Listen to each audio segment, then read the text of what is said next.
win, never will I lose. Long as I'm breathing, I'ma have something to prove.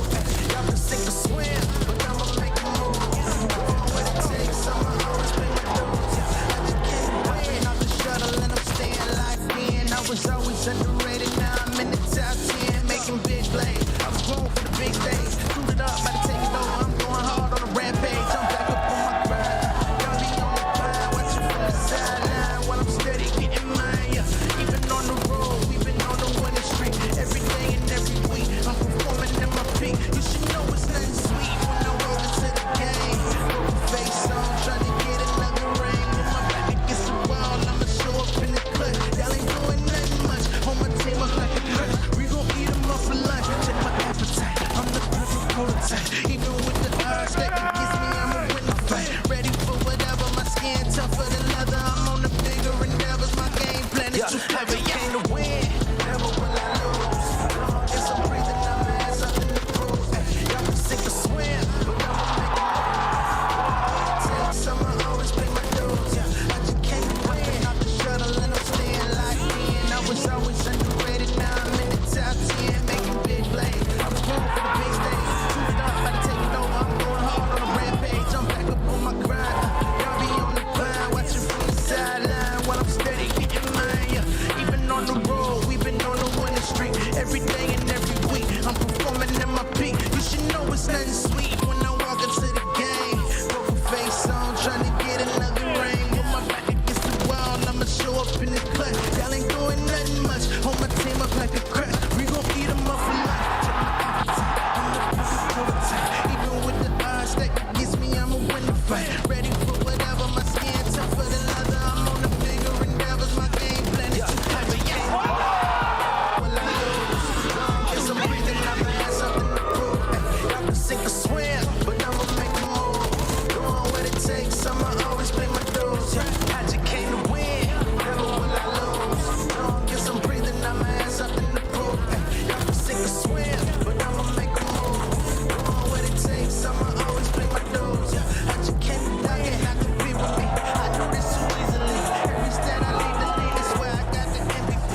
10 steps ahead of y'all, catch me if you can. Fell for a second, now it's time for me to stand up. Won't supposed to turn on the lows when I get involved. Y'all take control, y'all go with beats and I'm taking over. Had to earn my spot and I'm prepared for what it's on. I'm looking for my flowers while I'm here. When I come into the spot, watch the whole crowd change.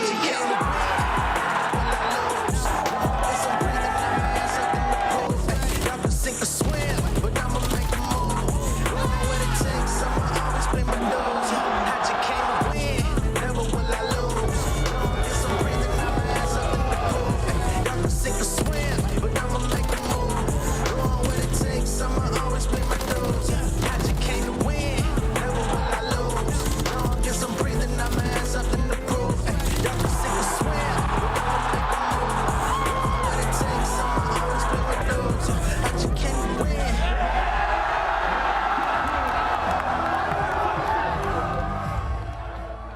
Welcome back, COD fans. It's time to get down to business. The final month of qualifiers and every match counts. Let's hope the hangover's lifted after Major 3, because Toronto Ultra are up first today.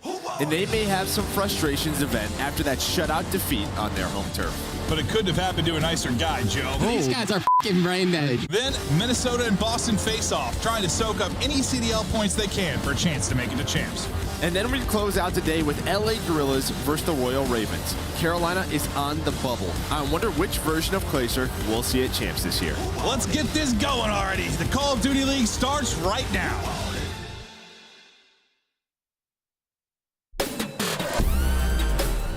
They are gods on the mat. They are playing with too much energy. They cannot be stopped. Brett and Shotzi out of control in domination on Rio. Johnny down. 1v1. And Rio not point. Cross with the double. Inside dials up a triple. And it's over.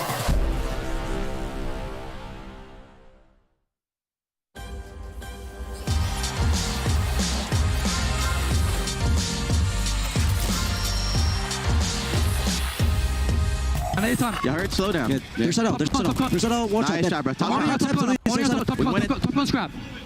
Under mid.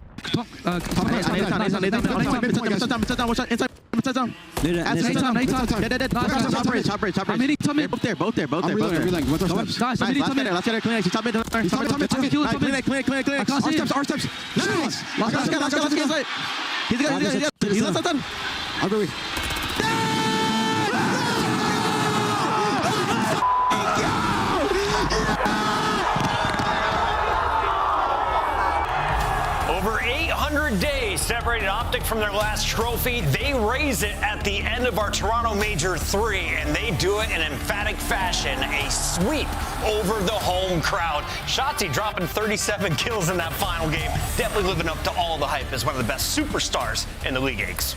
Yeah, completely agree with you. Honestly, I can't believe it's already been 2 weeks since we've left Toronto, and now 3 of our top 4 teams hold a trophy this year. Alley Cat and Analyst, we have one more qualifier to go. Before we jump into that, can you talk to me a little bit about what you saw in Major 3? What did you take away from Toronto? Man, just unbelievable. Like, our top teams obviously dominating once again. Optic Texas and their growth, putting in that work. We saw that storyline throughout the entire stage of them trying to expand their map pool. They put it to work there, beat everybody they needed to in the top 4, and get that championship with a 4-0 victory, looking like the best right now. It was a fantastic major, and it wouldn't be the same without the fans. A big shout out to everyone who came out, especially the Hype Squad. They're lining up at 9 p.m., midnight some days, all to get in that front row to watch their favorite teams play live. Man, these fans are nuts, dude. I'm telling you, man.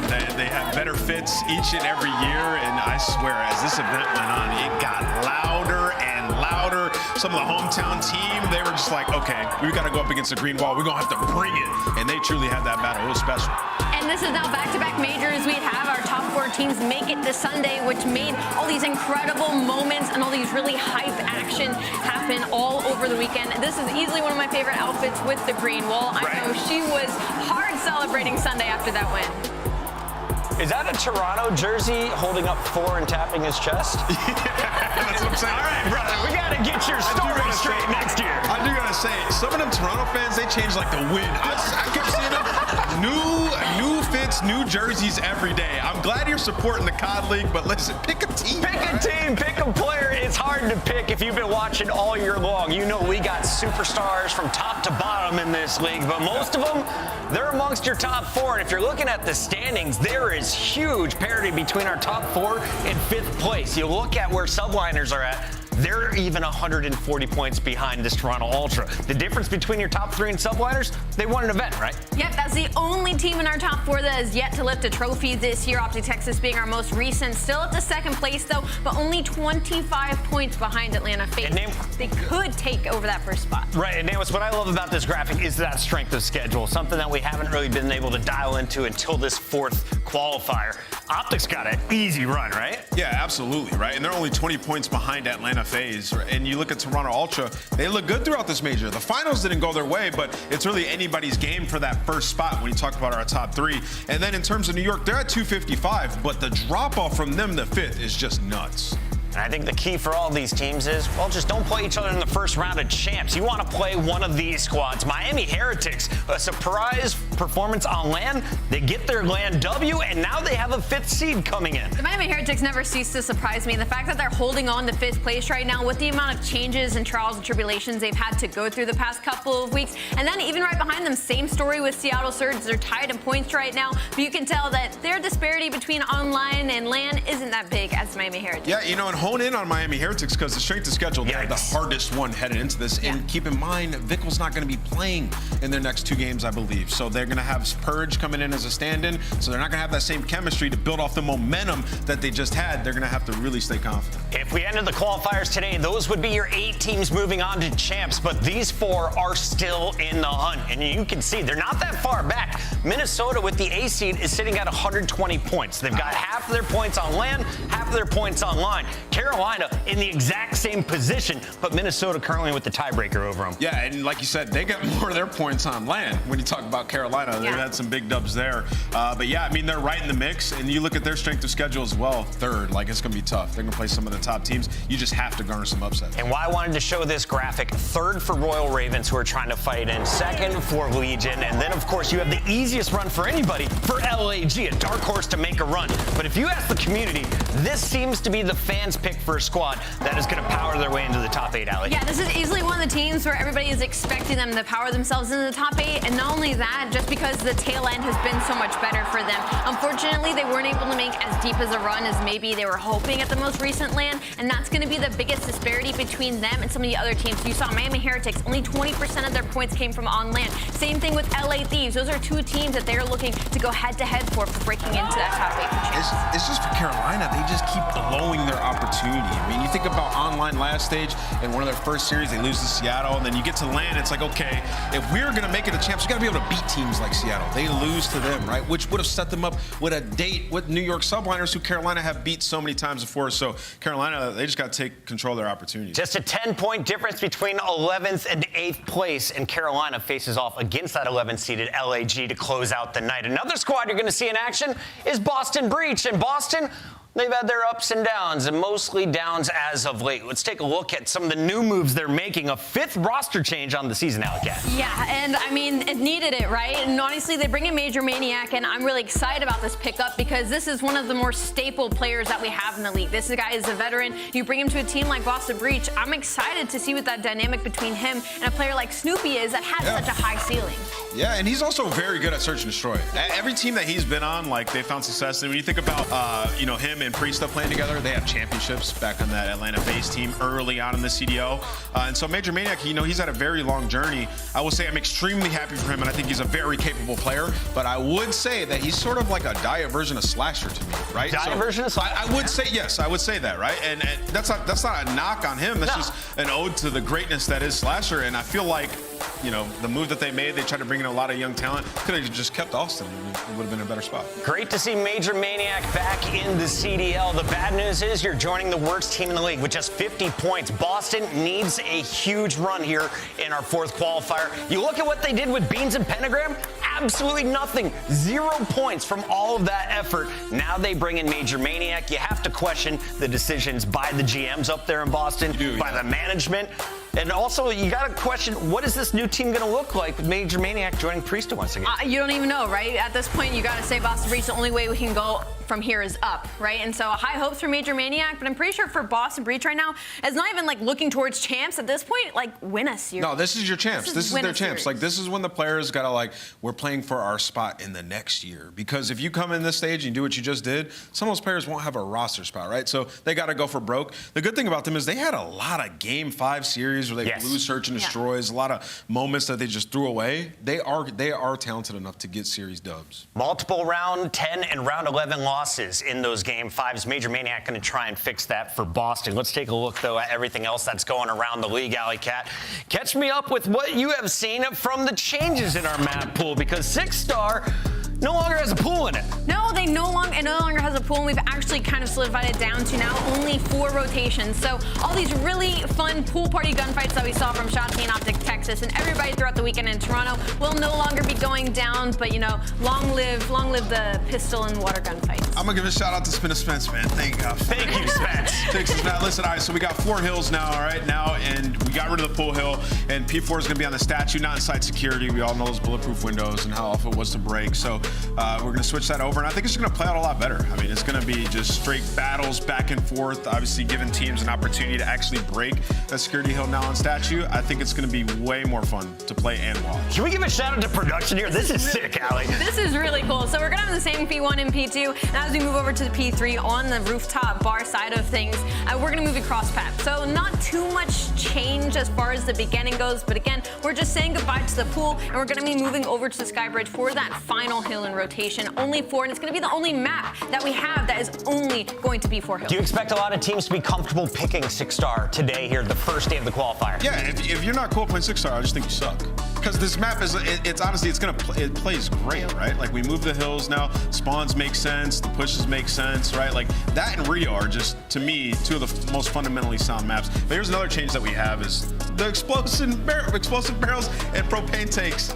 Exploding! They don't do it anymore. Tank! It's all gone. Yeah. I know Clint is so No happy more right fifth now. man. I'm not. I miss the fifth man on the map on high rise. That's going to be really sad. If you're just tuning in, we had several moments throughout the year where random explosions had massive impacts on the map high rise. Not only in control, but also search and destroy. Like, how does he die The there? randomness is going away, but the explosions are not gone. We're seeing a buff to a score streak here out. What's hilarious is so now the Radius has almost increased 50% of the cruise missiles. Good. It's just so ironic to me because last year we weren't even like allowed to have scoring kill streaks, and now we have the cruise missiles and trophies don't stop them. They have such a big impact on some of these games. So I'm really excited moving forward to see how many, maybe 2, 3, 4 pieces of Do more people focus on playing for these streaks now, Nameless? Yes, 100%. And that's how Call of Duty should be. Yeah, absolutely. You know, there's some situations where you have to bite the bullet. Am I going to play for this kill to get this streak that will help me later in the game? Or am I going to try to play the objective right now and potentially die, right?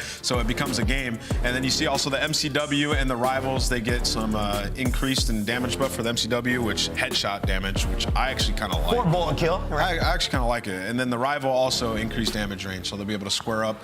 And then also the trophy system, some people might not remember, and I think it was a patch ago, now they only block 2 things, which I think is a good change as well. Yeah.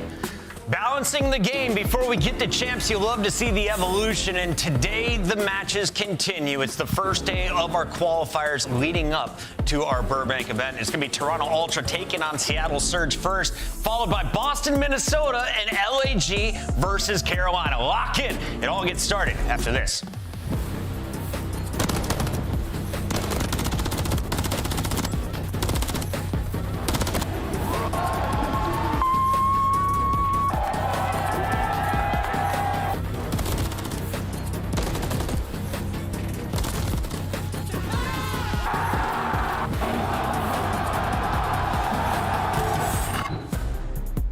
Fans, time is running out to make your picks.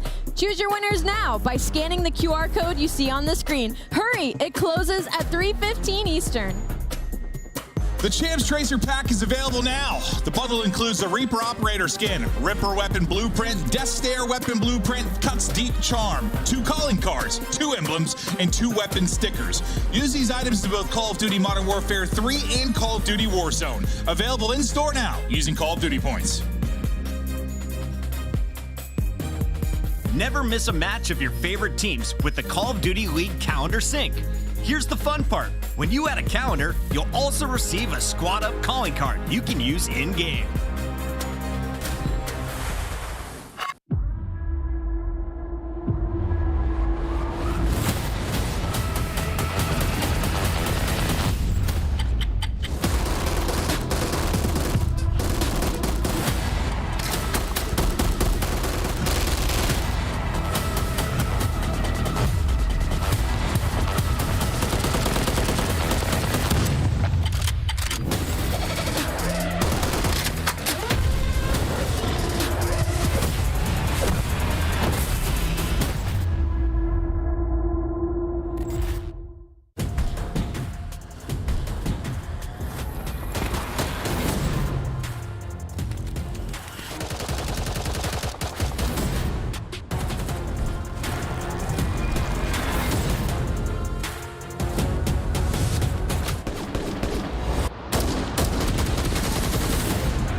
whatever in the safe. I'll take the check. Finishing his drink should only take a sec. But Mark just cut me off. He told me that I go on stage in 10. Walk out to my own shit on the main event. Givenchy, my cologne after the show. She told me that shit was a favorite sense. Sprint event is spacious, we can take it friends. What happened next, you can take a guess. Our Major IV qualifiers begin right now, and the players are already in the lobby, so we're jumping right into our Scuff Pick'ems. And Sailor Moon, you are on fire in Toronto. I want you to do the honors with our first pick of the day, Rosalie. I'm going to go with Toronto Ultra for sure in this series. Toronto Ultra. Yeah, I think Ultra will get 3 maps, in fact, this series, so I got Ultra taking it. You got Ultra taking it. I've got Ultra also taking it. I don't think Seattle Surge is able to best Scrappy. They look to prove they are still a team to beat after getting 4-0'd in that final. To cast this one, we got Merc and Maven on the mic. How you doing, Maeve? I'm doing fantastic. Listen, we're excited for some fun. This is going to be an interesting little segment. I mean, a lot of the talk throughout the course of this year has just been, oh, the top 4 are handling business. Like, that's who's going to make it to Sunday. The rest of the day is blah, blah, blah, blah, blah. Sure. Listen, we know we have this triangle of whatever you want to call power. It right now. A triangle of power at the top. But Yeah. it's not really about that as we get ready for Major IV. It's everybody else, right? It's kind of the 5 through 12. Who's going to get there to qualify for champs? Who's going to get those much-needed CDL points? Yes, we'll be casting some of the top 4 teams, but it's really about everybody else. Yeah, I mean, Seattle has a chance here. I mean, it kind of give themselves a bit of a cushion, you know, get some more CDL points, maybe cause an upset into the new 6-star. So again, you saw the Season 4 changes. There were some others as well, like new boots. So a lot to look forward to these next couple of weeks. Yeah, we'll try to highlight some of those moments. Yeah, some big changes, whether it's, talking about this map, the boots, as you mentioned, the radius of missiles hitting from the sky, the propane tank changes, all sorts of stuff, the trophies. I mean, we'll try to highlight that stuff as best we can, but you would imagine, I mean, none of this stuff you would think would have too big of an impact really on the overall results, right? It's not the same as maybe adding 2 to 3 different maps and modes to the rotation. No, I don't think so. I think 6-star is going to play very similar. Obviously, just the pool hill, which some players were very, very good at. Shout out Shotzi, the best in the world. Yeah, wasting a lot of time on that hill and contesting 20 to 30 seconds, winning gunfights. No one else knew how to win. So, yeah, you have that, but Ultra, they have owned this matchup on the year. 4-0, we saw it at the last major in Winners Round 1. They were able to take it 3-1 fashion. I think for Ultra, just sort of getting back to business, the one good thing for them is they're playing both high rises, which high rise for them, they avoided. But you just kind of saw, even in that final, they need some more options at the end of the map. Well, okay, let's take away what happened in that final, right? The fact that, you kind of get mollywopped, things go a little bit south. In some ways, they got back on track, right? Because I think the conversation after Major 2, when you think about it being an Optic phase final, it seems like maybe Ultra aren't in the conversation. They get kind of slammed like 3-0 by FaZe in the qualifier stretch. It's sort of a question of, are they in that trifecta at the top? Sort of reminded people they are. Oh, they are. Yeah, they absolutely are. Just Optic got the best of them, that is for sure. But now we do have Scrap 6 in a row. He's got that new cruise, so we'll see that into play. And you and I were just kind of joking, like, that thing might turn into, like, more team kills. That's we'll what see. I don't know. thought. I don't know what 50%, how big of a difference that's going to be, but I'm excited to see it. Yeah, I kind of figured maybe that would be the case. Just say lead to more team kills maybe. But dude, I got asked so many times, just like, who's the best right now with these teams? Like, is it Optic now? Is it FaZe? Will Ultra bounce back? Is it sort of for you just like, we know how day-to-day COD can be. When it comes to these 3, who's going to be hot on Sunday? Well, I mean, yeah, typically it's sort of what Optic's beating Ultra, Ultra's beating FaZe, FaZe is beating Optic. The only thing that changed really at the major was Optic finally beat them. Yeah, that was that tournament. I don't know if FaZe are going to have another 0-4 Surge Sunday, but we'll see if they'll be able to turn it around. For me, it's just who is going to be hot. But hot right now is going to be Toronto Ultra. Scap is shooting right now. Scrap up to 12-3. Quadruple positive, streak to work with, absolutely dominating.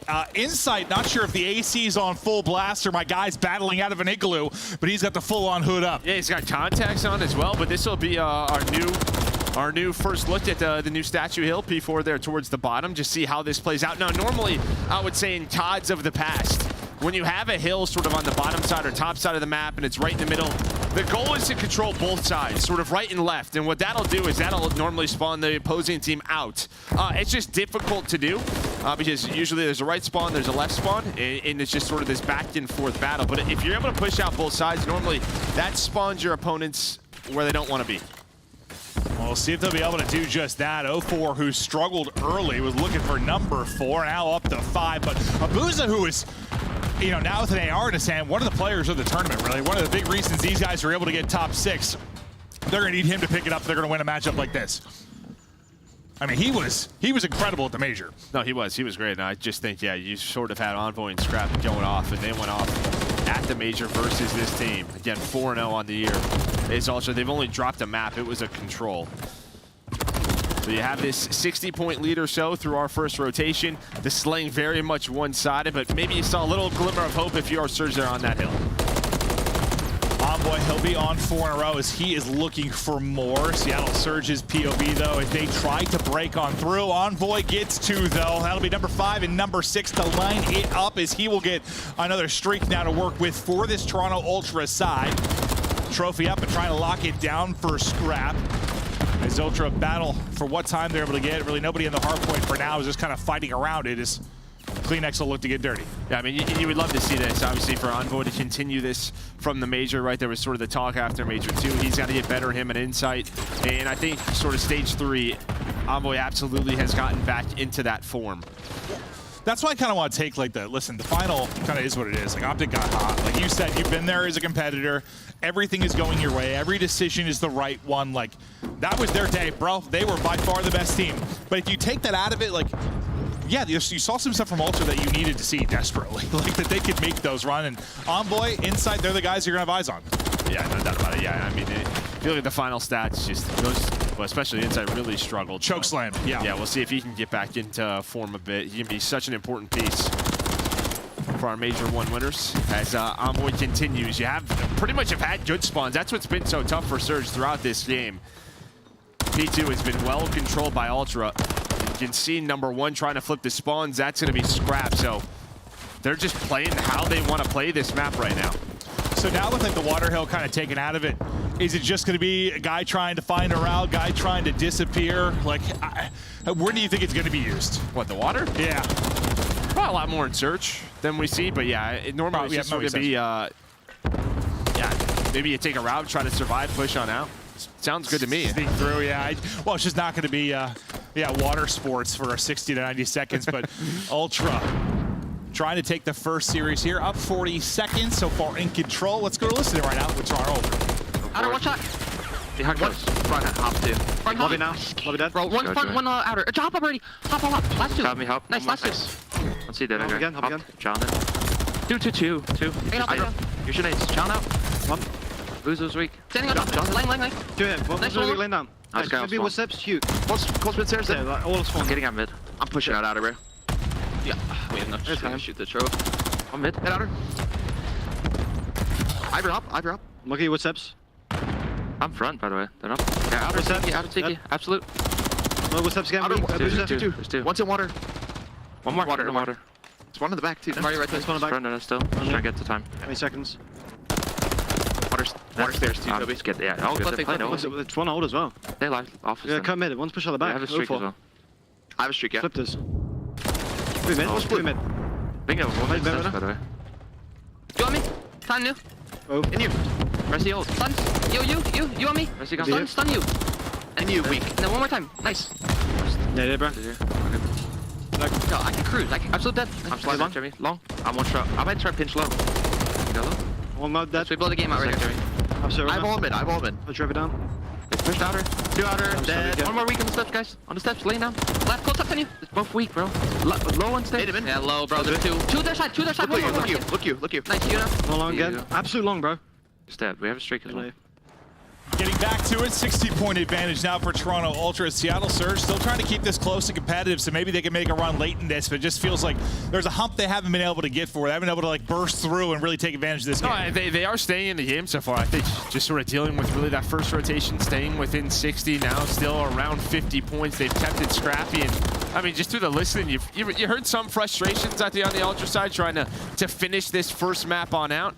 Not the most intense comms we've heard from them, but still.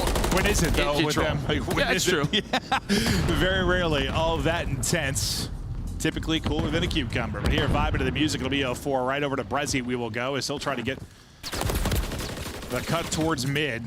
just lock this down in and securing time so far, and a time to maybe rally now will be Surge, but you've had these streaks and you've been waiting to rock them. In it goes, and well, the first one ends up being a team kill. Wonder how much of that's going to be.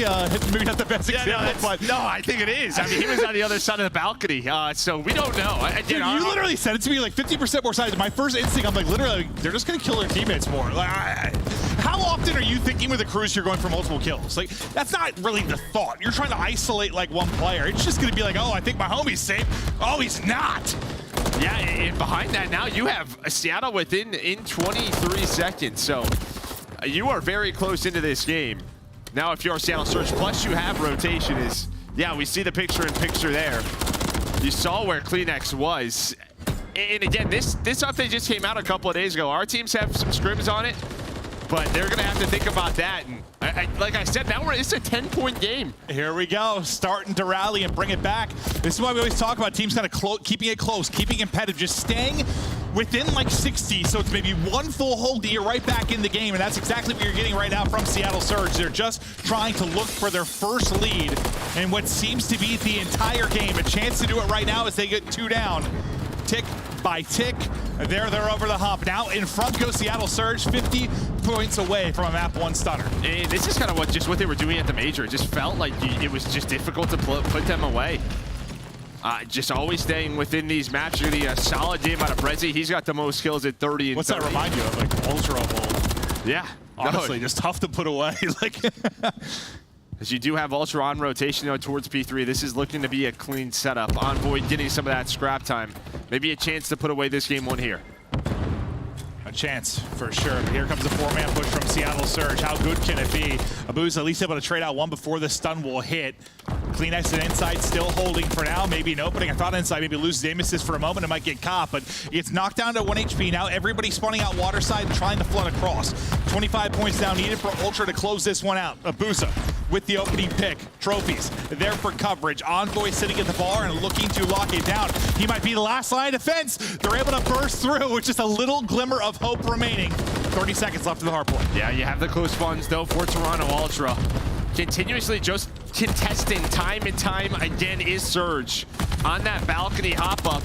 And there we go. There is the first shot, but there's always one more. There's going to be the 4 dead. You can't win here though, Surge. They're going to have to rotate. You see 1 and 4 on your minimap, already to be in a position. You still have another cruise just in case things go wrong for Ultra. That's what's so tough. You got to keep sitting bodies at it because they see needs a little time, but then it puts you in a precarious position now for the push in towards Statue and lining it up. It's Scrap that'll get 2, and that should seal the game. One more player close, but not close enough. Ultra, the hemorrhage a bit late. There's a rallying cry from the side of Seattle Surge, but not going to quite be enough. They'll get one on the board, and probably feels good after, yeah, the 0-4 and the final, just to get something going here. Yeah, no doubt about it. And I mean, for them, again, just map pool is going to be a big thing. Obviously, this 6-star could be important for them in more and more matchups, but... Well, I think, as much as I said before this, like, a lot of this is about the 5 through 12, like this next stretch. Yes. In the bigger picture for champs, yes. But also in the bigger picture for champs, yes. I mean, the conversation is just the map pool between those 3 top teams. So similar like what was the conversation with, I think, Optic kind of leading into Major 3. It was sort of them working on the high rises. You're not going to see Ultra try to do it. And that's what we'll try to point out as we talk about the 5 through 12 as well. Yeah, here just looking at the stats. I mean, the fact that Seattle kept this within, what, 32 points. Props to them. It was a hot start for Scrap and Envoy. Kind of got everybody going. They got but you see what? Yeah, you see how many players on Ultra, all with 30 bumps on this 6-star. Yeah, it ends up being, yeah, I think exactly 30 they get outslayed by. So yeah, the fact that you keep it within 30 points, pretty impressive.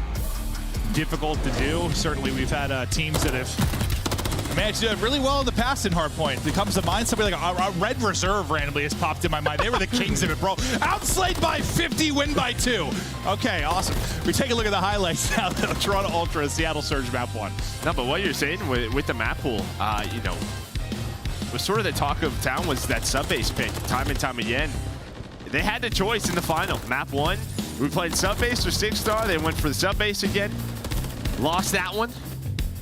Just didn't trust their 6-star. And I mean, Optic was also undefeated on that map. And I think that's why it's so tough, because like as much as part of me doesn't believe as much in like the crowd and like getting hot. And yes, there's some magic to the confidence in making that run, but like I do believe that if a team is hot and just had their biggest win on the year and finally being faced, maybe don't give them their best map, their undefeated map in the map 1. Maybe don't do that. But when you don't have strengths elsewhere, that's what ends up happening. But that's like, the last thing I want to do is the team that is really hot right now, like, let's toss one up. And they also beat you on it like a round before. Yeah. Just winners round. Fastball right over the plate to start us off. Awesome. Yeah, but you should see the sort of the game flow map 1. Again, it was a hot start there. What, just up to 128.59, but then you just see the blue line just stays close and close. At one point, they had the lead, but then Ultra with the streaks able to put map 1 away. No, it was a gritty effort there from Seattle Surge, just not quite enough. Now we still look forward to Search and Destroy. Joe, any highlights just for these two teams going to be coming off of the Major 3? Well, I think this was sort of the strength for Seattle Surge there for a bit when 04 came into the lineup, but then their respawn got better, but their S&D dipped down a bit. So I think if this is a Seattle Surge team, it's, again, you bring 04 into the lineup last stage, it feels like you're getting better. Now can we create a complete game plan from top to bottom? Yeah, I think that's, honestly, what you're describing is sort of like, that's like the conversation for like all of the 5 through 12, right? It's just like this ebb and flow sort of where the strengths are, trying to get balance. Whereas you talk about maybe the top 3 teams, you're pretty good at everything, right? Like you typically need to be pretty good at everything if you're going to get tournament wins. The rest of the teams just trying to figure that out, trying to find that balance, because if you're going to beat the top 4 teams, you have to. You can't have a big glaring weakness, so you're not going to beat them. Yeah, now this real Search and Destroy. I mean, for Ultra, this is one I think they put a lot of work into. I think we saw them beat FaZe, right? Both Search and Destroys. Rio was that Game 5, Round 11 at the last Major. And when we all saw Rio pop up sort of in that winners final, we're like, uh-oh. Right, you let FaZe get that, and this should be done. But Ultra, they have had, this is what they do. They've had their S&D number. They prep well. I should have known it was going to be a rough day for FaZe and Search when they lost Rio. I mean, well, they had to go 0-4, but like they hadn't lost Rio at all. They made some questionable plays throughout the course of that Sunday. But taking a look at the Seattle Surge roster before we get ready to keep it going. You talked about 04.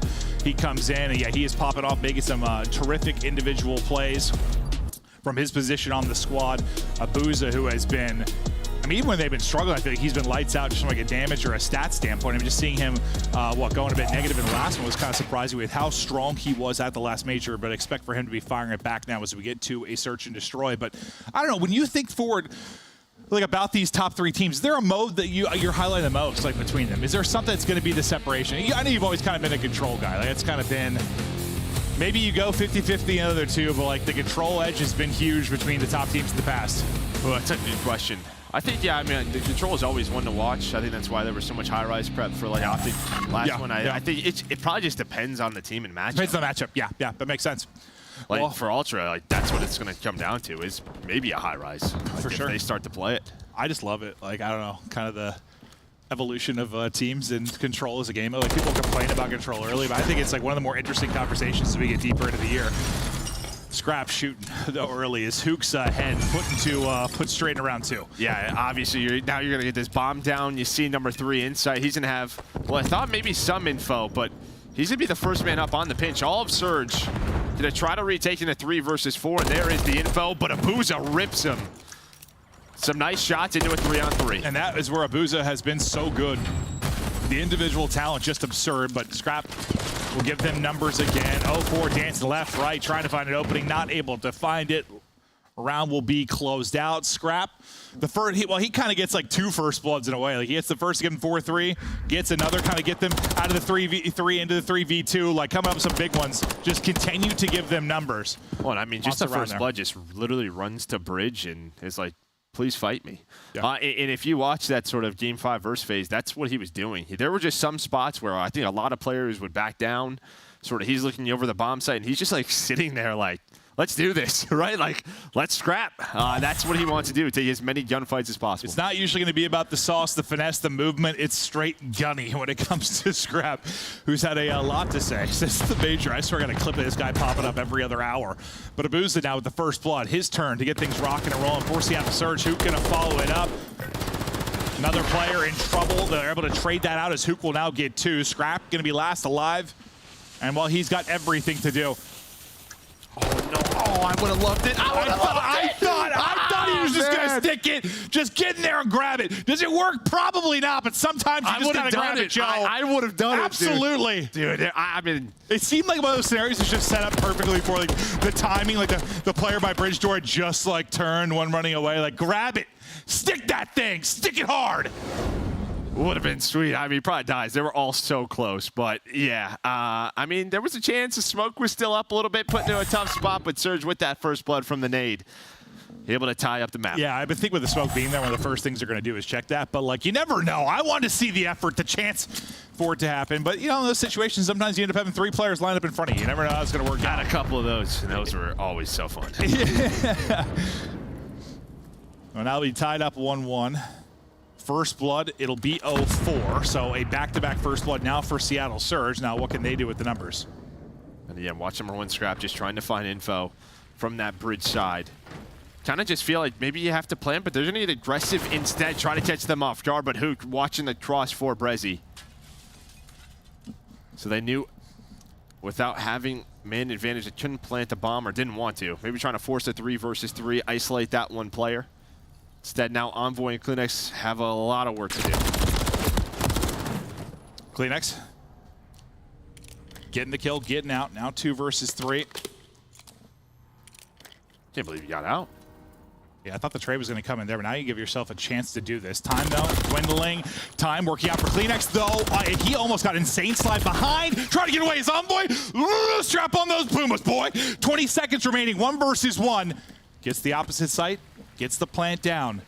Hook, Envoy. And Hook's one of those guys, I don't know how he's going to play this. I don't know how Envoy would play either. I think this is sort of this is an interesting one-on-one. You have the smoke for Envoy as well. See if that comes into play. And what weapon does Hook have? Well, he's going to have a smoke, so this is both the smoke players. Throws the smoke, wants to create a little chaos for Envoy to have to check. He'll get in there and check. Now ring around the Rosie we go. 20 seconds remaining. Envoy, internal clock, looking to check again. Spots it, and that should decide the round. Unless Hook is somehow able to win this one, I want to get back to it. Not going to happen. It's an extended one. Envoy does his damage. And that's just, dude, when they're extended ones like that, it's like, it's a guessing game sometimes. You just got to get a little bit of luck. And that's one of those rounds, I mean, for Surge, you just have to win. You have a 2 versus 4. Kleenex comes down. The SGs chows one of you. There's like 2 or 3 players there. And maybe you're just trying to be a little too disciplined where you don't want to over-chow. Maybe some of you line up, but they don't trade out on Kleenex, and then on rotation, they get picked. And they don't trade out on Envoy. They get him at 20 HP. I mean, you had an opportunity to kill both players that get away, and, well, usually we're going to have 2 get away like that after getting a pick. It's likely going to lead to a round win, and that will be the case. 2-1 advantage now. Painful one for Seattle Surge, but bomb back in their hands. They'll look to hit it. Now on offense, right up the gut, over towards B. On the other side of it defensively, it's an aggressive 3-man front towards A. A chance to maybe isolate somebody like Scrap, but likely he's just going to be holding for now. Yeah, it's always tough when someone like Scrap's is holding this, right? Because you can't push on through. So you don't know. You don't know where the rest of the push is coming from. If they wrap back to Scrap, you don't want to get on caught. But here comes the rest of the team. And there we go. They sandwich 0-4 at bridge. So you just had no room to work with, no info. And now you're in a 3 versus 4, but 20 seconds left. The fact to get the plant down quick, though. Pressure going to be on him. Abusa, maybe the difference maker. Will lock down 2 versus 2. Just about 10 seconds remaining. All going to be on Abusa, trying to finesse. Going to get caught. Already on it. Scrap, what a magnificent job being the lone man kind of bridge side. The fact he's able to be patient, end up isolating one for that first blood, and then close things out late. Yeah, it's just because you had such a tight setup there from Surge. Again, you have no info from the pinch. Envoy gets all the way through to where they isolate 0-4. And because Scrap is still on the defensive side, him being there, right, it's just sort of a question of, hey, this push could wrap from this side of the map, so we can't push on forward and lose that gunfight. Abusa tried to do what he could, but numbers too much for Ultra. I mean, in fact, he caught the second player sprinting, I think, and Kleenex really gave them a chance to maybe win that round, but not going to happen. Time was dwindling. He had an opportunity, but yeah, back-to-back rounds where you really have a chance to get the round win if you're Surge, but can't walk away with it. Now, it's the headbutt up towards mid-map. That is such a hard gunfight, and Envoy makes it look easy. Suddenly, it's Abusa by himself. That was a joke. He saw, like, his couple of hairs on his head and just clipped them off. Yeah, I mean, I think he was a little bit weak going into that. Hit some of the first bullets at damage range we talked about with the buff, and it hits. Like, holy. 16-second round there from start to finish, and that can happen on Rio when you just both players, both teams run up Eskies, and let's have some fun. It can happen on Rio. It can happen in the bedroom, Joe. But now we continue on forward into round 6. I don't think there's a bedroom on this map. Oh, I got it confused with Mercado. Is there a bedroom on Mercado? Oh, yeah. It's colorful. Yeah. I think it says Mercado on the wall. Yeah, close enough. Oh, Lord help us. Not me, you. Yeah. 04 getting pushed up into a dangerous position. 2 are going to be working through the deep flank for But yeah, look at inside and Kleenex. Again, just no info on this. Here we go. So now this player on bridge might get caught again. And I feel like if you're Surge, you just have to commit to one side or this sort of stuff's going to happen. You're just sort of at a standstill like, guys, what do we do? And he came back out of that. You get both angles of that. So you can lock it down. Time, though. Start to go. 20 seconds here to work with. Insight going to find another. 04 going to be the last one up. Can 04 make the play? Looking to do it. Spots for one. Tries to get away and dance. Should do enough. Maybe. Definitely not any time left. He'll get the kill as well. Ooh. I mean, that would have came at like 10 to track back. It would have been tough to do. But you finally get one of those. I feel like all these crazy rounds, they've gone down. They've been wins for Ultra. So we're seeing 04 just, there was like 10 seconds left. I don't know if he's able to get this Insight. Gets 3 in the round. Not able to find number 4. But yeah, just another one where the pinch is on and Surge is just right in the middle. Just the peanut butter and the jelly. Oh. Now you made me want a sandwich, Joe. We had breakfast for lunch today. It was great. I had some sausages, some bacon, like a chicken biscuit thing. Well, chicken and the biscuits right now for who? Because Envoy and Kleenex, they get slammed. Opens things up real easy. As they start to bring it back. And similar to map 1, like, listen, they're doing enough. They're hanging around this game so they could swing it into their favor at any time. Even though it seems like it's been so favored towards Ultra in so many of these big moments. That's to say. They win this round, they're down a round. With 2 of the rounds, they should have won. They threw away. They feel like they should be up 4-2. Not gonna overchat once that nade hits. Scrap it Insight. Trying to find what they can. They don't have the bomb though. That is a problem.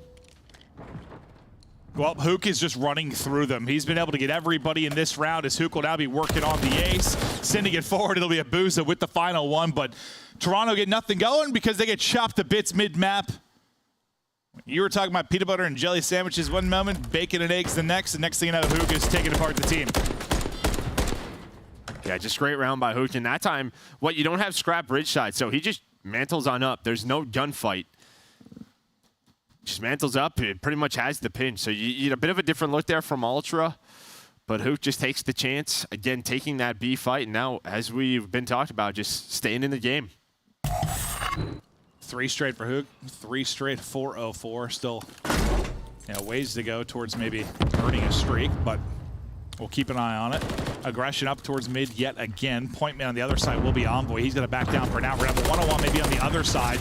The Scrap's got to fight here at bridge. He's going to take one through the door. Peekaboo, we go. Trying to wrap it out. He's going to get dropped, but Envoy gets one on the other side for his first blood. He's up to 8-4. Nice win. Yeah, nice when they know bomb is down. Here comes the re-challenge. Kleenex onto Hook, 4 HP. Hook quickly off the hot round, just trying to find a trade and force the 2-on-2. Instead, Kleenex smacks him in the face. Yeah, so when you got to win that to give yourself a chance at it, but you still got a shot in the form of a Booza. 1 versus 3 now. Bomb, unfortunately, down the opposite side of the map. They've got a trapezoid set up around this bomb as Ultra look to lock him in and get their 5th up. But yeah, just another one of those moments where you clutch up if you're Ultra or you fall to pieces if you're Surge.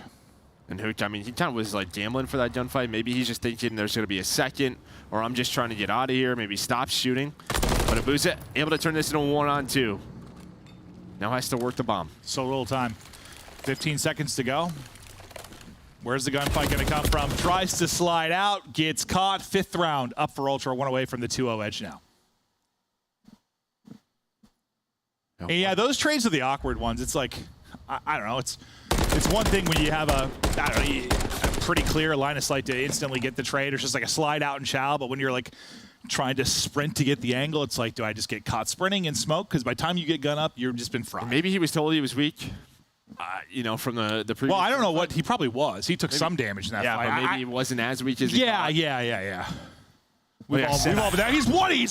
I hit him with 4 bullets. He was not 1 bullet. Yeah, no, someone is definitely notorious for that.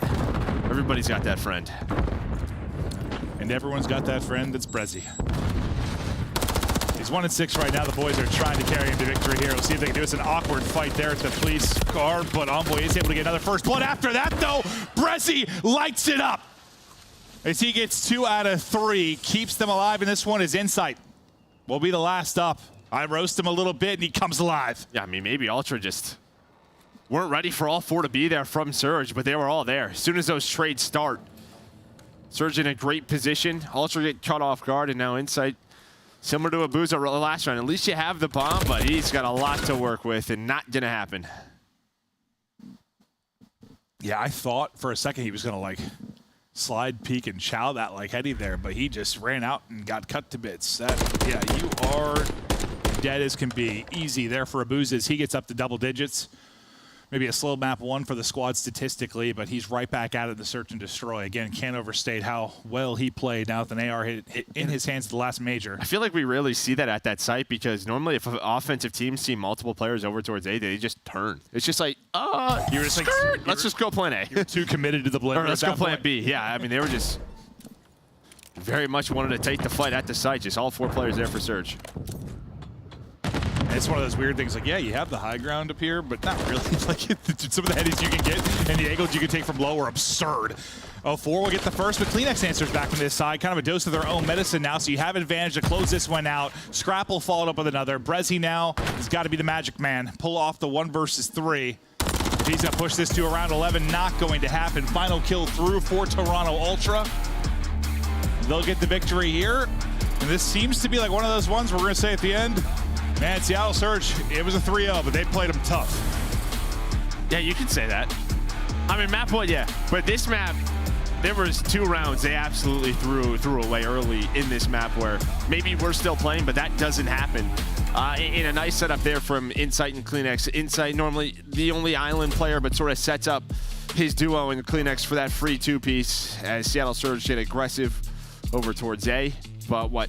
Couple of 10 bombs. Envoy again having another great series versus Seattle Surge. Yeah, you want to see that, but I think really we're going to keep our eyes on. Listen, it's going to be day-to-day, match-to-match for just Insight. His what he's able to do in Search and Destroy. We know maybe it's not been there at Respawn at times. He's been so good in Search for them over the years. Will he get back to that? Because it just feels like he's got to pick it up, get back into his bag if this team's going to have a chance to really walk away with the event wins. But it's definitely a bright star to see Envoy starting to pick it up and really slam the opposition.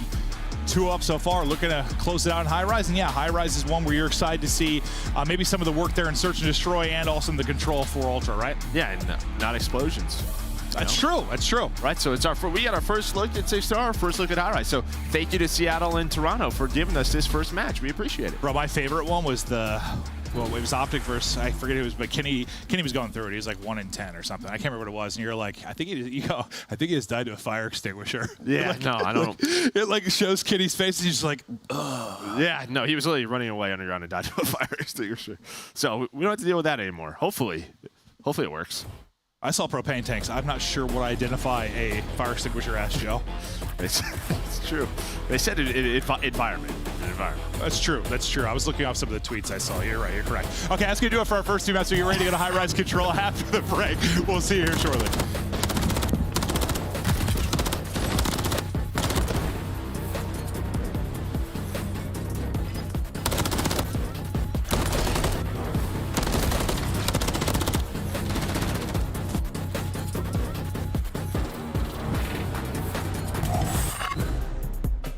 Upgrade your game with the Scuff, the official controller of the Call of Duty League. Scuff Gaming is doing an ultimate giveaway where you and a friend can win a chance to go to COD Champs this year. The giveaway includes 2 VIP tickets, travel expenses, and more. To enter, scan the QR code on the page or go to scuff.co/CDL and enter your email. Terms and conditions apply. The Call of Duty League is brought to you by Monster Energy, the official energy drink of the CDL. Ladies and gentlemen, FaZe Black are your Toronto Open champions. Cammy was spotted initially. Capsule's gonna drop, so Cammy with a huge opportunity to clutch up a 1v2. Make it a 1v1. Has to grab the bomb though, or has to find the kill. Classic, right to the courtyard. Cammy spots him, and Cammy pulls off the 1 versus 2. Classic is doing it all right now. He might actually reach 40 kills in this hard point. Really come alive. Classic's gonna hit the flank. Classic, the perfect timing. They line up there. 42 and 26 on the flanks, hitting the routes, making the right play at the right time. And we all know it's not how you start, it's how you finish. And Paul X, oh my goodness! What a 1v2 to keep his team alive. What a Herculean comeback coming through for FaZe Black. They're not out of it just yet. They have brought this one all the way back, and now the rotation looking solid. FaZe Black in position to stop it here. Asim gets a read at 1. The sunset could be good for another. FaZe Black trying to steal away the hard point, and they might just be good for it. Stun, snakes, everything being thrown in. Dip timing, ducking and sliding, trying to find a way through, but FaZe Black will not let you win the hard point. They come all the way back. This will be the final push. Brack through the middle, able to clean up 1. Needs to put together more as he cuts through mid. Finds Major Maniac. That will be the 2nd kill. Now they're on the point with 2 seconds to spare. They're finding the kills. No respawns. They were tested, but they were never bested. They were pressed, but they were never finessed. Ladies and gentlemen, FaZe Black are your Toronto Open champions.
Hello, everybody, and welcome back. It's all smiles for the handsome, the Dark Prince, the man that is Envoy. Listen, they're getting ready. Fist bumps out to maybe control this 1-3-0 if you're Surge. I'm happy to laugh at just, dude, Map 1 listening, I was like, did we like argue before this? Did someone did we play like a board game? I don't know. And someone beat the other side? I don't know. Their comms have always been kind of a little different. No, but it was like there were like some frustrations. I think when you're playing with Scrap, I'm not like close with him. He's great. I love him. He's a great thing with CDL, but I feel like if I was his teammate, I'd be between wanting to strangle and high-five him at all times. Right. Okay. Like you're a high-five or a strangle away. And I'm not promoting strangling. That's not okay. I don't recommend you do it at home. But like if you're Scrap's teammates, you definitely want to grab that neck and just Yeah, maybe depending on the day. But then you hit the scoreboard and he's got 5,000 more damage. Yeah, exactly. It's like, oh, okay. Keep it up, keep it up. That was like old aches, and then he didn't shoot that one anymore, and you're like, I can't deal with this guy anymore. No, that's a good way to put it. I mean, sometimes, yeah, when you're like a superstar, yeah, have whatever attitude you want. But like, yeah, the second that sauce is gone, maybe reel it in a little bit. But Scrap, very much an absolute super mega star. Now, he's been great for the league, but I'm sure he can be a headache for teammates at times. As he'll start out 0-2. We get into it. The severe lack of explosions has me feeling a little bit. Yeah, and Ultra as well. Because after not the best start, they now get, 6 kills in a row they were on as a team. Envoy does get taken down But now if you are Surge, a lot of room to work with. Now this is important for, I think both of these teams trying to expand that map pool. Is Hoot gonna gun down Insight? Oh, he's out of the igloo now too. Hoodie's down. Yeah, I'm wondering if he's got like contacts, like LASIK, or just go for a different look. Maybe he's blaming the glasses. Like, these aren't like, these are honestly, it's just such a different. You're so used to. We've been casting for so long, and just so used to seeing it. Yeah, it looks so different. But despite maybe the nice start you got from Ultra, the progress starting to ramp up. His second tick will be done at B now for Seattle Surge. Abusa is still tucked in a pocket. Gonna have a one-on-one, maybe a one-on-two that he's not able to win. Brezi's gonna be tagged up and damaged as well, trying to push behind the stun, but it's a team nade from Scrap that's actually taken out Envoy. So you get 2 people on this. You're close to getting the minute extension. They're still finding a flurry of kills. Now, can you transition this off? B is done, minute added on. 90 seconds to work with now, 17 v 17. So nice job by Seattle Surge getting those trophies down. Again, trophies only eat 2 per now, so I imagine we're going to see 3 on each team instead of only 2. But now you've kind of gotten to a spot over towards this area, but Scrap and Insight going to find a couple of kills, get you off the objective. But minute 15, tied in lives. Yeah, but now you get Insight to a great spot here where he can do so much damage, have a very efficient and valuable life. This is a good job just staying up. Get your health back. You're 19 HP, trophy up, regain and take the fight. And the more damage you can pepper in or slow them down, the better this is going to go for you. It's shooting absolute beams. Teammates picking up kills as well as the pressure's been brought all the way to the Surge base. So this is just milk in time. A little milk session here from Ultra. I could see them like working in the dairy farm, maybe. Oh, absolutely. I tell Scrap he's a 2% guy. Over to Kleenex now, 7 and 5. Trying to get Naughty underneath, and it's an awkward one. They chest bump, but Kleenex able to win it. Under 30 seconds now to go. 3 lives remaining for Surge. And I think Surge had the right idea where you try to slow this round down. They just kind of lost all of the gunfights. I mean, they get stuck in the base, 13 versus 13. They lose a couple of more players, I think around 13-10. Just around there, and they're like, all right, let's just stop getting picked. Let's slow down. Let's get out of this trap, and that just never happened. And then you end this, I think, with a player or 2 players maybe on 5 in a row, 4 or 5 in a row now for Ultra, so we'll keep an eye on that to maybe earn some streaks, because maybe if less things are exploding here, cruise missiles still do add some explosions. So for those of you that want to see explosions, but we'll still have them for you. I still can't believe we played the whole year with that stuff. I said to Joe, I'm like, why were we playing this map? Like, the more I think about it, when we saw like, the montage of stuff exploding, I'm like, why were we doing that? And he's like, well, there wasn't another option. I was like, all right. Good. Yeah, no. Yeah. I'll tell you. Oh, but yeah, it's 5 in a row for Scrap. He was able to earn a cruise. There he is. Look at him. Just healthy as can be, that big old propane. Yeah. Now it's just filled with water. Or milk. Or milk, yeah. Courtesy of the Toronto Ultra Milkers. It's into round 2 we go. 5 straight out for Kleenex, 5 straight for Scrap. Both looking for a streak. Yeah, especially in hunt control. I mean, both of these points, it's definitely going to do some damage. There's the angle, there's the streak. 8 and 5 start now for Scrap. You've gotten pushed up real deep on this A side. You're able to win it on the other side, though, if you're Seattle Surge, and now you try to fight back on the other end of it. But you had 2 people kind of playing for cruises, I think, so things may be a little bit awkward out of the opening, like just trying to set them up and get those, then maybe you can play behind them. There's the second one. You're able to get both. Yeah, just very slow round, 45 seconds go off, and just haven't had too much action, but as you said, you're going to get both of those cruises, so now let's just play a normal round out, but that is going to give Seattle Surge a lot of map control to work with, and they were able to earn those 3 ticks in that last round, so you're trying to at least work B if you are Ultra. Well, we've talked about situations in the past where things can get a little bit Ultra when someone's trying to play for that final kill to like get their streak. When you have 2 that are trying to do it, yeah, it's gonna, gameplay's probably gonna be a little stagnant as you're working to get them, but now you get them, what value will you get out of them, and can you bring it back to this round, because you nailed it. You got a lot of map control for Seattle Surge. Granted, you kept it basically even in the lives department. Abusa's still blowing up something. Yeah, blew up. What was it? Sure, I have no idea. But maybe a barrel? Was it a fire extinguisher, a barrel, a carton of milk? We'll never know, but inside right back down over to A. Just pause this clock for now. There is 1 tick done. Can he he's able to win another gunfight on Dahook. On the other side of the map, Kleenex just fries 0-4. So Surge are going to be worried about Insight, and now that's going to allow the rest of Ultra maybe to work B. Insight is not known for his movement, but he is finessing right now. Magic Man and El Diablo, as he is just staying up. Still going. He gets another one there. Insight showing the sauce, and that'll be B secured. So much damage done over an A, like a tick and a half done there. The clearance hasn't been able to get through. 4 life advantage as well. You got 2 streaks to work with. Great sequence there from Ultra. I mean, that's just, yeah, now you're ahead in ticks, right? If you are Ultra, just from, all right, we played for 2 cruises for the first minute of this round. Maybe we're gonna get shut out to now we're up 1. So this is great. Maybe you don't win this round, just we have a 6 life advantage. Yeah, they should. It looked desperate there for a moment. Then Insight just put on the dance moves. Nice tracking there for Kleenex, honestly, in a very tough fight, but Hook is going to be able to win that. He gets the breathing room. That's how you maybe bring it back in that type of situation, is you get 4 straight. Not the cruises, though. Do you want to use one? It looks like maybe... What do we want to do? If you're Ultra, you're slowing it down, and here we go. I'm going to assume one's coming in. Yep. We got the big booms now. Everybody's running away, giving up power positions, having to back it up into the base. Big boom, not going to get one. Elevator is going to be able to protect. Is 0-4 going to drop him into the point, though, because the pressure of the streak backed up players will be inside, right back to his bread and butter here on the box, showing off the moves. Gets dropped, though, as they come through. It's 3v3 now. The 6 life advantage just evaporate. What a heroic effort here from Surge. You survived the streak. You maybe survived the round. You want to use another one. Like, Scrap does have it. He's spotted. Oh, now you're not going to use it. 3v1, 2v1, it's all on Insight. You got him to this point. Can Insight come up with the play? 7 seconds to go. He's got to go. Spots one. Tagged up position, give it away, and he will drop. It looked like the most winnable round for Surge, then the most winnable round for Ultra. Suddenly it's Surge that come away from it, but it's really that sequence.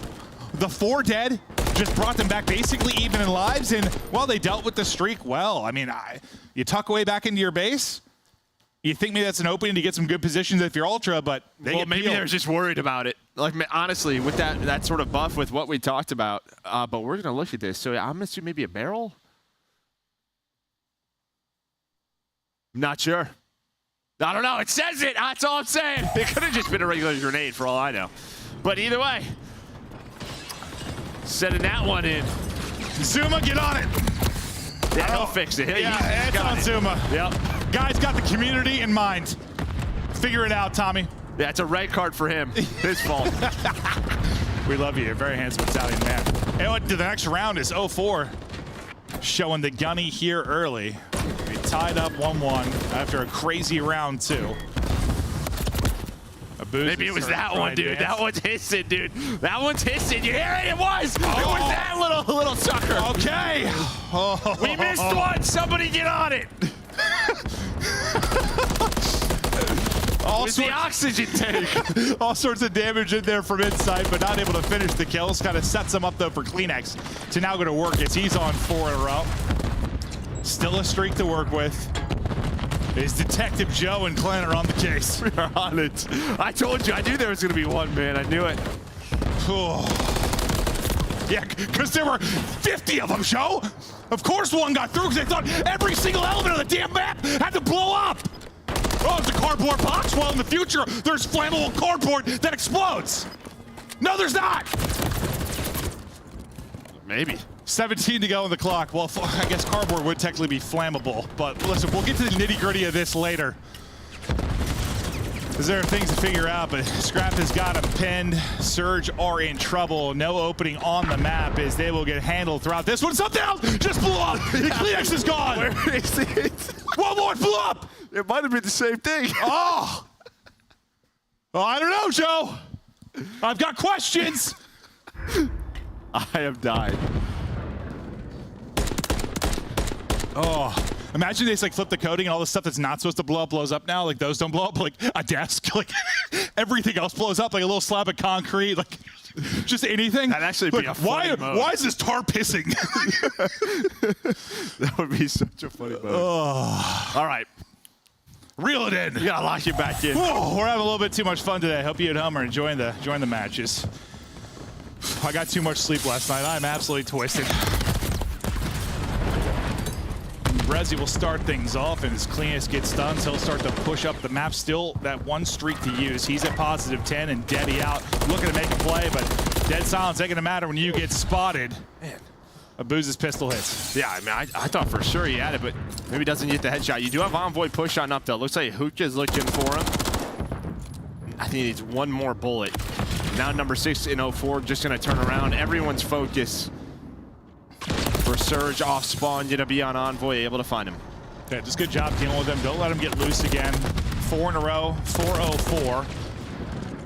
Chance for him to maybe get a streak to combat what might be exhausted from Toronto Ultra. We just need one more round if you're Ultra here and you close this out in 3-0 fashion. 5th now through for 0-4, looking for one more. Just don't allow Insight to get to A. That'd be my play call. There it is. Oh, a second player there, though. He gets number 6, only 6 left in the gun. He will get dropped, and Insight, he did take him out, though. So, yeah, it's just Scrap. He can't dance like Insight.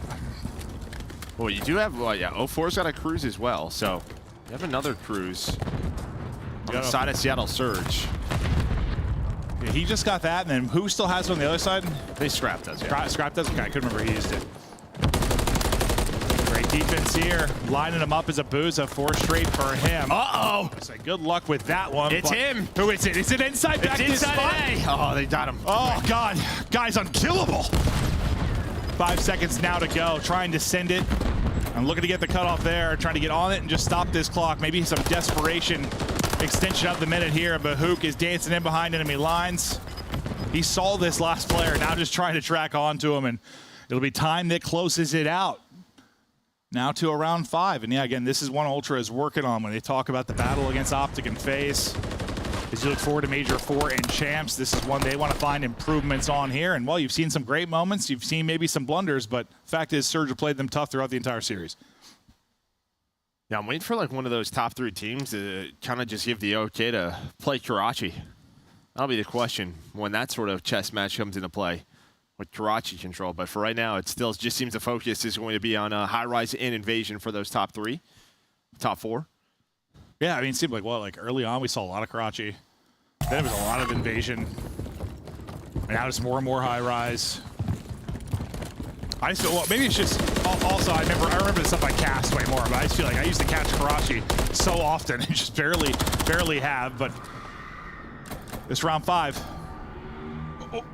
that Godzilla? Did you hear that? In the background? Yeah. It might have been. We've had him in the game before. Good point. Remember, it was him and Kong. I tried to fly into Kong's butt, and it killed me. Didn't work out, but oh, great Warzone memories. 0-4, a playmaker in the last round, and still the cruise to use. Boozy's on 5 in a row. Yeah, I think he took 4 from the last round. That'll end there, though. Yeah, now you at least have Rezi out, just trying to find a kill. Looks like they have a right idea of where he is. They've pretty much cleared everything else, but you are going to use that cruise from 0-4 to get out of this trap.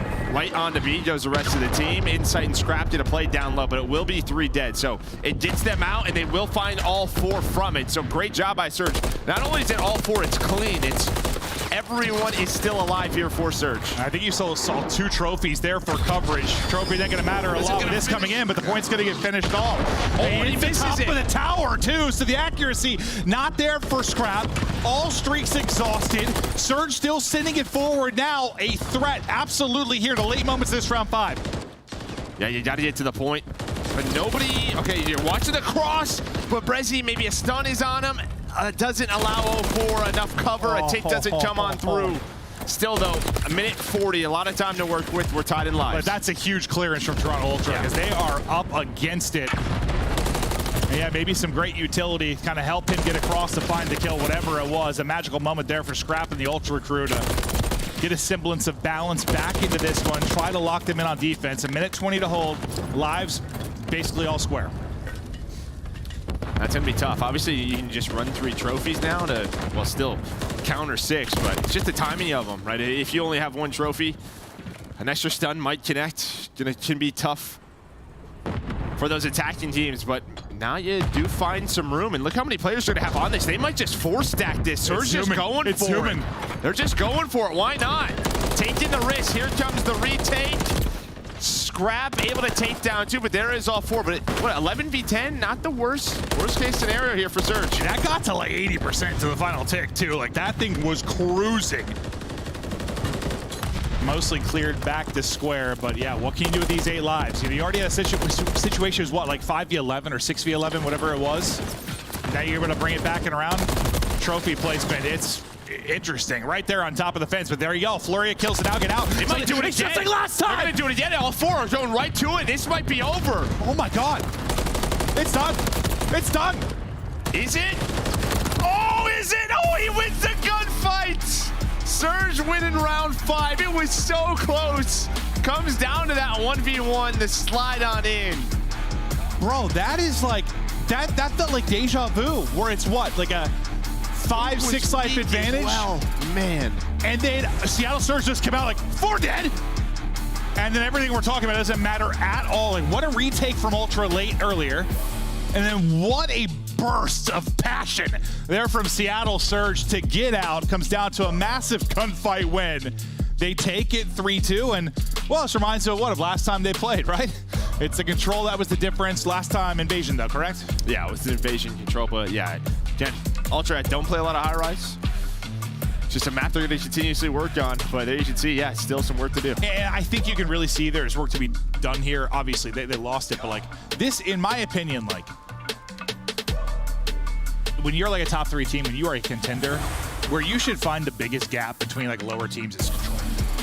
It just feels like it's been like that for years. Like, yeah, you just see a wide skill gap across that mode. They need to be able to beat teams like Seattle Surge. Granted, they're coming off a top 6. I know they're improving. I don't mean this is a knock to Surge, but like this is one. You know, if Ultra want to win champs, like you've got to keep improving here, big time. But that's why they're playing it. I mean, I can't. I don't want to really give them flack because that's why you're here. Yeah, for these moments, you learn from them. It was a crazy one. Crazy round 1. I mean, Surge did some great work done, and then Ultra almost win round number 2. Surge are able to hold on, down a bunch of lives, just a back and forth battle. Then it goes all the way to a round 5. It comes down to a 1v1 on that 8 point. Yeah, I mean, it's 2 round victories that you pull out when you're basically in, 5 or 6 life deficit. And we're not talking, that's one thing when it's 30 to 25. It's a very different conversation when it's 11 to 5. When it's coming down to the final moments, like, Zuma, red flag? No, red card. Red card. Why am I saying red flag? Red card. Oh, you're watching F1, dude. Yeah, I must be. You know, I very multicultural when it comes to sports. Joe, I dabble in all the pools. I don't know what that means. Me neither. Yeah, but comes down to this 5th round. In like the stat, yeah, it's great, but there's a risk to it, right? You go 4 dead, you lose on map control, but then they somehow get all the kills out of their base. Right, Surge do in a clean 4 dead scenario, just go right on A. Like those, you see Kleenex, he had 7,300 damage. He's like, what the hell happened? Like they weren't full on like locked in their base per se, but usually that's what we'll talk about in control. Like when you're kind of penned in and you're trying to get out, it usually comes down to like one person winning a tough gunfight. Like one person then get you out. We always like highlight those players because like it's usually got to just kind of fry somebody to get out. You don't usually just walk out and kill all 4. No, that should not ever happen. Where you just waltz out of your base, let's kill everybody. That's good waltz. Thanks, man. No problem. I've always thought about getting dancing classes. I never have. I've never been a good dancer. I mean, why not? It seems like might be a good skill to have. Would you take me to the lessons? No, I would not. Well, that's out the window as we do everything together. We now get ready for a map for Joe Control coming up. Where are we headed? No, we're not going to Control. Oh, Hardpoint. Sorry, we just played Control. Now we're headed to Vista. Hardpoint. Going to Vista. So another one, yeah. I think both of these teams by just working on maps. And I think, I always talk about when we see a 6-star in Vista in a series, get both of them. Yeah. Got it in this one. We'll get it in this one. We'll see how these teams will throw down on it. Ultra looking to get a little revenge there from that map 3 and maybe close it out. I mean, you saw some bright spots from them. You can see why it's a work in progress on high rise, but yeah, just some blunders in some big moments where things start to fall apart. Kind of the stuff that maybe like plagued Seattle a little bit in the search and destroy. Now kind of plague Toronto there in the control, but you'll see the map loading up. We're getting ready to continue on. We hope you guys are having fun. Here at the Call of Duty League, that's all we care about. Fun in the sun. That is all we care about, fun and happiness. And I mean, for Seattle Surge, you're 3-0 on this map. 3-0 on Vista. On the other side for Toronto Ultra, 1-2. My buddy Brendan just texted me, oh, you are an amazing dancer. Thanks, Brendan. Appreciate that. Shout out to him.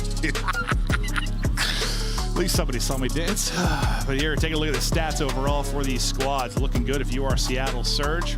chance to maybe tie this up and push it to a map 5. But yeah, another one you want to find improvement on if you were Toronto Ultra as you battle against the other top 3 squads. Into the fray we go here at map 4. Yeah, and I think for Surge, it's just key here to come out hot. It feels like in the respawns, you're giving up multiple streaks. Just feels like the slaying is one-sided. We saw it in the first hard point.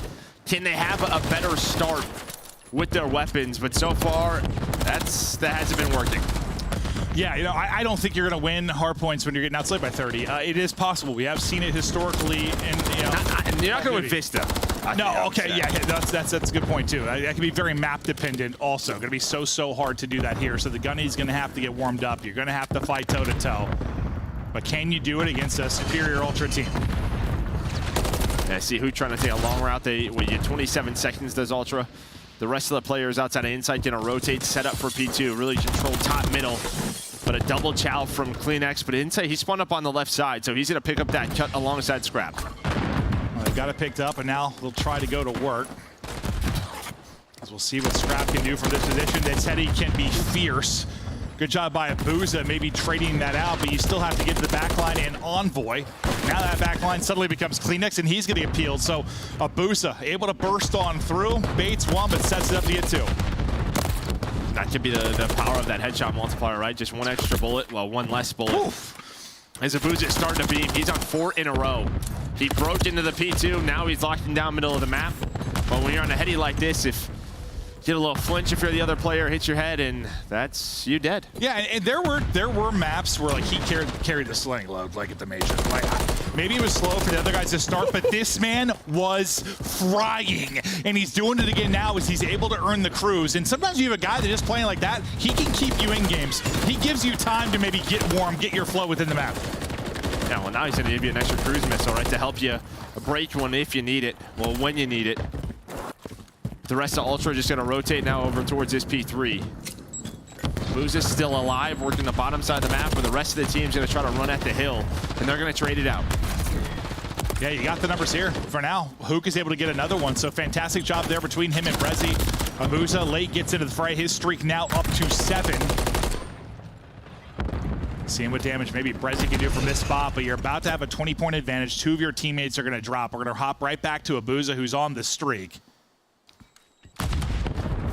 Just seeing as these 2 ARs try to hold where the fight's going to come from. And this is what could be tough with P3. Woo! It's like his Abuza continues to snap. Oh, hey, hello there. 9 in a row for Abuza. Joe just said that because the stream we're casting off just basically turned to a camera shot of my butt. So Joe got very excited, but we have another TV we can turn towards now. So Joe, take us back to the gameplay. Yeah, no, 10 in a row for Abuza. He's still alive, but I was saying it could be tough with P3. Like, Ultra was holding the spawns, but they did not have hill control. From an Abuza screen to something like the back of my head, dude. Yeah, I forgot that could happen. Yeah, Abuza 11 to straight, 12 and 4. Maybe give him another, but Rival won't get up in time. The spree will finally end, but yeah, definitely a difference in the slaying department, but specifically from Abuza, who is leading the way. The kill feed right now, though, well, I was going to say it's all Ultra, then the double hits from Brezzy. He has a chance to earn a streak. If he's able to get another, he's on 5 in a row. Oh, we need a couple more there. Yeah, Insight hits him with the Renetti, but yeah, Surge are just, on these P3 and P4s, they're just fighting from the hill. They're staying alive near the hill. They may not necessarily have the spawns that they want or the better spawns, but they're buying enough time. Those players near it are staying alive, getting, 2 pieces, making the map messy, and this is what you needed if you were a Seattle Surge fan. A 60-point lead, and kind of what I talked about, yeah, the guns, they got hot, well, especially Abuza's. Well, usually in these series where you think, listen, I know Surge just got a top 6, but where it can be a little lopsided between 2 squads, like usually the top team is working on the map pool a little bit. Things can get a bit more interesting, and they're being exposed right now on Vista, but still obviously a ways to go. One of the streaks going to come in, courtesy of the 11 spree you had earlier from Abuza. Let's see what Papa can line up. Not going to connect, but it backs everybody up, gets them into the point, and they'll secure this time with 30 seconds remaining. Now, see what this turns into off the back of that. Yeah, they don't have P1 control, and that's kind of the problem here. Now, number 6 in 04 just kind of has to play his life, wait for his teammates to help him out. But off of that, he's going to get 2. So Hook's going to stay alive. Now, Brezzy looking over his teammate Envoy, the last one there, and they traded out effectively. A lot of the times when we see cruises on this hill, it normally doesn't turn a lot of big time because off spawn, the opposing team just runs through P1, gets you off the hill. But that time, they hit 30 to 40 points.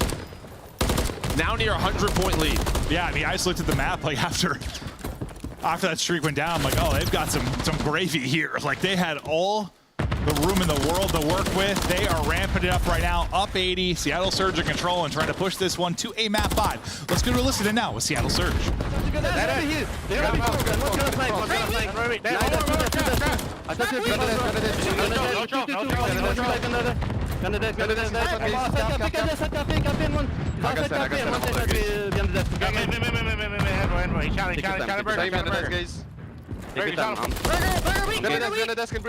Yeah, I'm holding my bridge. I'm holding my bridge. Yeah, I'm coming. Wait, one HP, give me a sec. Yeah, I'm gonna die then. Yeah, nice. I'm mid. You can. No, they spawn here. One fast on you, bro. I'm my mid. I'm about. Can you? I'm you, but I'm watching. But you want to put I get you cross. I thought you made nice. Give me a sec, I'm turning mid. I see nothing mid, guys. I'm with you. Dead. One guy's Just side. First one, bro. They're gonna be here on you guys. Got it. I'm touching time, guys. I'm gonna shot that burger. Yeah, give me a sec, okay, give me a sec. Top. Close. Okay, second. I'm on your burger. Daddy, no, bro. Nice. Missing one. Yeah, I'm gonna tell, bro. Me left. Oh,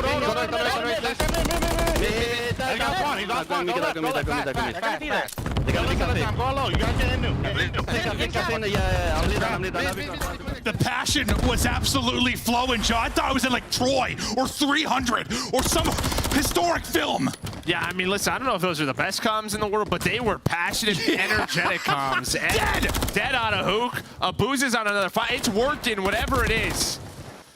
And yeah, I mean, now if you're Ultra, you were just a few points away from sending us to a Game 5, or sorry, Surge, a few points away from going to a Game 5. Yeah, they're getting darn close. Still 57 needed to get a 4-man clearance now. If you're Ultra, that's 4 straight for Scrap. It's him and Insight. We'll lock it down. Insight getting the centering on point. Look at the Chow, but everything in the kitchen sink hitting him. The utility is going to work for Seattle Surge. They're able to burst on through, get right back into the point. They battle for these final 20 or so seconds. Just chip away at this and get closer and closer. You got the luxury of that right now. When you've got nearing 100-point advantage, you'll take those 20 seconds wherever you can get them.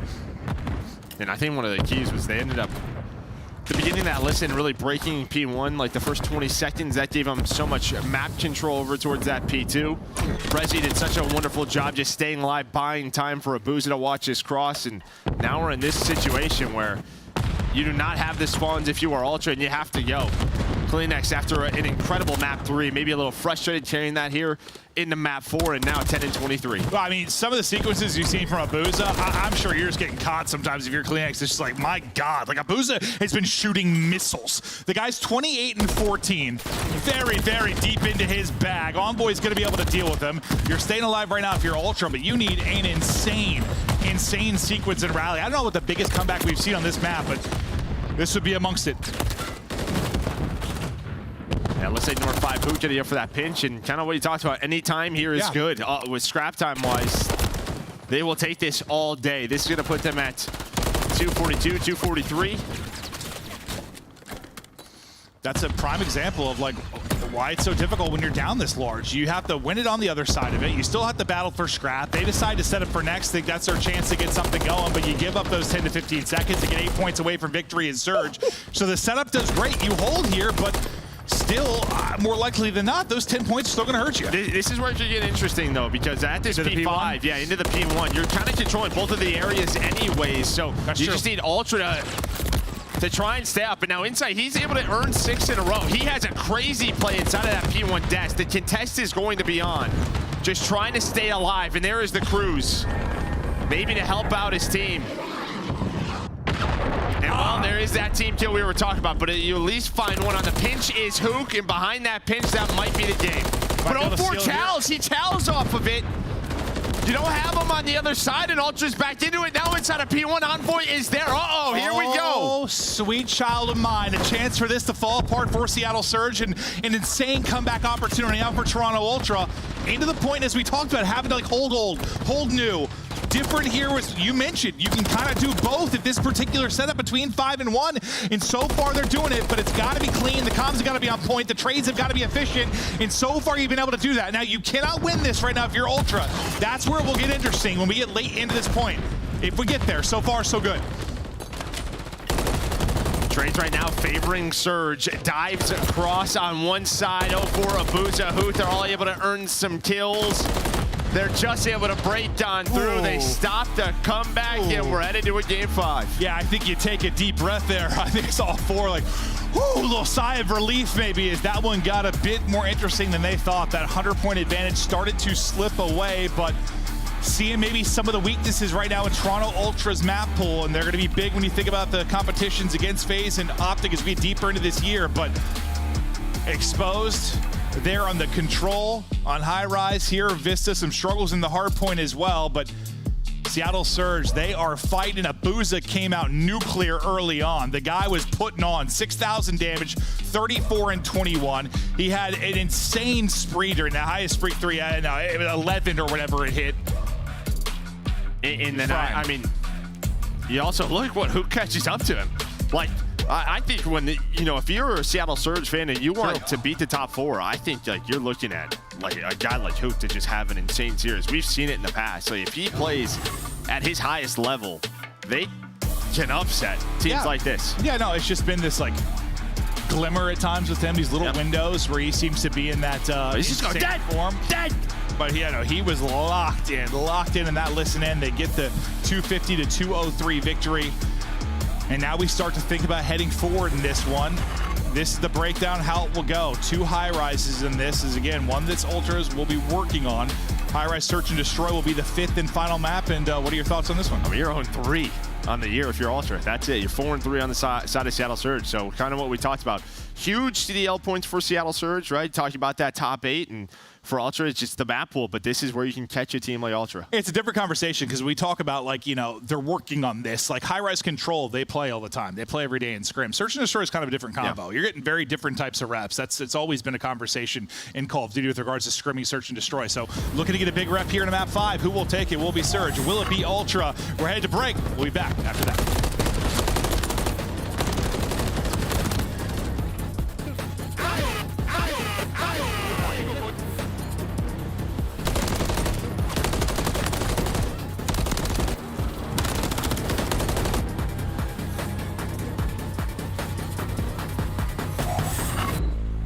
Upgrade your game with the Scuff, the official controller of the Call of Duty League.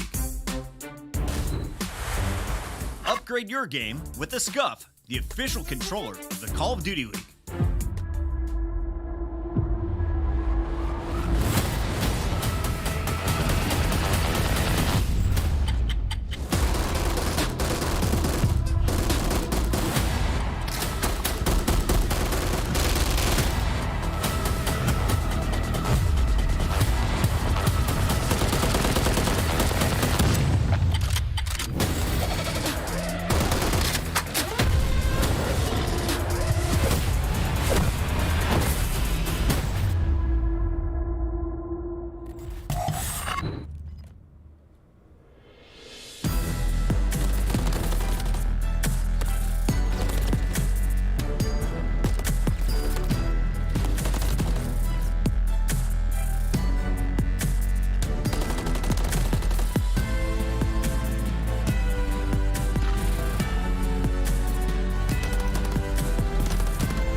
Here we go. It's time for a map 5. This one will decide it all as Surge are battling for very important CDL points in the mix of things. Their top 6 finish was huge for them. They've been rising up the ranks in a good position to get into champs qualification. But listen, every 10 points is going to matter when you talk about this. So if you can get 10 points against a top 3 team, that's huge.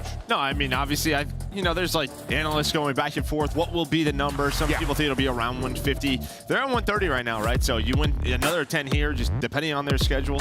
You're going to take that all day. But I think the thing is you're just seeing the Surge team trend in the right direction at the right time. Now, it's taken a long time, but they're starting to work. No, I think that's a good way to put it, because like we've seen a lot of teams, in that 5 through 12 spot that have been kind of up and down at times, sometimes good, sometimes bad. But like, you're right. Now's where you want to start ramping up, right? Ramp it up towards the final major, ramp it up towards champs. This is your squad. You are locked in and looking to get it done. Series leader you saw with Scrap so far throughout this one, but to high rise we go, and we saw some explosions in the map 3. We'll see if they come into play again here, Joe. Yeah. See what happens, dude. There's fire extinguishers down here. You gotta be careful of that thing. But what you're gonna have 04 just inside the bomb site, laying down, and everybody else is all the way in the back for Seattle Surge. So just kind of relying on him and what he can do from this spot. At least find the first blood. And it's not going to be real tradable. Like, there's no one that's going to angle on this. So this is going to be a big moment. Does he check it? He will not. 04 able to get it. Smoke himself out. Now, what does he opt to do? Scrap is able to get one, kind of be the equalizer, bring it to a 3 versus 3. 04 decides to go the aggressive route, get in towards the Toronto Ultra side. Maybe things fall apart. Great movement there from Brezzy, though, as he brings it to a 2v2 and just slides away with his life. Yeah, maybe just trying to get a little mixy after finding that first kill. Maybe just wait for your teammates. But either way, it's a 2 versus 2. But Inside taking a route is going to find Brezzy and spot Hook Inside with a big round in that 2-on-2. So he's able to put Ultra on the board. Yeah, 04 gets your opener. He's playing in that kind of lurk, trying to catch that bomb planter, and it's just sort of a question, can you get out from that spot? What else are you able to do from that position? Unfortunately, it ends up being a kind of an awkward gunfight on the Ultra side bottom, and can't find anything more. And I think, Scrap got one like right at the same time. Yeah, I think the problem was that he was trying to trade on the player mid-stairs. The issue was, though, his insight was towards those back stairs on that B street, just sort of looking over him. And as soon as Insight spots him, he's like, I'm probably dead here. And he was. As Abuza is like, I'm fighting after that map 4. I'll gun anybody across the map. Yeah, him and Scrap, I'm just surprised they didn't stay there and do that longer. Like, you want to shoot? I'm down to shoot. Well, I think he was 1 HP, Scrap was. Yeah, probably. You got 4 or 5 hit markers. Spotted him low. Tickled him. Smoke out, trying to get out. Not going to work, but the trade does come in. So 04 able to get in position. Then Brezzy picks it up. Efficiency there from Seattle Surge in a scary moment. A nice job for Surge in that spot if you were 04, and then nobody at the cross, and that is not going to help you. Now Scrap's on the pinch in 3-on-2, now quickly into a 1-on-2 with the team nade. Well, that had nothing to do with the map, I don't think, Joe. Nope. That is another one. I mean, there were several in the map, too, that you pointed out where it's very winnable rounds for Surge. Doing a little damage to themselves here in this one. Yeah, just comms-wise. Not sure what the call is there, but maybe somebody misses a nade. Like, hey, start to hit the ladder. I'm going to nade a certain corner for you. Unfortunately, maybe you just timed it wrong and you naded your teammate. That's going to be my guess. Yeah. We're focused on one part. I didn't see exactly what it went down, but the fact is it results in a team kill. And maybe you miss it. Yeah. A round loss, yeah. Ultra will go up 2-0 now. Back over to the offensive side of things. And we'll see where they opt to take this. A little 2-man game with Scrap and Envoy early on. Looks like Scrap peeking out towards A. Envoy is holding bottom middle for now. They're just kind of waiting. Looks like Hook is down low. A little bit of a different setup here for Surge, right? Round 1 is everybody towards the defensive side. You had 04 pushed up. This time a little bit more presence middle of the map. Both teams just maybe just trying to find that first pick, that first opening. Well, that's definitely the case, but the pressure will go to Ultra eventually. You got to make a play. Get some damage in, get the smoke out. One send it forward, maybe get this down on bomb. He'll tuck away in the corner because Brezzy is an elevator. They'll pounce together, though, so you get one, but you get one right back if you are Seattle Surge. Now Hook, he's got rival MCW combo to work with. Scrap's POV there for a moment, and he's got some damage in. Bomb is down on the B site, though, and they're just flying together if you're Seattle Surge, just kind of fanning out on that B street. That's what they needed to do. I was waiting for them. I was like, they're going to do what they did on Rio multiple times, and just like kind of you picked, be in the middle of things. But finally, they picked a side, and they used their numbers. Nobody's able to get caught. Inside, I think he saw Hook down low, saw 04 climb the ladder. By the time he decides which one to take some shots at, he ends up getting caught, leaving Scrap in this position. But yeah, there was a chance because Scrap was flanking around the defensive side where I'm like, uh-oh, they might line up and give him a couple of kills. But finally, I was like, they just needed to go, and they were able to do so.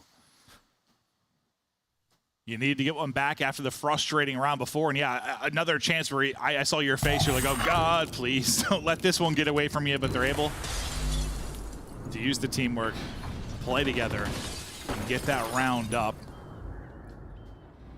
Now, what can they do offensively is Brezzy and company start to work their way up. It was Envoy peeking one side of the tunnel, Brezzy the other. Maybe one just trying to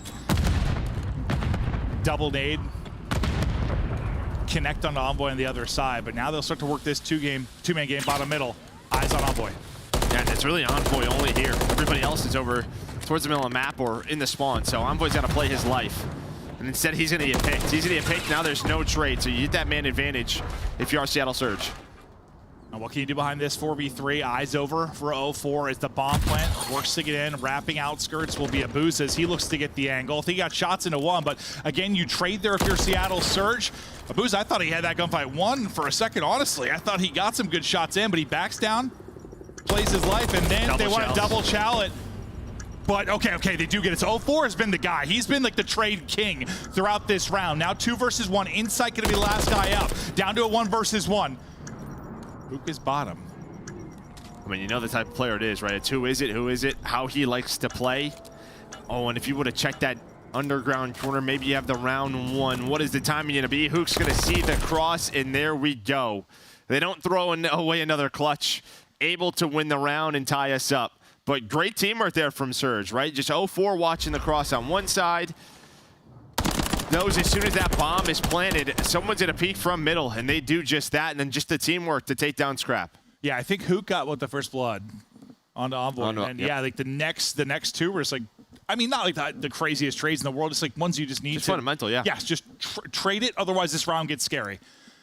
He does just that. 4 straight now for Hook in this. He tied up 2-2. So after a bit of a blunder, you're right back into the swing of things, and all square in this map 5. Some of the utility being exhausted, playing dodgeball here in the early going as 04 looks to get angles. I think we could be tough for a team like Ultra on a map like this. Is like your subs and Envoy and Kleenex. Like when we see teams really struggle on this map, it's sort of the SMG players, right? How do they want to play it? There's just not a lot of options for you to do outside of underground. And Envoy again inside of the bomb site. Did he picked it 04 with the double. Nasty read on the Scrap. Hook there for the 3rd. As Surge starting to get that momentum. Listen, it might have been not baiting, but you know, the trades in the last round, but this time it's all just a straight gunny and reads from 04. A massive round from him. And now it's 3 straight from Seattle Surge. So they have not looked back after maybe throwing away a round. They have dominated here.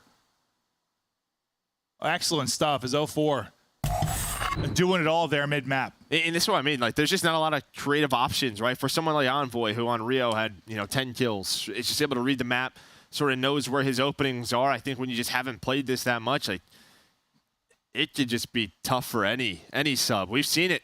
Yeah. Whether it be control, whether it be a search and destroy. Oh, I mean, there's times where a sub's like last alive, and if they don't find it in MCW, it's just like, good luck. Like, good luck giving yourself a fight like you have a chance to win. Like, you're gonna have to hit some absurd shots to have a shot. It was 6 straight for Hooks, and now it'll be the cruise in. You got the first blood behind Brezzy, a chance to go up 4-2. Kleenex will get a kill on 04. In that same moment, hits Heli side, not gonna lead to anything, but Brezzy will get his 2nd. He's got a 3rd maybe here. Brezzy is cooking in the high-rise kitchen as he's got 3 straight. Scrap will be the last one up. Brezzy a chance for a monster ace. and he'll get it. Brezzy with all 4, and he's fired up. I mean, that's a huge double out of Brezzy. Just that, honestly, it's a little bit scary. All 3 players are alive. While the cruise is being called in, Kleenex was able to find 04. And I thought, like, maybe the trade was going to be in, but somebody was looking over Brezzy, probably Abuza.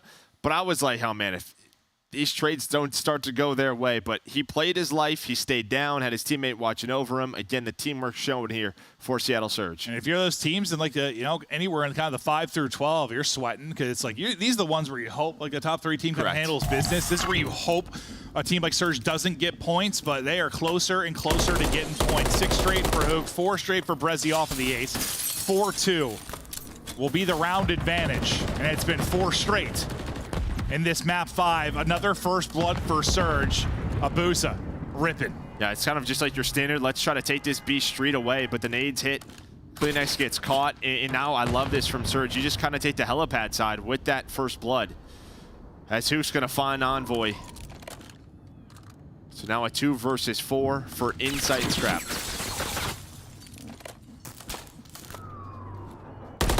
Maybe where the clutch will start from. You've got eyes on 1.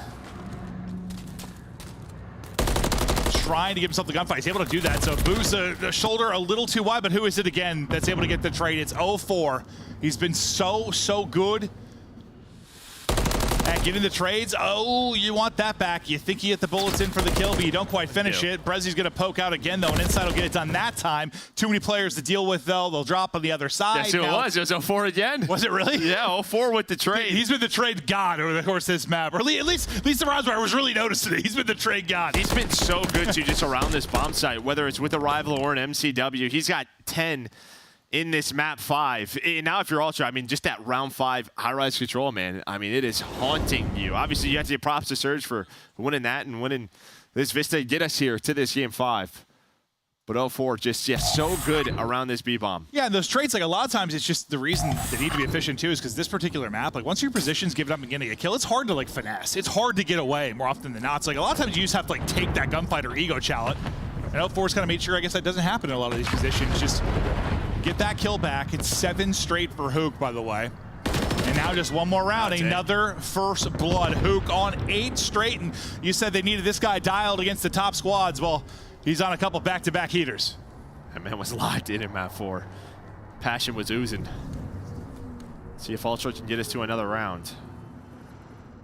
But they just have no clue right now. You've completely stalled this round. If you are Seattle Surge, you do have to plant. But you're just hoping to catch somebody from Ultra trying to make a play. And honestly, if you told me Abuza was like 1 and 4, I'd have been like, yeah, right. Like, they're up 5-2, but the rest of the guys stepping it up massively. And 04, then I think just finds the opening. He's able to slit. He used the helipad play to get to this spot. There's the double. Kleenex, we talked about how tough it can be when you have a sub on this map. He's just got a rival in the windows. Good luck. 04. What a play. And yeah, these are those fights. Like, yeah, best of luck. We'll see you later. Ultra dropped. That'll be 10 points for Seattle Surge, and ones they desperately need if they continue to fight in that top 8 position for a chance at champs. And listen, if you're Ultra, you just gotta know, you're playing some maps you're working on. You're gonna have some frustrations. I don't think it's ever fun working through your weaknesses. No, it's not. I mean, I just think they had this match in the bag, that round 5. They really did. 4 dead, trapped in the spawn. Yeah. I think that there's a way in which, okay, we literally have no idea how we're playing this map. We're just not doing the right things. It's like, we did the right things. We got round 5 defense. We were there, and bang. Then Surge just smoked them. Absolutely did. But maps 4 and 5, you had no clue. Some work to do. Envoy, 1 and 8 in that final map. Really struggled. Abuza puts up 1, but had nearly 1,200 damage. But, I mean, 04 was the Reaper.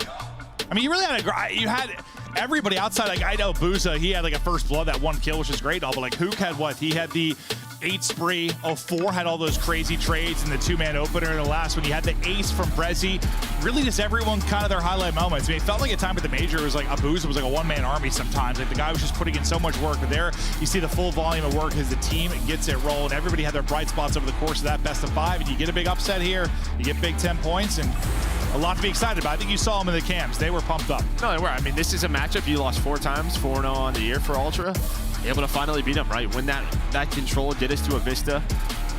Yeah, just had some individual moments on that map out of Hujin of Abuza, and then Game 5, I mean, 0-4 has helped their S&D. Just the way he plays the map is a lot of fun to watch. He realizes, okay, there's going to be some openings here. He knows the setups, able to pick them apart. Yeah, no, he was great. It's always seemed to be in the position to get the trade, like based on where the gunfights were going down for his teammates. Really terrific work there out of him. And Surge, a massive win. And now, yeah, again, if you're the rest of the 5 through 12, you're probably pretty frustrated because you see 10 points here. Yeah, I'd be pissed off 100%. Like, Charles working on maps, great. Well, Surge got 10 points. Makes it more difficult for some of those squads. But that'll do it for our first match. And now to break it down, back to the desk.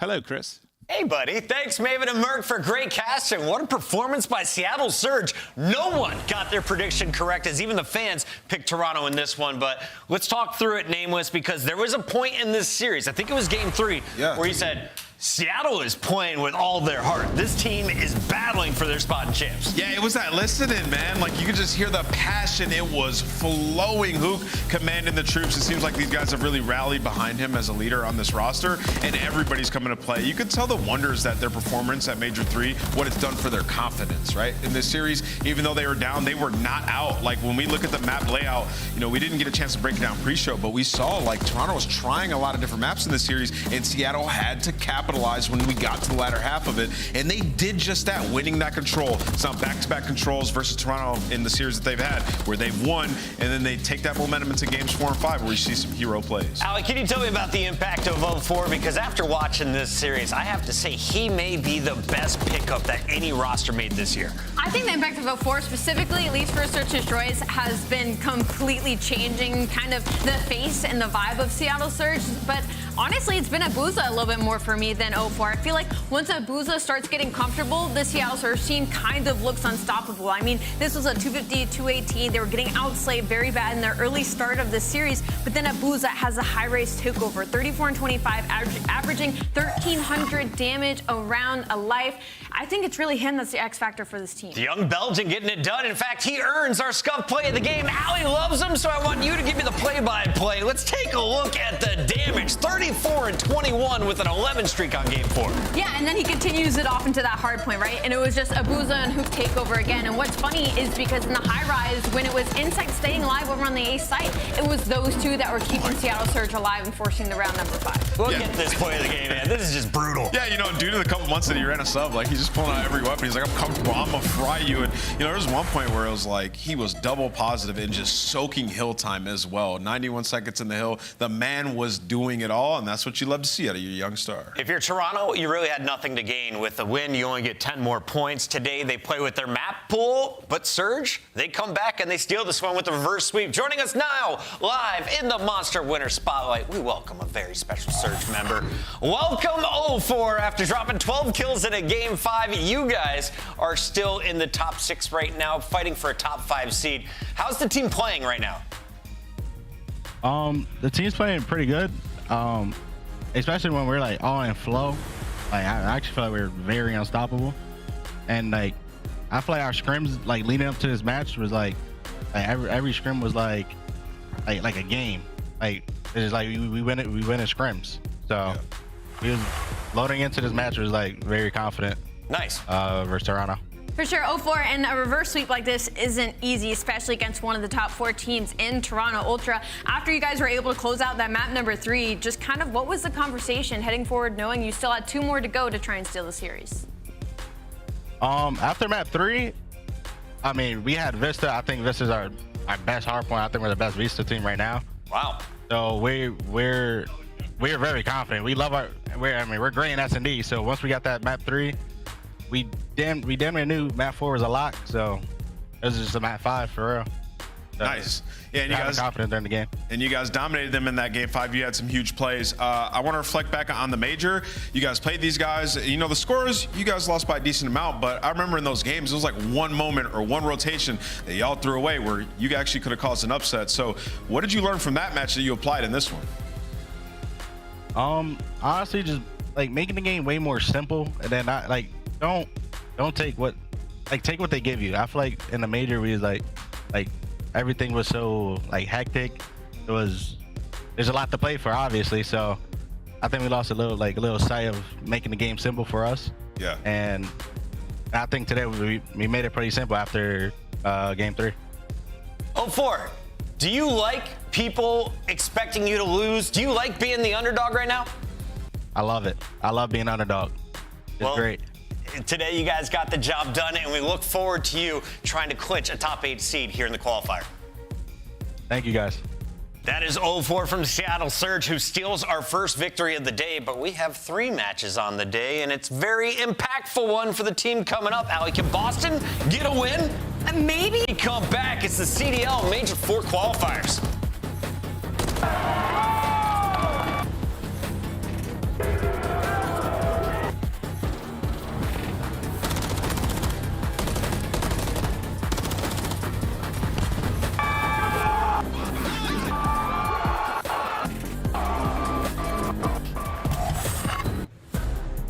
Upgrade your game with the SCUF, the official controller of the Call of Duty League.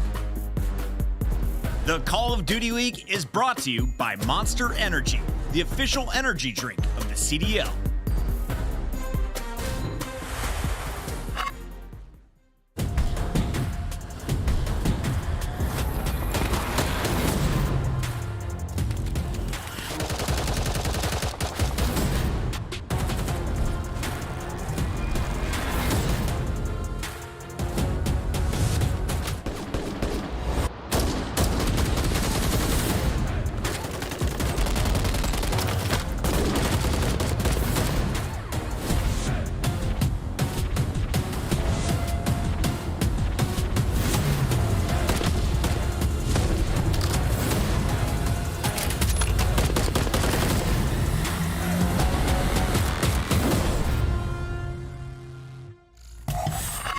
Take a sip of syrup now. Right? Oh, do I need to? Okay, all right, I can. Okay, here we go. Can I open? Am I strong enough to open this? Yeah. You can open it for me? I'm not strong enough. Are you serious? I need you. Well, we got to take this. You're my work husband. We got to take this off. Oh, that helps. Now can I do it? Yeah, probably. Go. Come on. I can't do it, dude. Twisted bar. I need to chug the syrup. Is this guy serious right now? Oh, you're very strong. Did you get it? Not the headset, please. Yeah! Oh, God, what are you doing? Oh, my gosh, that was way too much. We've got inside on stage. That's delicious. Okay. Back spawn. Back. Secure the area. Watch backstairs. Backstairs, 2 guys. Got double. Get him. Nice. Oh, my God, he's coming stairs. Mid. Got double.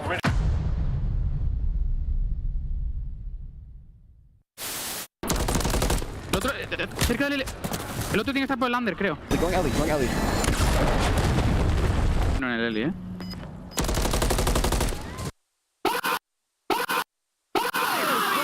Go, eso es, joder. Bueno, Javi, coño. Madre mía. Nice try, man. Oh. I calmed it, dude. I said, like, wait for that. I know what you mean. I know what you... Marnie or top guy? Wait, I think they're probably working, eh? Yeah, they have Deddy, by the way.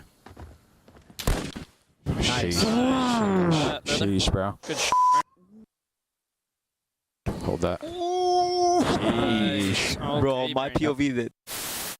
Weak. One shot low. Rug was weak. He was weak. I'm just holding the iron. I couldn't get him. He's one off a street, Teach. He's working bomb quick. He's playing confident. You saw him. You can't get on until 8. Oh, frag. Wait, what? Alright, we gotta regain. Bro. He's one off a street. Come on, Teach. Let's go. All good. He's one off a street. Ain't no other frag on, bro. All good.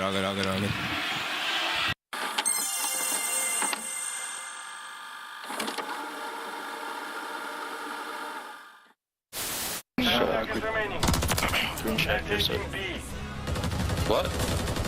What are the odds? What the fuck? Sorry, my bad. You didn't hear the... 2 in there. One's red, one's our house. Yeah, they got it. Oh! Nah. You said they got it? Hold up. You said they got it? Hold up. You said they got it? You were there.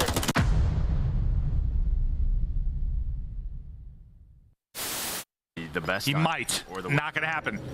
They get the plant down safely. I like the trigger discipline here for, oh, my sweet Jebediah. He's going to yell for it. Oh. Try to catch the timing. Oh. Tries to catch it. It's done. He sticks it.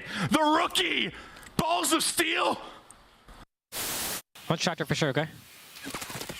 Oh, bomb, one shot. Heard you. Bomb dead. Nice, good job. Bomb dead. Bomb, one shot. One bang. Nice. One square. Draws on bomb. Give me a sec. One shot dead. Nice. Last guy broken. Bring me. I'm gonna hop. He's still broken. Broken weak on you guys. Nice. Is everyone They're mindful. They're mindful. Go A. Yo, next time go A, guys. Yeah, they're gonna get whopping there. Yeah, nah, this is insane.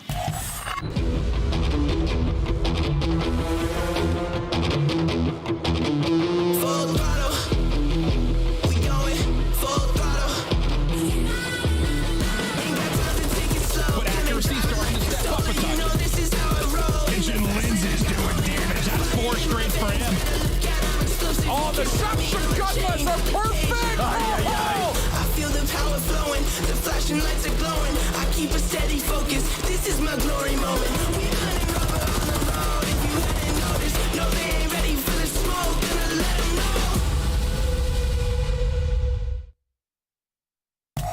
Welcome in, everybody. Today, Minnesota enters with the 8th seed, but they're tied for that 8th spot with the Royal Ravens, who play after this matchup. The good news, if you're a Minnesota fan, you're playing the worst team in the league. The bad news is Boston made some changes. Let's start with Minnesota, though, and what we saw from them at Major 3, Allie. I mean, we saw a tough loss versus the Seattle Surge that we just saw previously, taking a reverse sweep against the Toronto Ultra. So for Minnesota Rocker, things aren't looking too bad right now. They're keeping these respawns fairly close. Their biggest issue is they cannot win a control, and they need Standy to go 17-4 to win a search and destroy. I was going to say, he set the league record at Major 3 for a search and destroy performance, and they still lost that series. And what do you need to see from Minnesota today?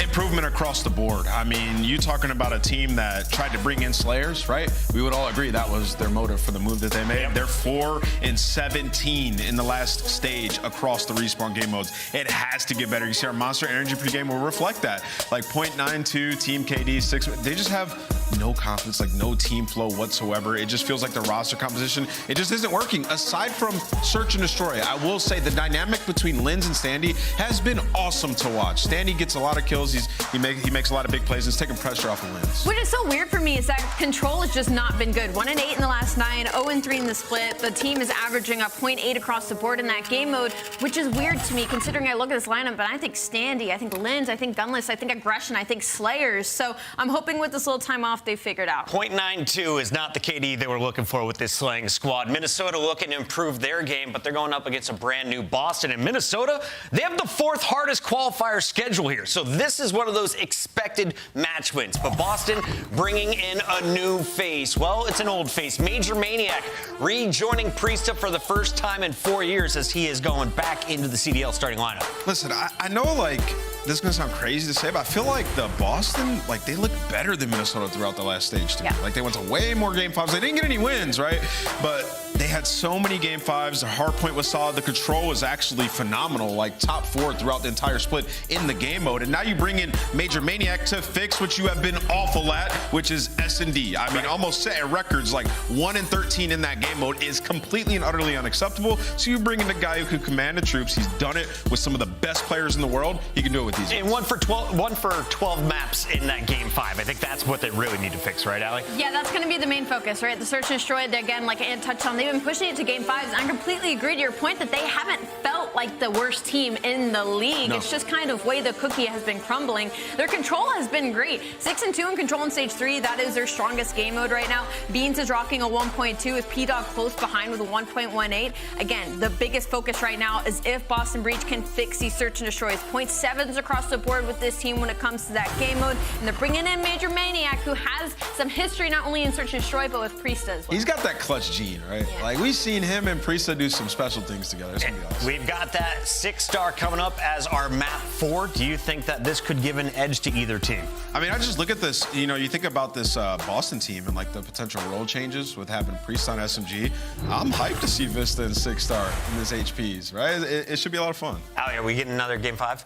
I hope not. I think this ends in 4. All right, let's go to our Scuff Pick'ems and make these locks official. Nameless, as you lead everybody on the planet with 121 correct picks. You want to make it 122? Yeah, let's go with the Boston Breach. You're going Boston Breach today for their 6th win out of 25 matches. Yeah, Minnesota's looked awful, so I think Boston takes it. I really thought I was going to be different today because I was going to pick Boston Breach. I truly think they look like a good team. I believe in them to close it out today. Now, I also was going to go Boston Breach, but because you two just did, I'm going with Linz. Let's do it, Minnesota. And the fans agree with me. On the mic for this one, we have a fantastic return of a legendary caster from the UK. Ton, it's great to see your beautiful face, my guy.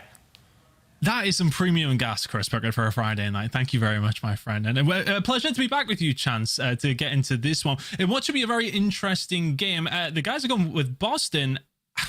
I don't know. I was thinking Minnesota all the way through our prep here, Chance, but it's one of those games that could go either way. Well, and, you know, Minnesota are definitely going to be the team that, like, wants it more in a sense because they're on the bubble for the champs contention. So these guys are going to be coming out with some absolute ferociousness. Boston, I mean, in a sense, playing for pride, they could technically make it to champs, but they would have to string together, like, a monumental run. Virtually not possible.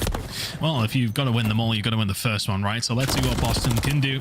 Of course, the new pickup, well, kind of new pickup in Major Maniac coming on through for Boston. See if they can get anything going, but you are right for Rocker. I suppose that result that just previously probably doesn't help them too much with Ultra somewhat crumbling, but a good start here to Vista. A couple dead, managed to get some control. The first points on the board here for Rocker. Yeah, absolutely solid stuff off the opening break. 20 seconds left as well. It's not too shabby, and you can play with a little bit of freedom as well. Stanley pushed up in a position. Snoopy, though, wants to chop it down on the flank and is going to be successful at it. So maybe a nice little chip away at the final 10 seconds of scrap. Keep things close as we rotate towards new. But, of course, Rocker, we're in a good situation early on. They're going to get there first. Snoopy, though, might be a problem already. Nice 5-1 start. Yeah, that's going to be a dangerous proposition for Rocker. I'll have to keep an eye on what Snoopy's going to be doing here. Flank going to be coming in pretty much immediately as well. Break should be coming in here for Boston. Breach, it does so. Really nice play by them. Force spray for Snoopy. If he can keep this up, Boston have got a chance to go on that miracle run. Long way to go, even in just this series and in this map as well. But currently a decent enough start. Getting some good time. We have 40 seconds to go. Rocker will steady the shift somewhat, but Boston not in too bad of a position. Linz will find one, trying to hold something down here, but bit of a pinstripe kill feed between both these two teams. Nobody really in control. Rocket, though, starting to get some time. The time on the board they will get. 25 seconds to go here at P2. Looking solid for Rocket.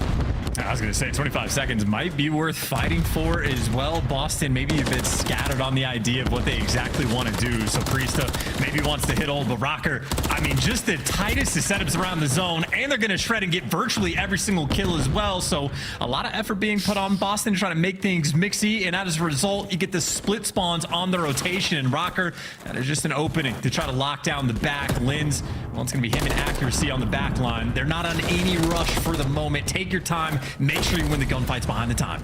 Oh, they haven't been able to find anything. Rocker on the push round from the flank. Gunless will find two, though, so that will open the door ever so slightly. Spawn from behind, though. Boston Breach are going to be there to potentially pinch, but Rocker are going to be the first ones here themselves. Accuracy through the front door will find one. Needs the rest of the team to be here, though. Linz can't find anything. Clean wipe from Boston. They might find themselves 30 seconds behind, but some good time on offer here over towards P3.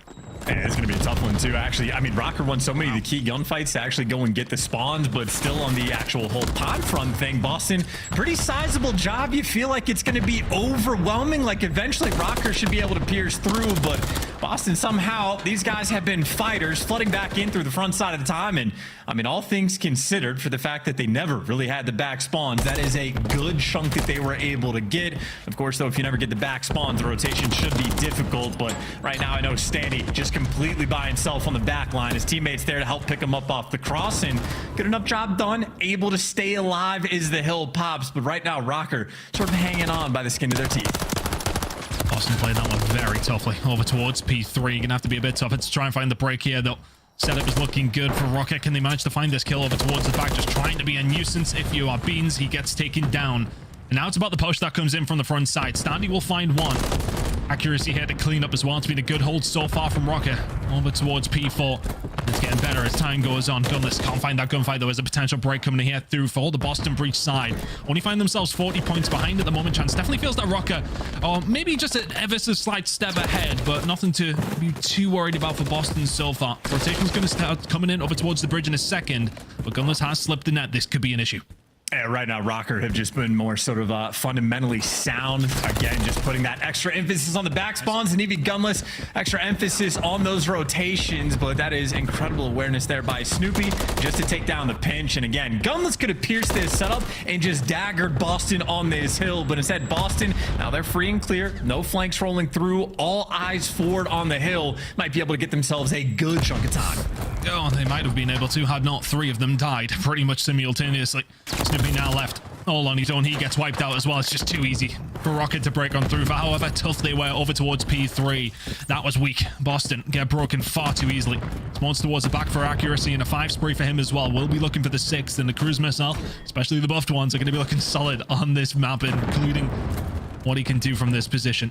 Pre-step-ins, Major all combining well, though. The 6 would be good. Accuracy can't clean it up. I'm sure this gun got buffed, but nonetheless, accuracy will be asking for the 6. Does not happen.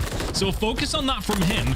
Doesn't result in anything, and Boston Breach will eventually get a hold of some time over towards the end of the hill.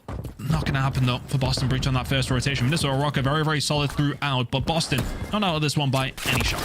Hey, well, this is the rotation, by the way, that often feels like it can decide games. You get that second set of rotations over towards the new P1, and well, Boston, it does not even last 10 seconds before Rocker just stroll through and break it down. So the past 2 hills, neither team has had any success at holding on, so much so that Boston might just strike right back and take the hill. Accuracy can't quite turn and burn, but Rocker do just enough to get the 4-man wipe. So, hey, you broke down the P1 hold. Rocker in good position still. Rocker in a good position. Boston 50 or 60 behind. You need to start to find a way back into this one. You want to make champs, you need to find yourself with a good start. Let's go for a listening. Boston Breach. Nice. TV on TV. I'm watching. You got me. TV cat. Mid. One to mid. Alright. What's the new plat? It's me plat. Who is it? Plat. Middle standing. Go flank low. I'll Eric. He's mid. He's low. Nice. One more. Tell me. He's not down my side. He's low. Go time. Time dead. I'm with this. Yeah, he's he got me. Jumping down. That's one.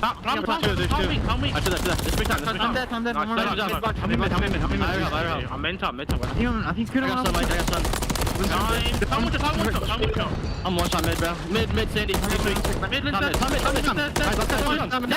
man. Shit. I'll get time here. Center front. Give me back right. One me back. I have a left. 5 lanes set. Following time, guys. Time. Nothing left. I can take every man. I'll kill Pat. Lamar, behind the lens, guys. Yeah, it's on the back. Okay, they might be burger on you. I have your low, mate. I got blue in this case. Push on burger, maybe? We should shift to right. I don't see him burger. On the desk. One shot. Take your time with these kills. Yeah, one's gonna be probably back left of me. I'm standing above. I think he's gonna be Zig. 3 boxes, yeah, I'm trying to help you. He's on the palm. One shot. I think he's gonna Zig. Zig standing 1 shot. I'm probably dead here, guys. I'm dead. This is in the back. On the ball. 1 shot. Alright, I'm gonna go for the left. Someone show me left. I'm here. One. You're gonna be breached. Minnesota Rocker have found another gear, and Boston Breach cannot keep up. Managed to find the rotation over towards P3, and well, we were calling that it could potentially be game, but Boston Breach may well find themselves the breakthrough. Snoopy trying to do it all on his own. 3 spree for him. Could do with finding a couple of more for the rest of the squad. They're nowhere near. Minnesota Rocket, 20 seconds remaining here over towards P3. Rotation looking great for P4. It's their game to lose now, Chance. Yeah, and they've just been playing an annoyingly safe game. You got guys like Linz tucking himself in the back of the map by the piano room, playing as safe as possible for the rotation. Rocker, even when they lost the P1 time early on, just so much emphasis these guys have been putting on the spawns, and they've been able to keep it secure. So Boston, like, the hills have been mixy. They've been fighting in the kills column. They've been okay, but with hills like this, you are simply too far behind. A victory lap of a final hill for Rocker. Fundamentals on point throughout for the Minnesota Rocket. Can they close it out here as we say that? The break will come through for Boston Breach. It was looking very unlikely, but they do find a way to slip the net. Trying to break back through, and this would be the start of a monumental comeback if it does happen. But 30 seconds to go here for Boston Breach. Even with every single one of those seconds, it's still going to be an 80-point game. Gunless towards the backside may be the one to cause some sort of an issue, but bullets in. Ain't going to find the shots to quite finish that one off. That's a 4-man down for Boston Breach. Still a long road to go through, though. He had a chance. They're actually going to chalk it up and go on the rotation as well. So Snoopy might be the guy that has to make the big play. Well, he gets cut down. New Hill's 6 seconds away from popping. And for Boston, again, it's like individual heroic plays that would need to take place. Priest gets cut down. Major Maniac gets cut down as well. Rocker, like a swarming unit, all 4 players around the new point as it pops. And they get the job done. Nice little exasperation of a nice calm from Gunless after. I know he's happy to be squaring up with Beans again. Very solid result for Minnesota Rocker in map number 1. It never looked unlikely throughout. Rotations on point. Found the breaks where they needed to. Boston flailing in map number 1. Minnesota Rocker will take a deserved lead on Vista. And it's just one of those games that you kind of watch and just see one team just be fundamentally so much better. I mean, they're just, for Rocket in that scenario, dotted their I's, crossed their T's, got the job done. Boston Breach, as you kind of alluded to, scrappy their chance, but nothing more than that, really. No, not at all. I mean, look, I think it was, what, a 3-kill slang difference. That's a 100-point gap in the game. So, yeah, on a fundamental difference. Rocker were just playing the easier game. They had the back spawns more often than not. Like, even the first go-around, it was on the P3. We saw Boston fighting tooth and nail. Got the majority of the time on the hill, but you just have to work so much harder for these kills. And then Boston maybe had like 2 good opportunities with some like actual efficient setups. People pushed out, and anytime they would get a setup, well, everybody would just lose their ones and it would collapse almost immediately. So sort of the idea at the pro level, if you're playing the more difficult game, you're just going to end up losing the majority of the time. Rocker, for the most part, just comfortable. But again, if you just want to pay attention to the stats, really not too big of a difference between the 2 squads. The scoreboard, though, tells a very different story. Yeah, it's almost more frustrating when it's that way, right? You know, you can kind of slay, you can hang in that respect. You haven't just been blown out of the water. It's just a tough one to take, I suppose. But for Boston, back to the drawing board when it comes down to Vista Hardpoint, but you've got another 4 maps to potentially do something on. Minnesota Rocker will take a deserved lead. It's about a 100-point game in the end. Nice and steady away for the Rocker side. The new recruit on Boston not quite getting the job done instantaneously, but we'll see if things do work out differently as the rest of the series does boil on. But here is the game floor. Minnesota Rocker got a hold of the lead from the get-go and never let it go. Really good job from them. Very much a fundamental gameplay coming in on Vista, which you do see quite often. The team who are better at hardpoint will typically win that map, and deservedly so for the Minnesota Rocker this time around. They'll take a 1-0 lead in what will be their fight to solidify themselves in champs at the end of the season. The Vision Session Destroyer going to be coming up next, high-rise control, and then if we need it, we'll get to see 6-star hardpoint. New Hill's coming up on that one. It'll be interesting, but Rio Search and Destroy will be map number 5 if we do get there. On the basis of what you just seen there, though, Chance, I mean, I know it's map number 1, but Rocker coming in, very, very solid start. Yeah, absolutely. And again, I know something like behind the scenes is a lot of these teams, the pressure's on maybe to make a roster change going into the final split. Boston being the only team that really actually made that sort of final call. So Rocker, sort of the word through the grapevine, as it were, is that they talked about it as a team. They wanted to switch up the way they were playing hardpoint just a bit, but they're trusting this roster to sort of make it through to the top 8 and get the champs in the end. So a lot of trust and faith being put in the team. Solid map 1, and I know for the S&D, they're going to have a very strong advantage on Invasion S&D as well. Boston are 0-8 on the year on this map. It is nearly June, and they haven't even accidentally found a win. Yeah, that's it's a tough statistic to look at, but I suppose we were having the conversation about, well, why the hell is it in there? New roster, I suppose. Major Maniac coming in, his S&D prowess. I suppose he might have some ideas of how to break that duck, and is a significant one at 0-8. Let's see if they can turn it around. There's no time like the present. Maybe they can get it done. But yeah, it's a tough one. Like, you lose a map number 1, you're then heading on to your consensus worst map, probably the worst map for any team in the CDL right now. Well, it's a good look. Is that a stretch? It's interesting. They are the worst team in the game on it. They're 12th in so many, like, offensively, defensively. These guys have been at the bottom. Obviously, Boston are going against Stand You, who can absolutely pop off. Man's breaking kill records at the Major of 4KD. Granted, that's because they only played maybe like 2 search maps, but nonetheless, he has been an elite caliber S&D player basically since his introduction back in Cold War. So that's the lookout player on the side of Minnesota Rocker. But I do think Boston will have a different look. Major Maniac does bring a lot to the table, specifically for this game mode as well. But I know for Rocker, you do not want to squander an advantage. And right now, well, there's the first blood already. Major Maniac and Snoopy. You love to see Boston making plays together. Get the first blood and the bomb down. Yeah. Something a bit from left field. 3 through the middle of the map. Find the pick. Back it up. No problem. Good stuff from Boston finding that first blood. Linz gets taken down. Minnesota Rocket now looking for some sort of inroad over towards this B side. No trophies, of course, in round number 1. So, yeah, those nades about to rain in. Bean's just trying to dodge what he can. Rocker's still working on something over towards the B side. And of course, on the flip side of the map, you've had Gunless sort of posted up, worried about sort of those A Street pushes, but Boston so far, no mistakes being made. 40 seconds left on the game clock, and I mean, Rocker have to make a decision, and maybe Standy wants to get active, see if he can sneak through and make the play, but he's going to run to the pre-aim of Snoopy. And this is going to be a very difficult gunfight to win. Go button hit, Snoopy. Easy reads, now accuracy with the bomb. Well, what are him and Gunless going to do? More than likely, just run into death. Yeah, it's a tough one. You lose that first blood. You need to start finding some gunfights in the middle of the map, and for all that, Gunless will find 2. He does not have a lot of time to work with, or a lot of health for that fact. Boston Breach will find round number 1. Big first blood comes through. They hold sight. Good defensive hold. Minnesota Rocker now will get their opportunity, but nice start for Boston. See the play call come out straight from the rip. 3 down mid-map. Find that pick. Back it on up. Nice, simple round of search and destroy.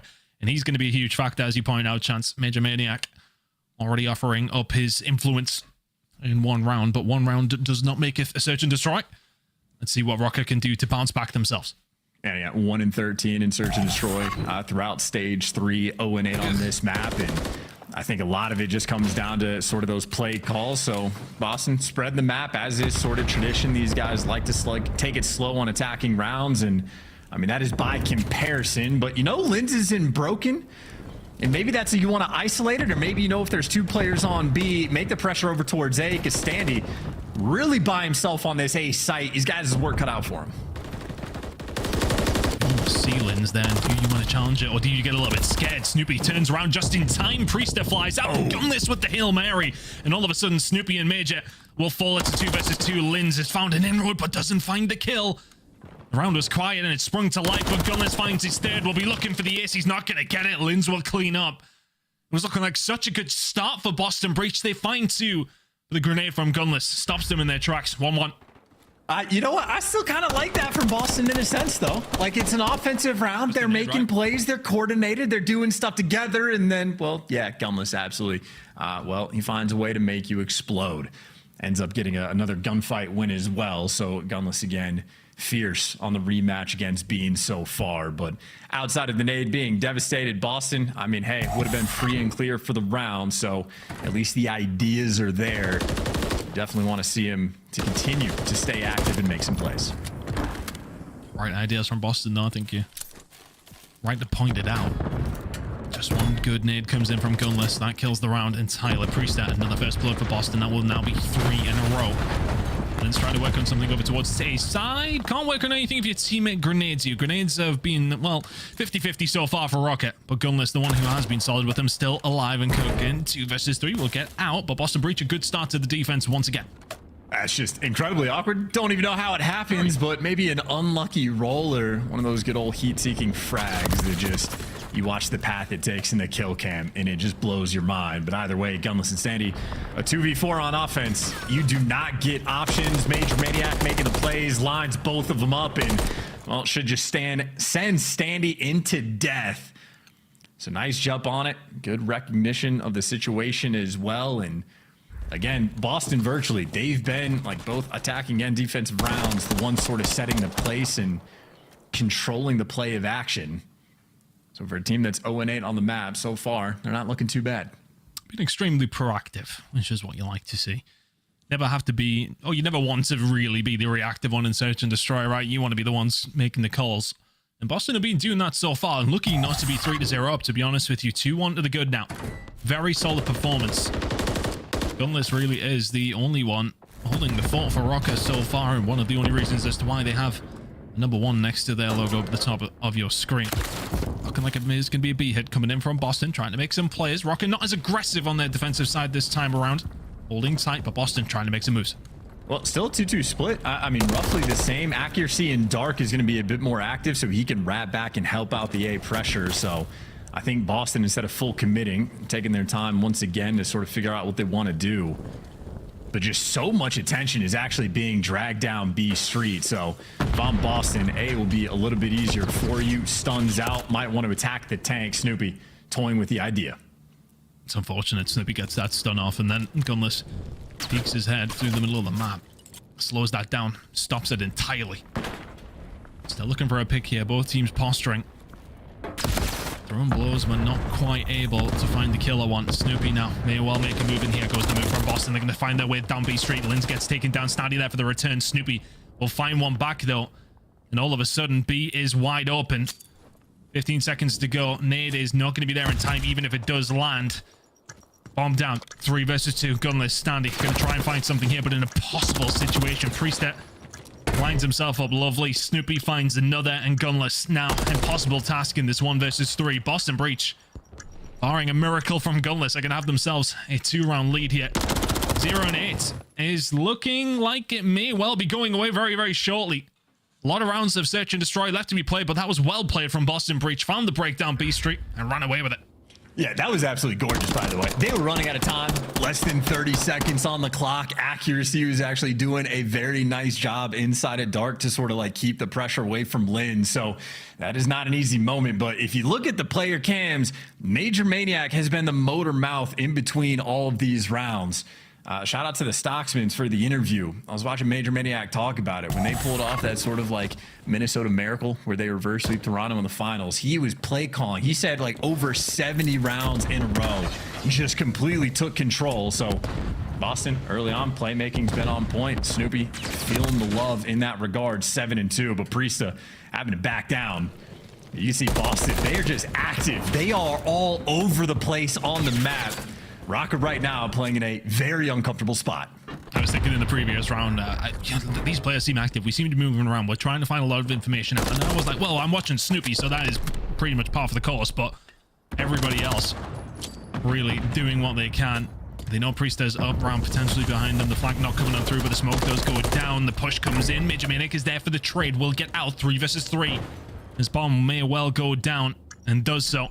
Rocker now trying to defend, but not as in good a position as what Boston were previously. 2 men on the flank, maybe the dagger, but Major Maniac staying alive back here, chance. Yeah, he's waiting for his teammates to clear everything out, and they have. They should at this point know all 3 players are in and around site. Snoopy getting active towards the time. 27 seconds left. We have all 6 players alive. There's the first blood. Snoopy can't catch the angle in the power positions. Overwhelming. Minnesota Rocker, how about a bounce back of a round like that? They're dealing with the pressure of guys like Priesta living inside of your spawn. Well, they can hit out the site as well. If Major Maniac had been maybe just a little bit quicker to help out Beans and protect his friend on the old forklift, well, maybe things could have been different. But Rocker, good execution on the play. And that is an offensive round they absolutely needed. Yeah, and maybe a little bit of bad timing for Boston over towards that B-side of fellas if the tank push was really being watched and all of a sudden Beans is dead behind the digger. It's a tough one. But Minnesota Rocker, they had to make the move. You were right. The big pressure came in from Priesta on the flank.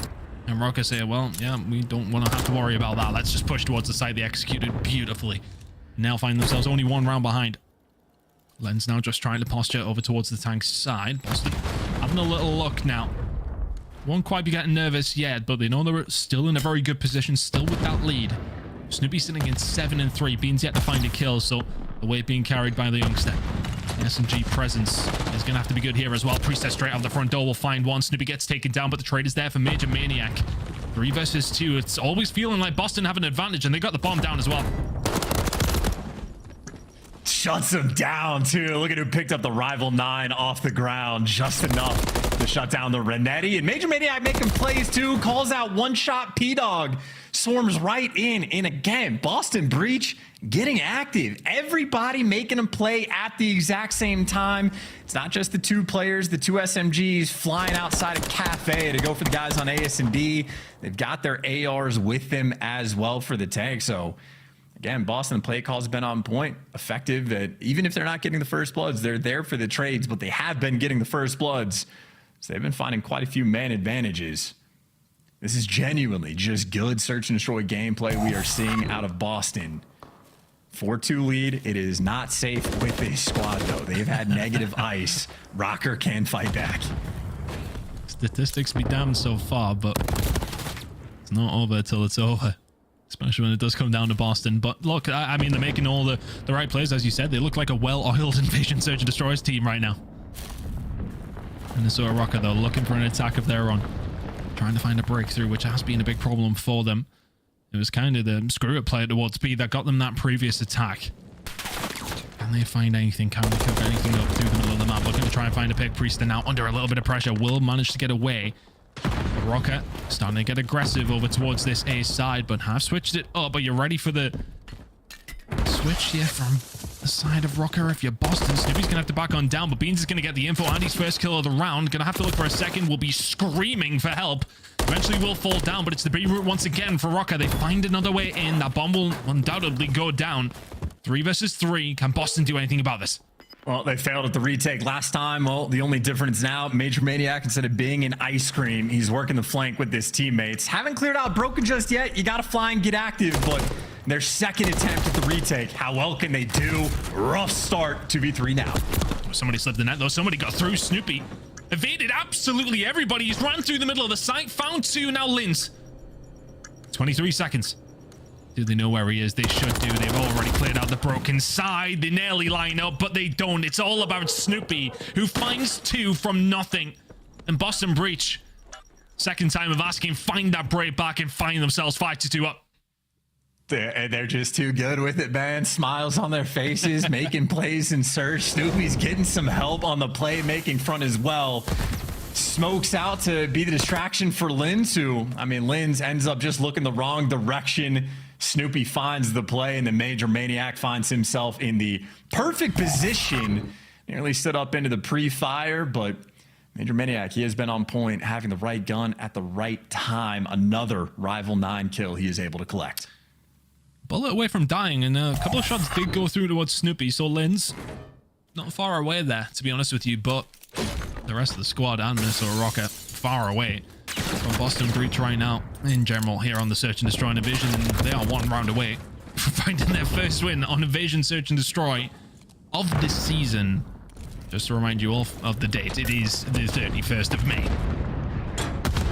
Big hit coming in over towards this B side from Boston. They felt under pressure from the flank pretty much the entire round here, stabilizing just a little bit, but not much map presence this time around. But Rocket have given it up. Boston will not know that.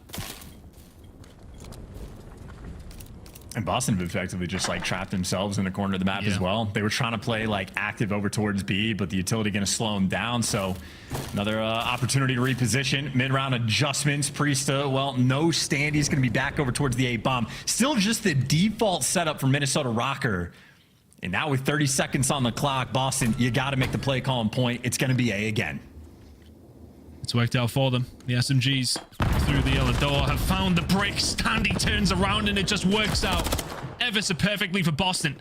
Gunless will be there to shut 1 down though. Now the trade's okay. You recruit to get the job done. It's not quite Easter, but a miracle comes around the corner. Boston Breach find themselves an Invasion Search and Destroy for the first time this season. We are what, 5 months into it?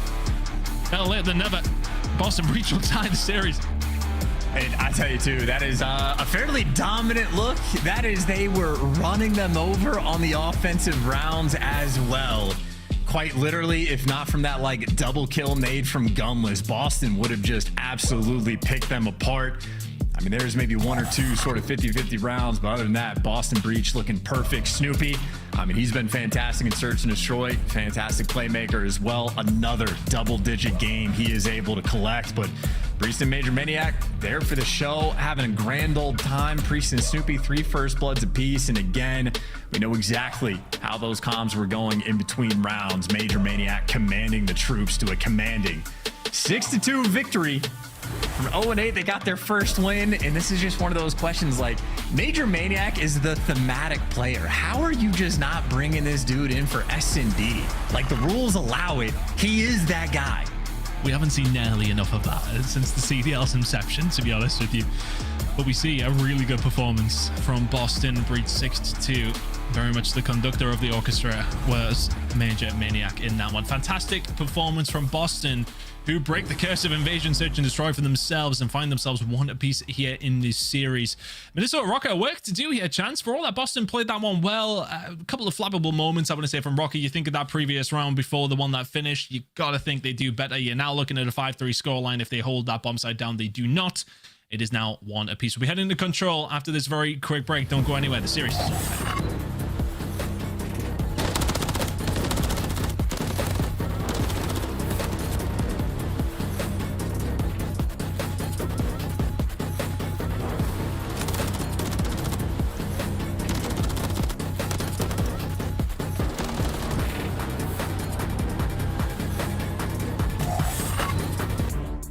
Upgrade your game with the Scuff, the official controller of the Call of Duty League. Scuff Gaming is doing an ultimate giveaway where you and a friend can win a chance to go to COD Champs this year. The giveaway includes 2 VIP tickets, travel expenses, and more. To enter, scan the QR code on the page or go to scuff.co/CDL and enter your email. Terms and conditions apply. The Call of Duty League is brought to you by Monster Energy, the official energy drink of the CDL.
you're tuning in, because Boston Breach won a search and destroy.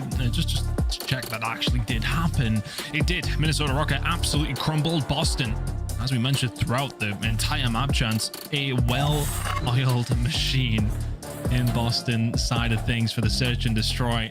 And a very, very different turnaround to what we've really seen throughout the entire of the season. And Major Maniac has got to be a huge reason.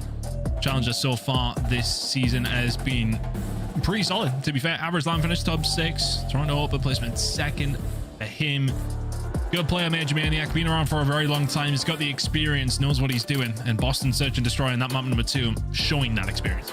Well, honest to God, stats like not that great in challengers, right? Like, I think the idea from a lot of the teams when you're going to challengers to pick up players, you don't look for like the average land placing of like 6 in challengers. You would expect you just look at the teams that are dominant getting the wins. But what Major Maniac is a known quantity.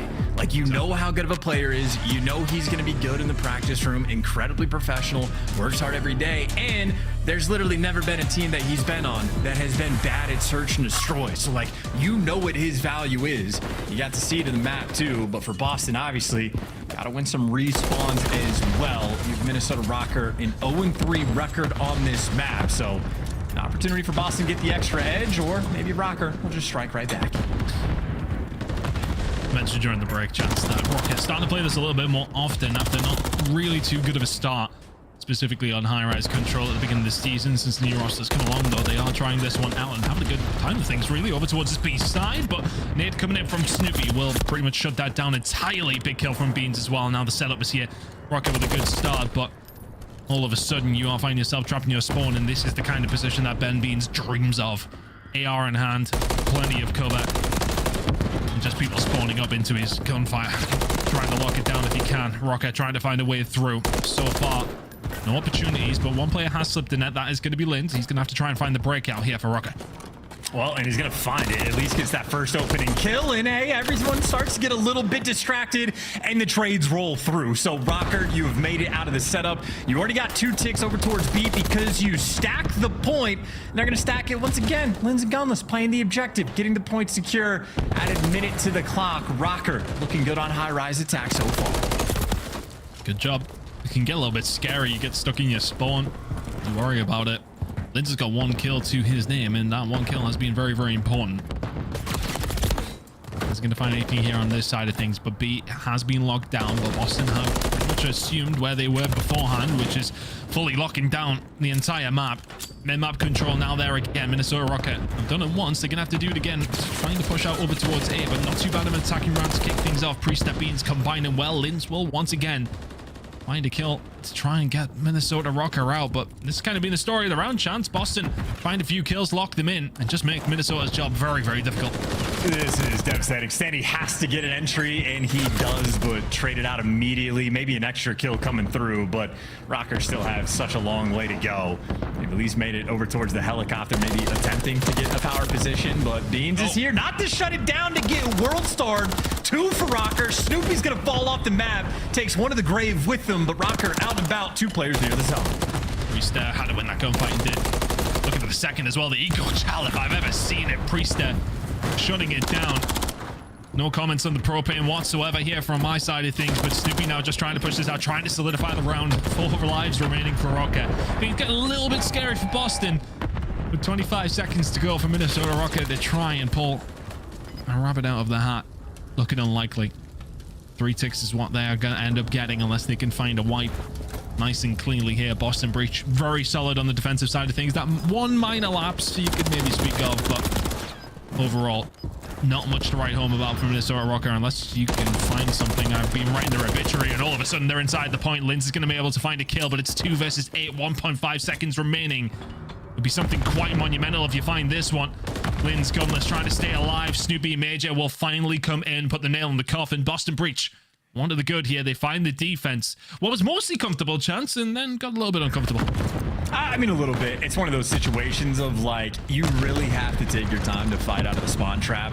Rocker were able to do that once. You're not going to be able to do it twice. Like, it is just too devastating. It takes so many extra lives just to get out. So the opportunity Rocker had when they actually captured the B zone, those players desperately need to stay alive after the fact. And again, as soon as you get cleared off the board, you can effectively just chalk the round up. So they got 3 ticks of progress. Not too shabby of an offensive round as far as ones that you lose go, but still a big opportunity for Boston to really drive the point home. The pedal to the metal and lead the charge. Snoopy flying at you. Nice moves, but stands into death. Boston, well, no more players active on the map. Major down low though. Can he get anything going? Absolutely not. Stanley always going to win that gunfight. And Snoopy is really going to be the one to try and find a breakthrough in the middle of the map. Let's take his time. Trigger disciplines all very well, but the rest of the team not finding anything. The nade bounce over the top. He's not going to find much else either. Bit of a staggered push coming in from Boston. Minnesota Rocket say thank you very much. Boston, welcome to the spawn trap. Tough one to get out of here, but Rocket in a good position. Boston can find a route out here. It's a similar situation to what we've seen in the last round chance. Minnesota Rocket not quite as neat and tidy with that spawn, but either way, Boston's still struggling. Yeah, this is going to be brutal. Actually, yeah, even Standy making moves, getting some power positions, and I mean, Rocker maybe having to run for the hills just a touch, but still neither zone has really, like, the clock hasn't been stopped at all. Major Maniac, the first one to actually get near the objective, but he gets shut down. Maybe an opportunity over towards A. Still got to be concerned about that giant exploding propane tank, though. I know it's coming back with the vengeance. Most difficult thing to kill, because when you kill it, again, it'll always get its revenge. Snoopy gets shredded 23 seconds because you've barely been able to play the objective. Boston, they got to go. For all that defense was relatively clean, the attack has been anything but. They got to do something well. They're going to find 3 down, and they're attacking on 2 different sides of things here. The next kill would be big, and they find it. Snoopy onto accuracy. And all of a sudden, what has been a minute of lackluster gameplay, Boston have sprung into life. B now starting to be worked on. A lot of pressure going in over towards that side as well. They could do with at least just finding 3 ticks from somewhere. They're very, very close. They're attacking on 2 different fronts. I wouldn't have minded just the pressure over towards B. They are going to find that 3rd tick, but they haven't extended the time. Still the pressure coming in to find a couple more. These next couple of gunfights, absolutely huge. Lins will be able to find one though. Rocket trying to shut this one down, but Major Maniac 5 spree will find 2. We'll lock it in. B looking good. Rocket backs against the wall. Boston making moves. Yeah, how they've orchestrated this, I have no idea. Now Major Maniac might be able to get that new buffed cruise missile. Well, he's going to have to take his time. All of his teammates going to be coming out of the spawn. Rocker, look at the arrows on the minimap. Worried about the underground flank. They are trying to hunt Major Maniac down.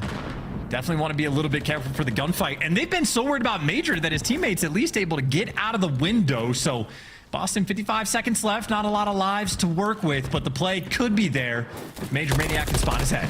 Oh, he got some good shots on the accuracy. Can't find anything else, though. Standy will be the one to take him down. Gunless will fall off the map. This doesn't look right. There we are. Nope. This is a lobby thing, too, not a priesthood thing. Yeah, 4 versus 8. Boston, can you find anything now? Good shots, not going to quite be able to make them count. Minnesota Rocket looking like they are going to hold on. The ticks will be at the advantage of Boston Breach. Still may have an opportunity here, though. But with 2, with 1, looking tough. Snoopy all on his own. Not going to happen. The round will eventually go over towards Minnesota Rocket. But, I mean, look, it was one of those... I think for Rocket, yeah, okay, you find the round win. You will be a tick down heading into the second set of defenses, but at least he didn't let Major get a hold of that cruise missile, because that could have spelled some trouble. They will find the round, 1 apiece. And now it's the opportunity for Boston to go on the defensive side. Can Minnesota turn it around here with an attack of their own? Yeah, I was going to say, all things considered, maybe slightly better overall for Boston, but they had to fight to be able to orchestrate that and get it together. Lins, by the way, 17-9. So he started off like 1-1. He was the least active player on Rocker in the first round. Absolute monster there in round number 2. So 17 kills, nothing shy of ridiculous. And maybe the guy leading the charge over towards the B zone as well. Rocker showing off that they are very happy to be playing the objective as I question my math. Oh, yeah, I thought they only got 3, but I've been told by production and by the text. It was actually 4 for Rocket. Did you miss that as well, Chance? I did miss that as well, but either way, accuracy might just get one by himself. Actually, he jumped off just a split moment before, and then Priesta chops him down as he tries to go back. So Rocker maybe feeling a bit of that tick pressure as well. And I feel the pressure of Snoopy in your spawn, where you kill him, you get traded. And I know Major Maniac didn't get the cruise, but Beans, well, it's his turn, and the strength of Beans, definitely the slang. 20 or 13. Very much leading the way for the squad, and there is the 6th spree as well. Cruise missile definitely going to help, and that 7th is going to help even more, putting that pressure on once again. Kind of thrived in the first defensive round, and he's thriving here once more. Back on the roster, causing issues for the opposition. 23 seconds, Minnesota Rocker have barely seen a point. Boston with a pretty perfect defensive hold here so far, but 15 seconds more just to solidify it. Big win from Gunless, though. How on earth has he got that? Priesta now going to have to try and lock this down, but 10 seconds. Gunless has got to get in touch with the rest of the team. It's going to mean the investment of the cruise missile. Beans obviously feeling threatened enough that it has to be called in. 1 second remaining to get a touch on the B. Minnesota Rocker still something to work with here. The 1.5 seconds is not a lot of wiggle room. They're not going to need it. Plenty of presence over here. A couple of kills go down. Beans left all on his own. Can't fight anything. That might be being gone. I don't know why Beans wanted to boost the cruise missile immediately. I don't know why he wanted to kill the guy that wasn't closest to either point. So you use a cruise missile to call the round, and instead, Rocker should be able to get the B zone. Priesta, millimeter heroics to get in and stop it. And that is an insane little finish where I don't know exactly where the kills came through, but either way, I mean, if we're talking about a defensive shootout, if we're talking about how important those ticks are, Rocker just happy to be able to like fall their way into getting those final 2. Beans, I think, jumping the gun just a bit on the cruise missile, but hey, still get the round win. Is it a mistake Danny may well learn to rule later on? I'm not too sure, but it felt a bit overzealous, didn't it? The execution as well wasn't necessarily as good as he would have liked, considering the cruise missiles being buffed. Not finding a lot with it. That's a big nade coming through from Major Maniac, though, so the pressure easing immediately on the Boston Breach, and Snoopy doing exactly what he did last time in accuracy. Will read it. But aggression over towards A and B. Major reading that himself as well. That's 3 down. Lynn's all of a sudden the one left here for Minnesota Rocker. Good pressure from Boston, who are 2-1 to the good here. The attacking round would find them in the lead in the series. Yeah, welcome, by the way, to the trophy changes. This might be one of the maps that's most impacted by the trophies being different. The idea of staying alive on the B zone is not a sort of happy thought. So many extra nades it feels like you're playing against, but what Beans is playing for is the kills. 26 to his name already. Stun's going to connect the players off spawn. Beans just wants to slow him down as much as possible. He is doing exactly that. In the meantime, he might fall 2 ticks of progress on B. Priesta even getting a tick of progress on A. Boston, the 2-front war, picking him apart on high rise. Oh, that might be the game. Plenty of good work being done by Boston, but it looks like Minnesota Rocker have managed to steady the ship. Yeah, backs against the wall, though. Snoopy putting the aggression in here for Rocker. It's just a nightmare situation. You gotta watch your flank. You gotta clear them out. You gotta keep them off the point. There's so much that can go wrong from this situation. Snoopy finds a big gunfight towards the backside with Gunless standing, doing the best they possibly can. Beans is just trying to lock it in. It will eventually fall, and Minnesota Rocker will get some breathing room. Accuracy still going here. If he can find another, not gonna quite happen. Snoopy's the one who can answer back for Boston, but Rocker somehow gets some map control. Boston Breach are in the ascendancy there. Also, by the way, 15-11 on lives. Like, if you're Boston Breach, you want to keep the pressure up and just play the TDM game, but you got to make sure you're at least getting the trades.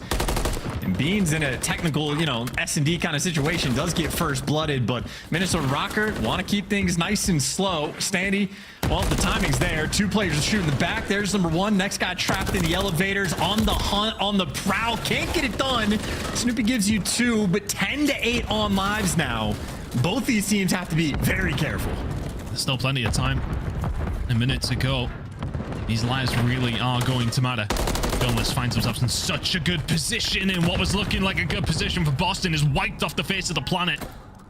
Snoopy has found a route through, and he's going to have to be the one that gets something done here for Boston Breach. Finds himself in a position. He's looking for the kills, but he needs to ease that pressure, which is just unrelenting. Gunless and Accuracy will find a couple. They will have to turn around for Snoopy, the long-range rival, and it's looking solid. Can't quite finish the job, but the rest of the team need to find a way out. 5 versus 5. Beans will find another, and this game will just slow down. Oh, he's just picking apart Lins. Just spawn killing this poor guy. 5v4, no respawns remaining. Snoopy the Thorn in your side, standing winning gunfights towards the middle of the map. It's chaos on the mini-map, but you can't get past Snoopy. A 2v2, 15 seconds left to call game. I mean, Snoopy has just taken over. That's 4 kills in a row. I think 3 of them were on Lins off the respawn. Gunless needs to find the 1 versus 2 to keep Rocker in this control. Looking for the pressure now as Snoopy just trying to stay alive, taking the way over towards this A side. Gunless gaining information, needs to find some gunfights though. Trying to find some awkward angles, but he's got to move now. He's got to move very, very quickly. Gunless into the gunfire of Snoopy, who takes over in the final round. Asking where the Chals are. They were there aplenty, but nobody can outgun Snoopy in that moment. Big round from him, huge round from Boston. They find themselves in the lead. Yeah, they just start bullying them at a certain point. This is like what I feel like is the setup for this Boston squad. You got Major Maniac for the S&Ds. You got guys like Beans and Snoopy for the respawns, and Priesta, he'll be doing the dirty work in both modes the entire time. That is a devastating combo for that round to eventually be won on lives. So many ridiculous gunfights that were being won, and as you pointed out, for deservedly so the praise, Snoopy absolutely popping off, just going crazy. And poor Gunless as well, like Snoopy's just playing this situation perfectly, just the constant jump checks. He's got his teammate right behind him. He can do no wrong, can't be killed, and maybe a little frustrated for it. Snoopy, a little extra love there towards the end, but we are just staring at an incredibly broken scoreboard, much like the Beans with some huge damage for the Boston side. It's just the kind of map that he does revel in, right? But Snoopy is going to be the one on everybody's lips after that final round. Interactions off the chain, and Lins is going to be having nightmares about that. Snoopy time and time again just keeping him in the spawn. And I mean, Rocket were, for all that was a bad start to that final round, they were in a pretty solid position. They had some decent map positioning going on. They had Boston kind of trapped. Snoopy was left pretty much all on his own. I think it was actually a 3-man wipe that came through from Rocker. Snoopy was the only one left, and then he basically turned the round on its head, all on his own chance. And that's what can happen when you got somebody on the flank on control and you don't respect what he's able to do. He picked them apart from behind. Yeah, no, not ideal at all. By the way, more big moments like this little 5 spree from Major Maniac. That was when Boston were having to dig from the depths to get out of their spawn and string something together. But I mean, Ultimate Rocker just completely outplayed. Even if we did go to a final round, Boston would have been nice and secure for the defense as well. So effectively in control the entire time. And I know Priest is, well, he has to me one of the more unique POVs in the league that when you watch him play, he's gross. Like the snapper on point, his movement is clean. Priest, a very twitchy player. I know over the course of the year, the scoreboard never reflects what at least my perceived skill of him is, but make no mistake, a dangerous player on the map. Boston Breach now 1 map away from really doing the funniest thing ever in a sense. They just had the opportunity to play spoiler against all of these mid-range teams, completely dagger them. Like Seattle comes out, they pick apart Toronto, and they get 10 fantastic CDL points. Boston is literally the team that you have to beat. It is the must win.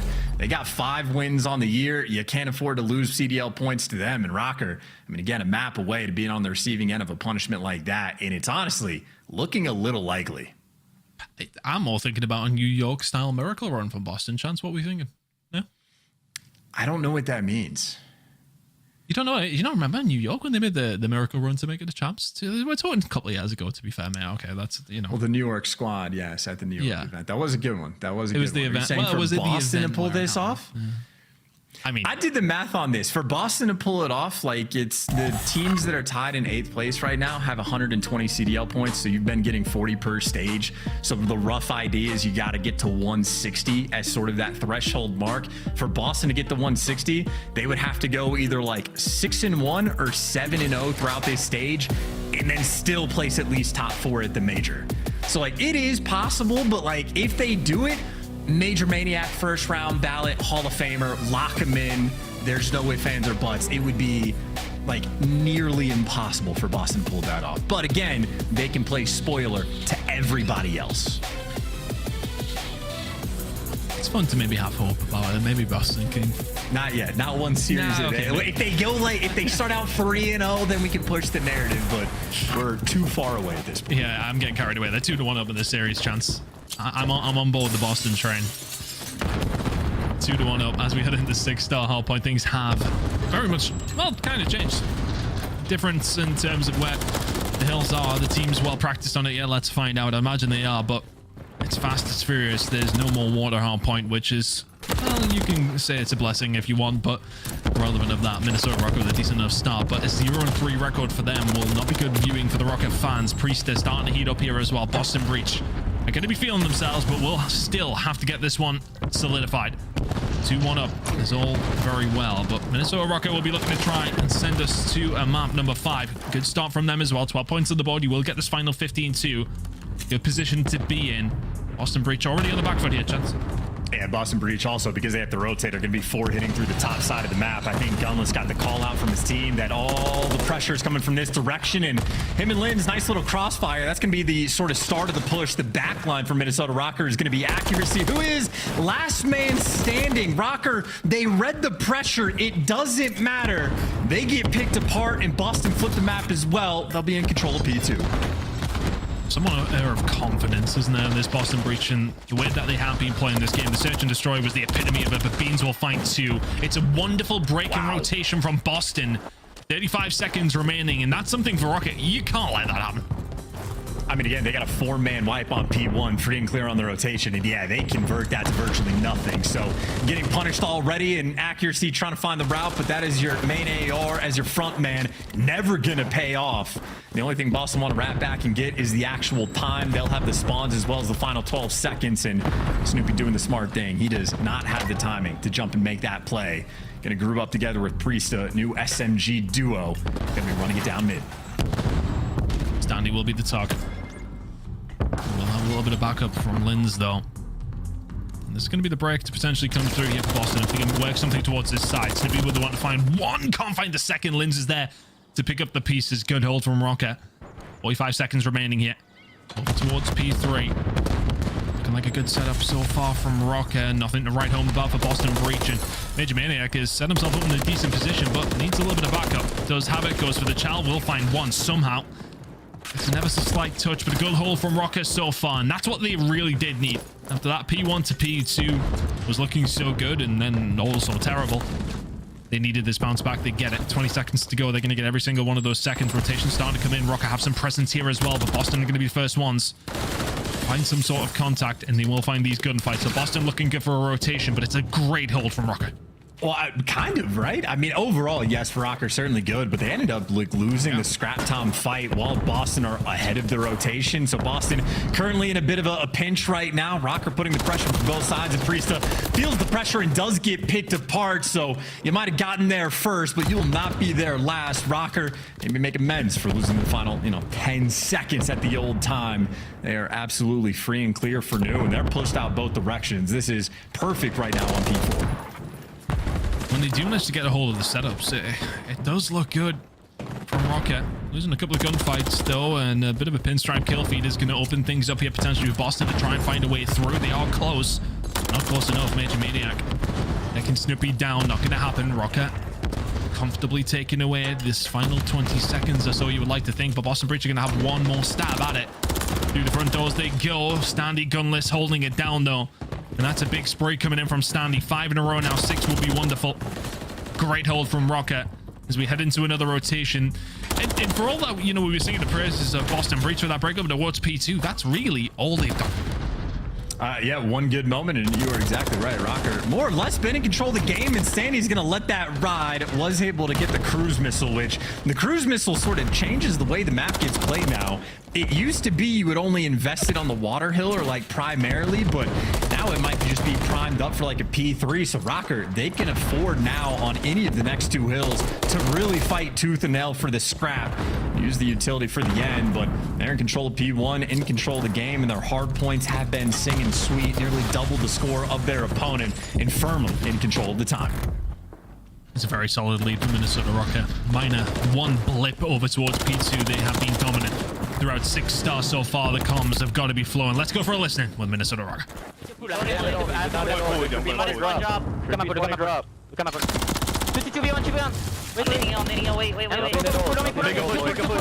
Mama, backstairs, backstairs, I've up here too.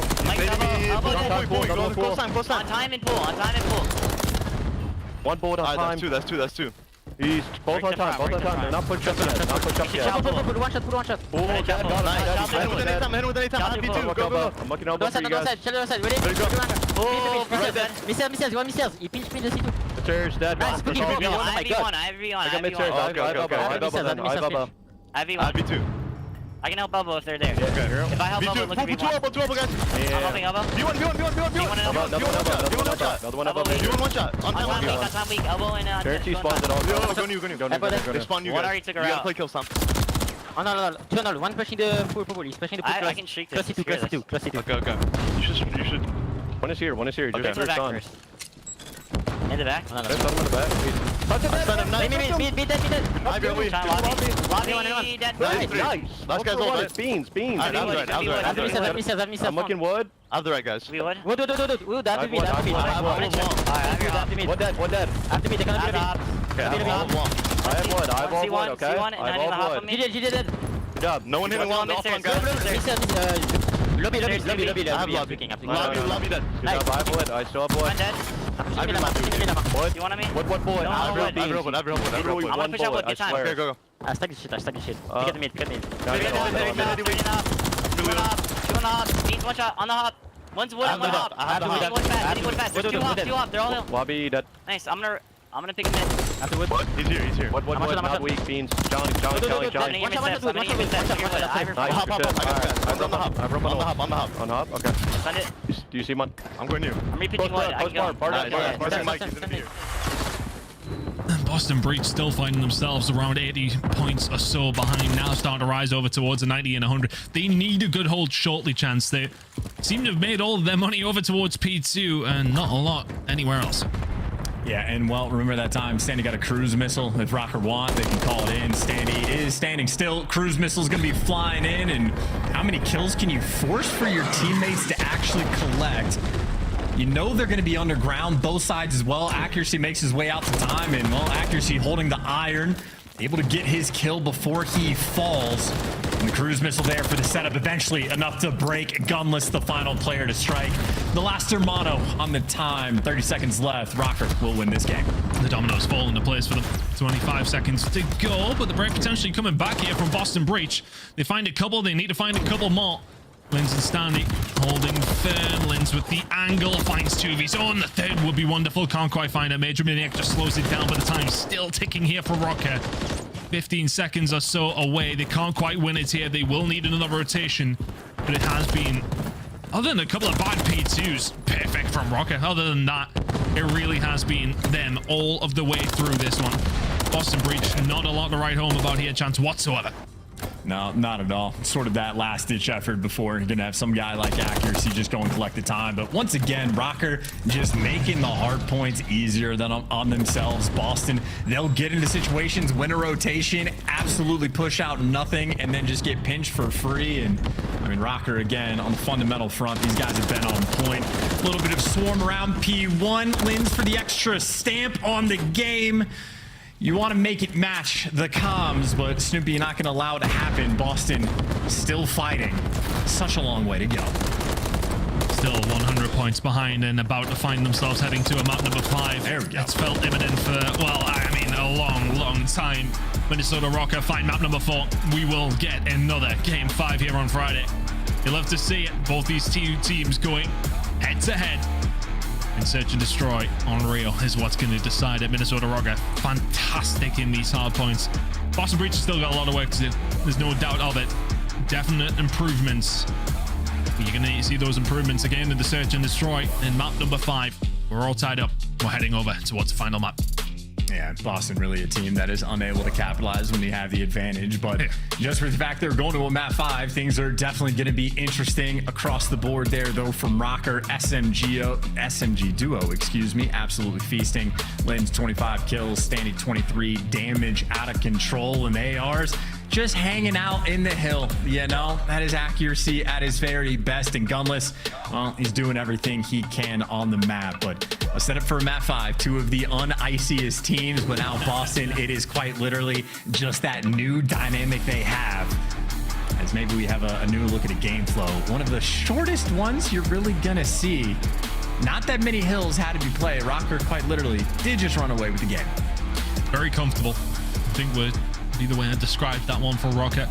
Outside of P2, which looked a little rocky now and then, nothing really from Boston otherwise.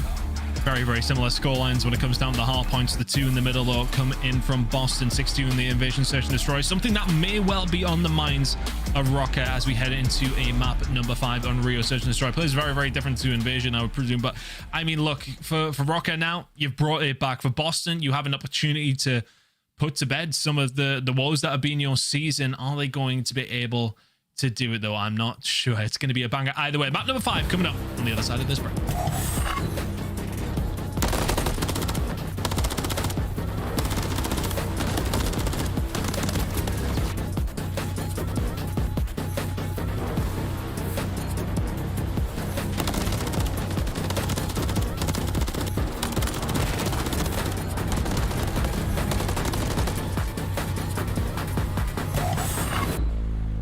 The Champs Tracer Pack is available now. The bundle includes a Reaper Operator skin, Ripper Weapon Blueprint, Death Stare Weapon Blueprint, Cuts Deep Charm, 2 calling cards, 2 emblems, and 2 weapon stickers. Use these items in both Call of Duty Modern Warfare 3 and Call of Duty Warzone. Available in store now using Call of Duty points.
Map number 5 are very much on the menu this evening. We've got another one coming up here between Boston and Minnesota Rocker. Map 5s have been somewhat of an issue for both these two teams' chance throughout the entire season, but which way is this one leaning as we're going to be heading into Rio?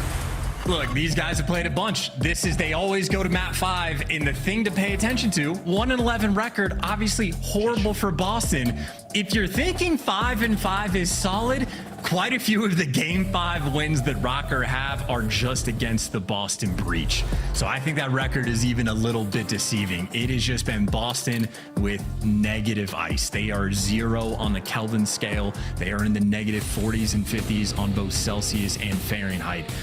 In an Invasion, last time these two teams played, it was a 6-0 for Rocker. Now the Major Maniac is in the mix. They ended up looking dominant. They got a 6-2 win against the exact same Minnesota squad. Well, it's a different one here for the map number 5, but Major Maniac literally getting his true test of his S&D abilities in his first series back in the CDL. We'll see what him and Boston can do. He was the X factor in map number 2. He's going to have to be it here in map number 5. For the side of Boston Breach. Minnesota Rocket absolutely need this win. Yeah, that's tough viewing. It is tough viewing. First bloods were very much paramount to Boston Breach's success. They're going to have to find one here if they want to try and break open what is going to be a setup for Rocket. Almost down over towards the B side. Look at the pressure coming in from Boston already. Over towards the side. Beans will find one and active on the map once again. Priest, they're lining up too. The shots into accuracy. Phenomenal. Gunless left all on his own. It is a clean retake for Boston Breach. The perfect way to start a Rio Search and Destroy.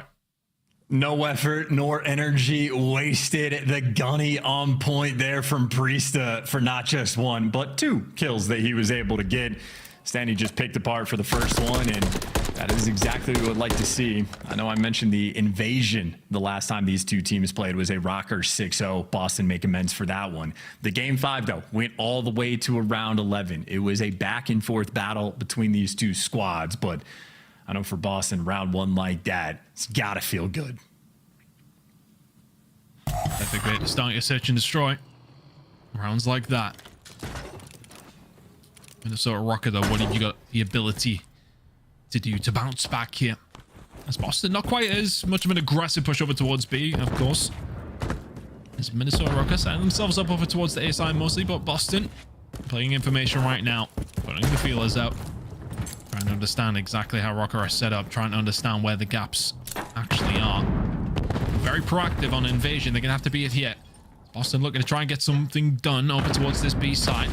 Initiation starting to come on through. The grenade hits and they will spring into life. This bomb's going down. And backing down, Eskies get the plant down. Can you survive is the question. A lot of utility on the backside, but the smoke able to get out. Another 4v4 retake. Rocker, their turn. He's going to have to do something special here. Shots in the gunless are big. Can get out as well. His gunfight against Stanley would be massive if he can find it, but he just backs on down. Beans surviving as well, and not just surviving, but thriving too. Finds 2. Accuracy now left in a 1 versus 2. Can find 1. It's accuracy against Beans. 20 seconds on the clock. Bomb is down for Boston. Accuracy on the flank.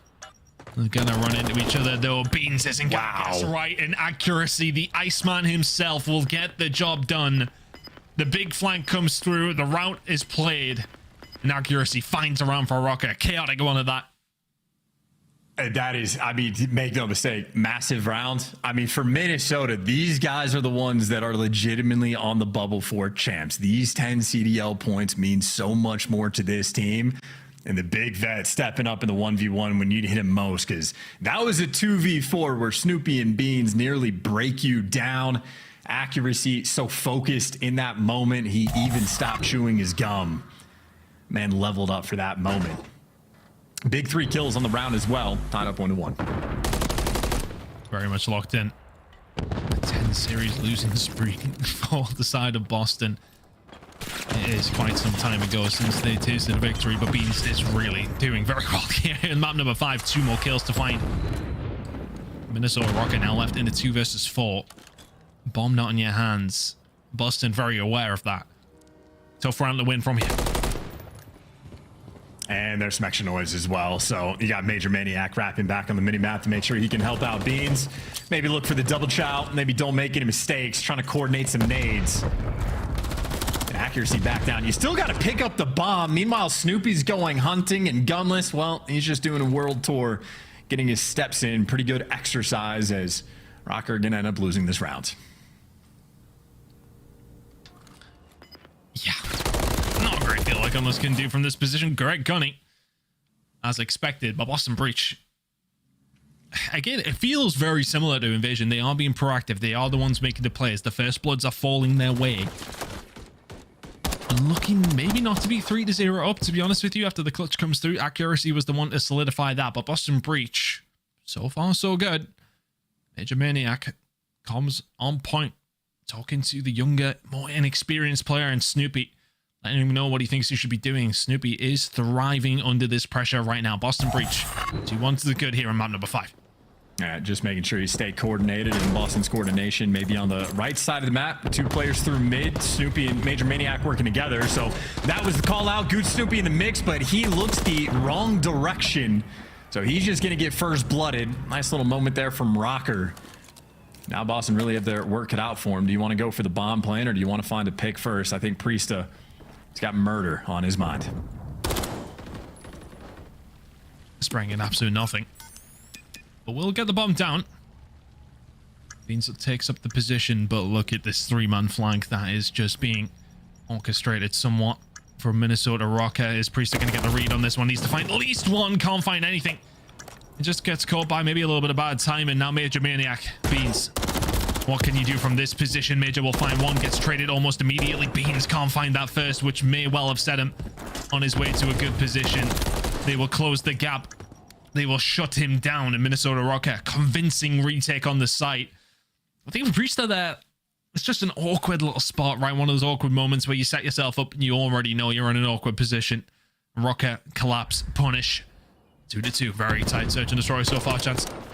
Yeah, maybe a little bit of nerves in Priesta's fingers. A little bit of weird trigger discipline. Sort of lit that, I don't even know what you call it, little railing up. And yeah, unfortunate. Not the time to be going for the beat down, but obviously, if you start the round in a 3v4, things are not going to be easy. So Rocker again, nice little bounce, like sort of back and forth game we're having thus far. A round 11 in the game 5 between these two teams last time they played. Rocker looking to keep that extra edge. Surprisingly, going back to the A site, Beans picked him apart last time. This time he's going to get back down. Good shots getting rung through, and well, there's all the trades. Priesta falls as well. Picked up 2, but that delivers to our 2 versus 2. It's the AR square up for both of these teams. Is the punching power going to be there, though? This aggressive push that's going to come in from Rocker, they are going to be hellishly aggressive. This bomb's going to inevitably go down. This next gunfight's going to be huge. Major Maniac caught lacking, and there you go, it's free. Beans now left in a 1 versus 2, and for the first time, it's feeling like Minnesota Rocker are going to take the lead in the search and destroy. Actually, go for the challenge. Soldiers, Gunless, and Beans lines them up. How on earth can you let that? Oh, here we go. Here we go. It's early. It is very, very early, but put it in.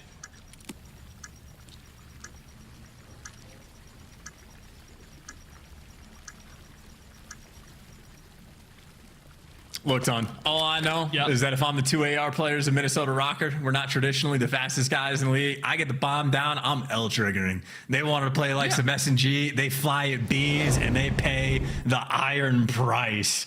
I mean, this is just a freebie gunfight. Accuracy gets a bullet off, and then Gunless maybe just caught in the YY with the pistol instead of the MCW.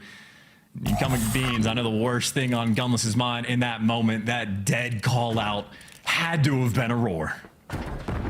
You see him screaming on the player cam. And that could be a huge momentum round for Boston Breach now.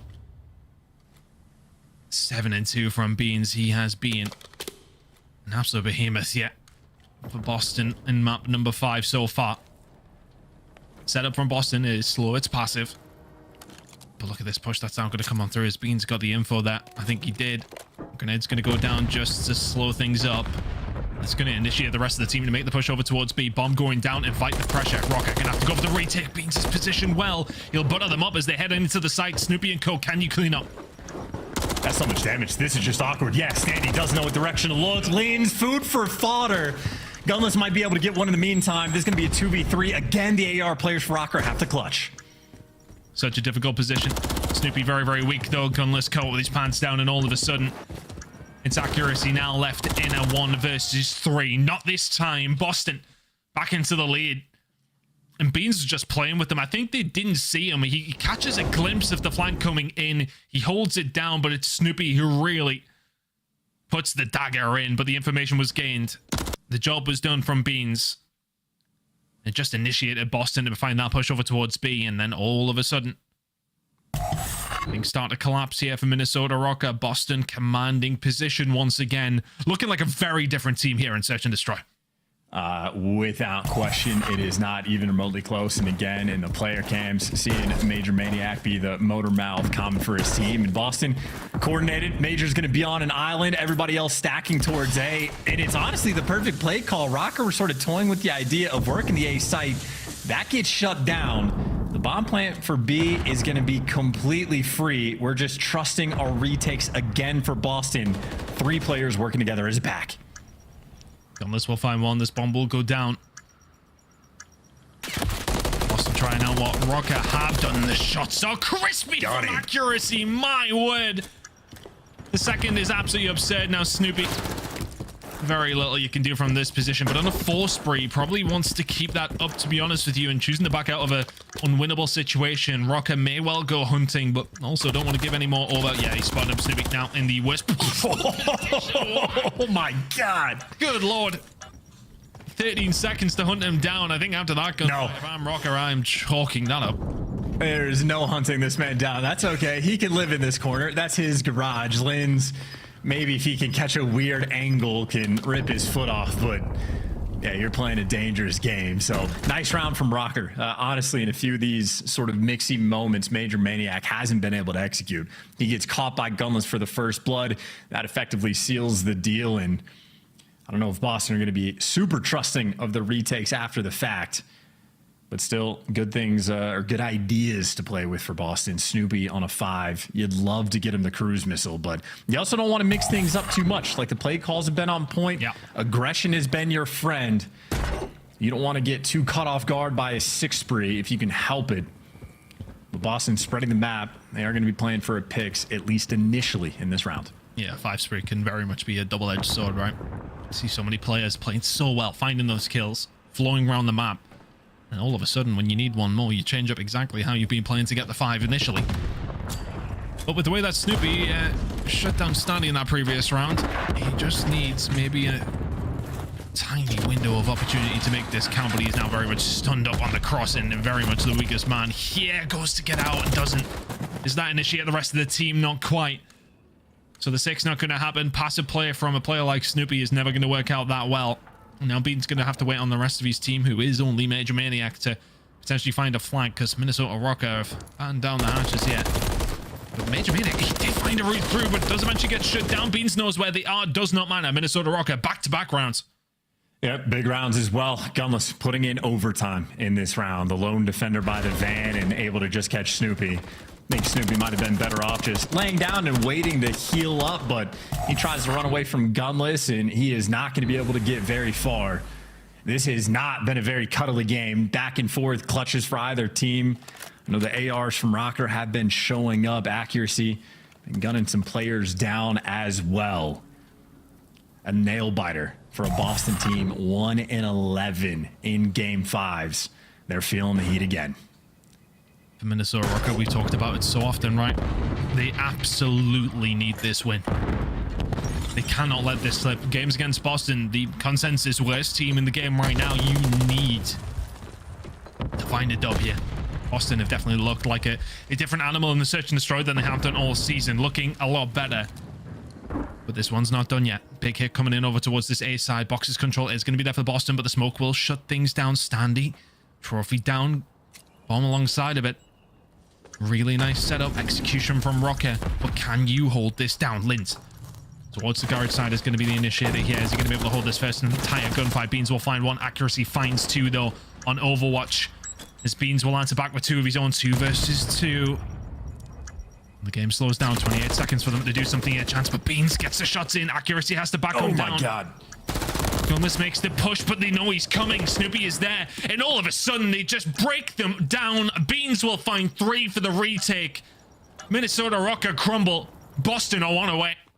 Don't even know how it happened. I don't know if that is coverage from Beans there in that moment, but Gunless thought he had the gunfight with the pistol, and that Manetti has been the thorn in Gunless's side. I was thinking accuracy over here having a great game with 10 kills. Well, Beans doing him one better with 11. Beans, I know very early on, he choked the 1v1 in that near like 2 versus 4 Boston almost had. He's made up for it and then some. So many clutch moments for Beans so far in this game 5. Beans on Boston Breach. Name a better beefy duo. There are many British cuisines that I would love to bring up in this situation, but it may well not be the time. Beans now. If you found it, my God. Deleted Gunless. Make it 4 in a row from Beans. 12 and 4 in the push over towards B. It's almost poetry in motion at this stage. The grenade's not quite working out for him, but Rocket are set up here. They are going to slow them down. Things get maybe a little bit more intense with Boston. They know they have that advantage, but will they be expecting 3 members of Rocket to be set up here? Well, they won't, and they're not anymore either way. They're back on down Rocket, maybe second guessing themselves. Boston taking their time, 50 seconds to make something work. Well, and there's some noise, by the way. Major Maniac makes contact with accuracy sort of down the A lane. So Boston, they know they got a 3v2 at minimum around this B site. So they let the comms come through. They get the bomb down. It'll be a 3v4 retake from Rocker. 10 CDL points they desperately need. Boston might take it away from them. Huge moment in their season. Got to find something. Backs against the wall. You found a couple already, and that's a good start. Linz will find 1 kill onto Snoopy, but Beans is still alive, and that's always going to be an issue. Major Maniac is going to make the play. Linz has read it. 3 versus 2 in favor of Rocket. Priest is starting to make a move now, checking that bomb. Beans is dealt with. They have picked them apart to force around number 11. Minnesota Rocker, it is quite simply a perfect retake. We've seen a couple of big plays from both these two teams. It's ultimately ended up, inevitably, with around number 11 incoming. Minnesota Rocket, fantastic retake. Yeah, Rocket, I mean, that's just incredible. Major Maniac has been easy reads for these guys. The patience just out of control, knowing they forced Boston's hand, just getting back, like, control of the site. Hell of a job to get here.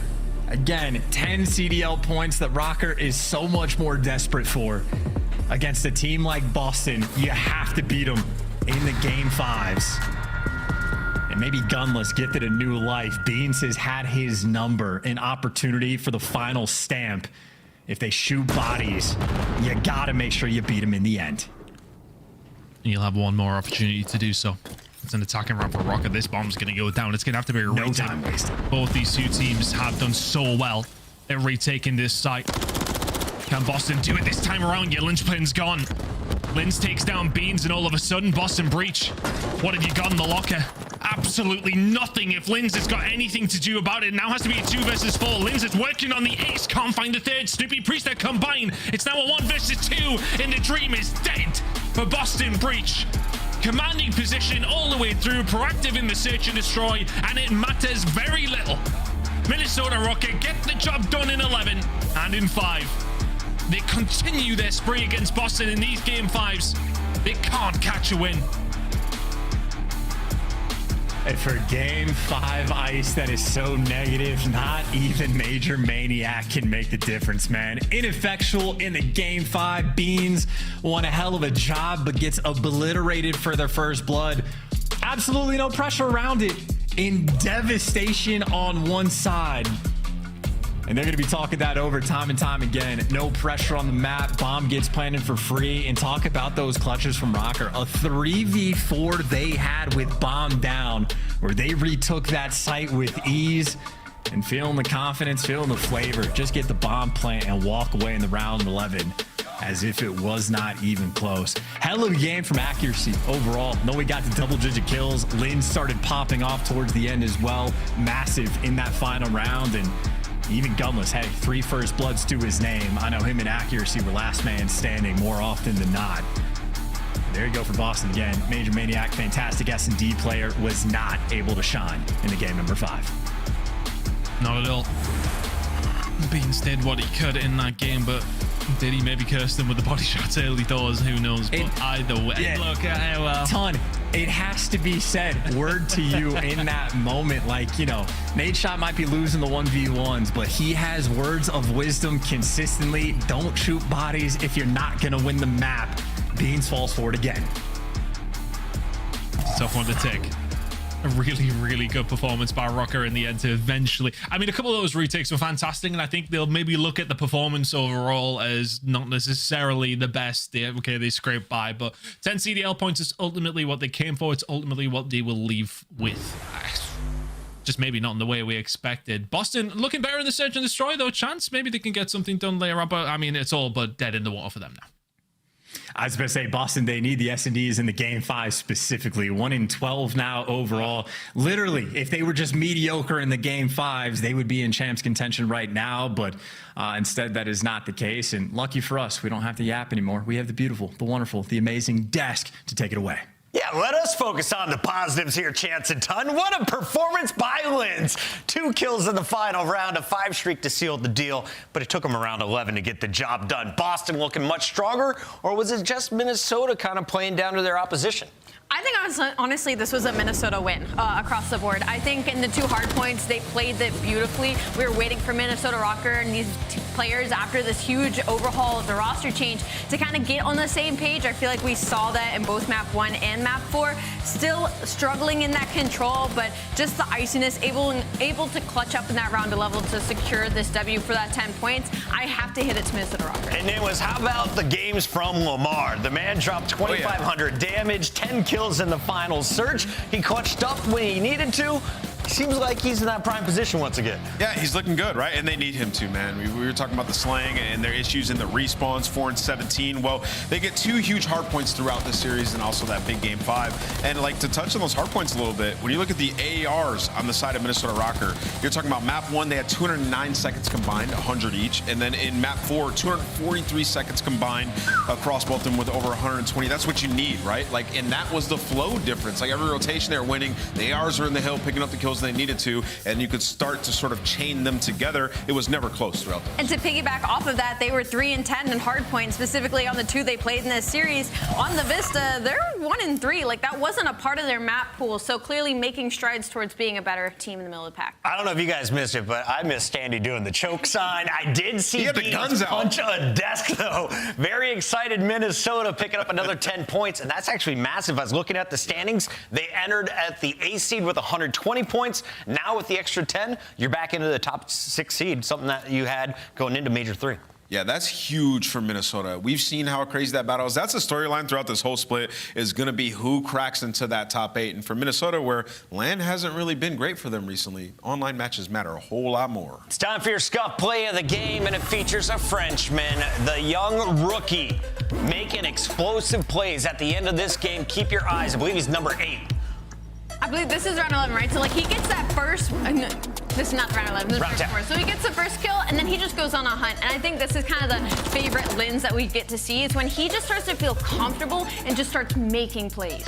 Yeah, and you can see for, like, Boston, they, like, split the map and went towards both sides. And honestly, I kind of really liked what I was seeing from Boston. Majority of the search and destroys, like, Major Maniac clearly had them playing a bit slower, more reactive based on what the other team was doing. But in this round specifically, Lynch just takes way too much ground, right? Like, he gets that first kill, explodes forward, finds that information. It's just a heads-up play by Linz to seal the deal. And he does it in the next round, gets first blood on Beans, finds Major Maniac. They have a 2-player lead, and they go ahead and finish the round. Minnesota gets our second win of the day, but we've got 3 matches today here, Alley Cat. Yeah, we still have 1 more to go, which, again, it's already been a long day. 2 game 5s. 2 game 5s. Can we make it 3 when we come back? The most important battle of the night. Royal Ravens trying to stay in front of LAG. Who gets the 10 points? Stay tuned to find out.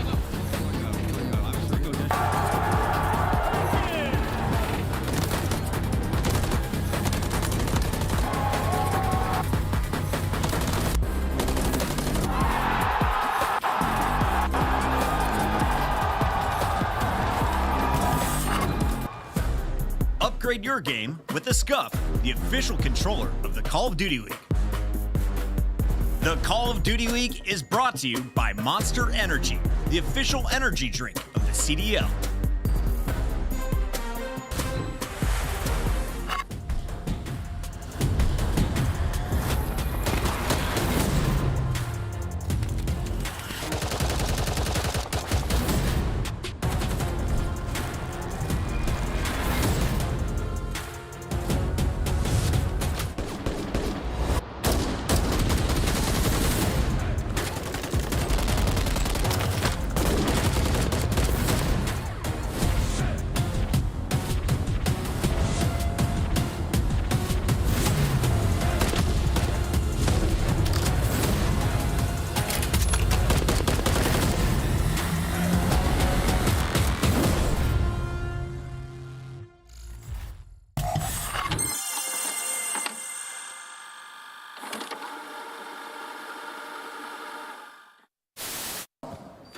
Priest is trying to get the push up. Major is actually able to get a kill. Major, how does he get 2? How does Major get 3? I've got no goddamn idea. But once again, they clutch up. What in the hell did Major just do?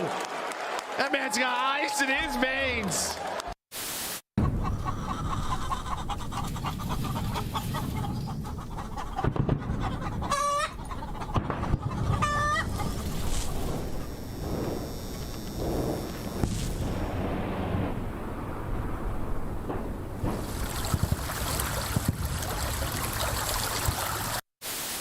Yeah, weak, close. Nice. Don't want that calf. Yeah, calf killed me. Top out, Calf weak. Falcon. Jump down. He's still in yellow car. Weak. I can kill him. Up point, bro. One's out now.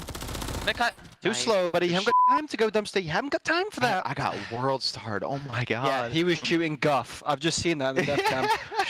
The guys jumped off plan. I'm like, surely he's getting his kill. Yo. It was bad. It was bad. Pure guff coming out. I had the wrong attachments on.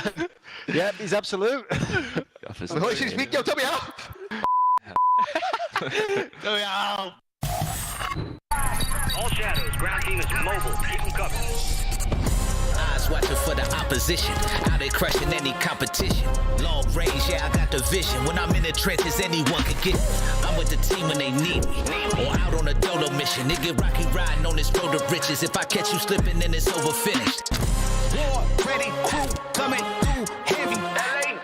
Aim steady, lights out, it's the gorillas. Not any winner, one out of many. Five talents empty, lights out, it's the gorillas.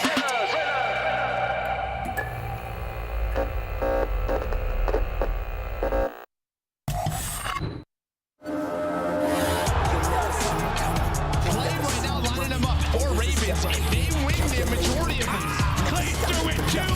This one is done. See you later, New York. Fly on home. Felony rallying up the side.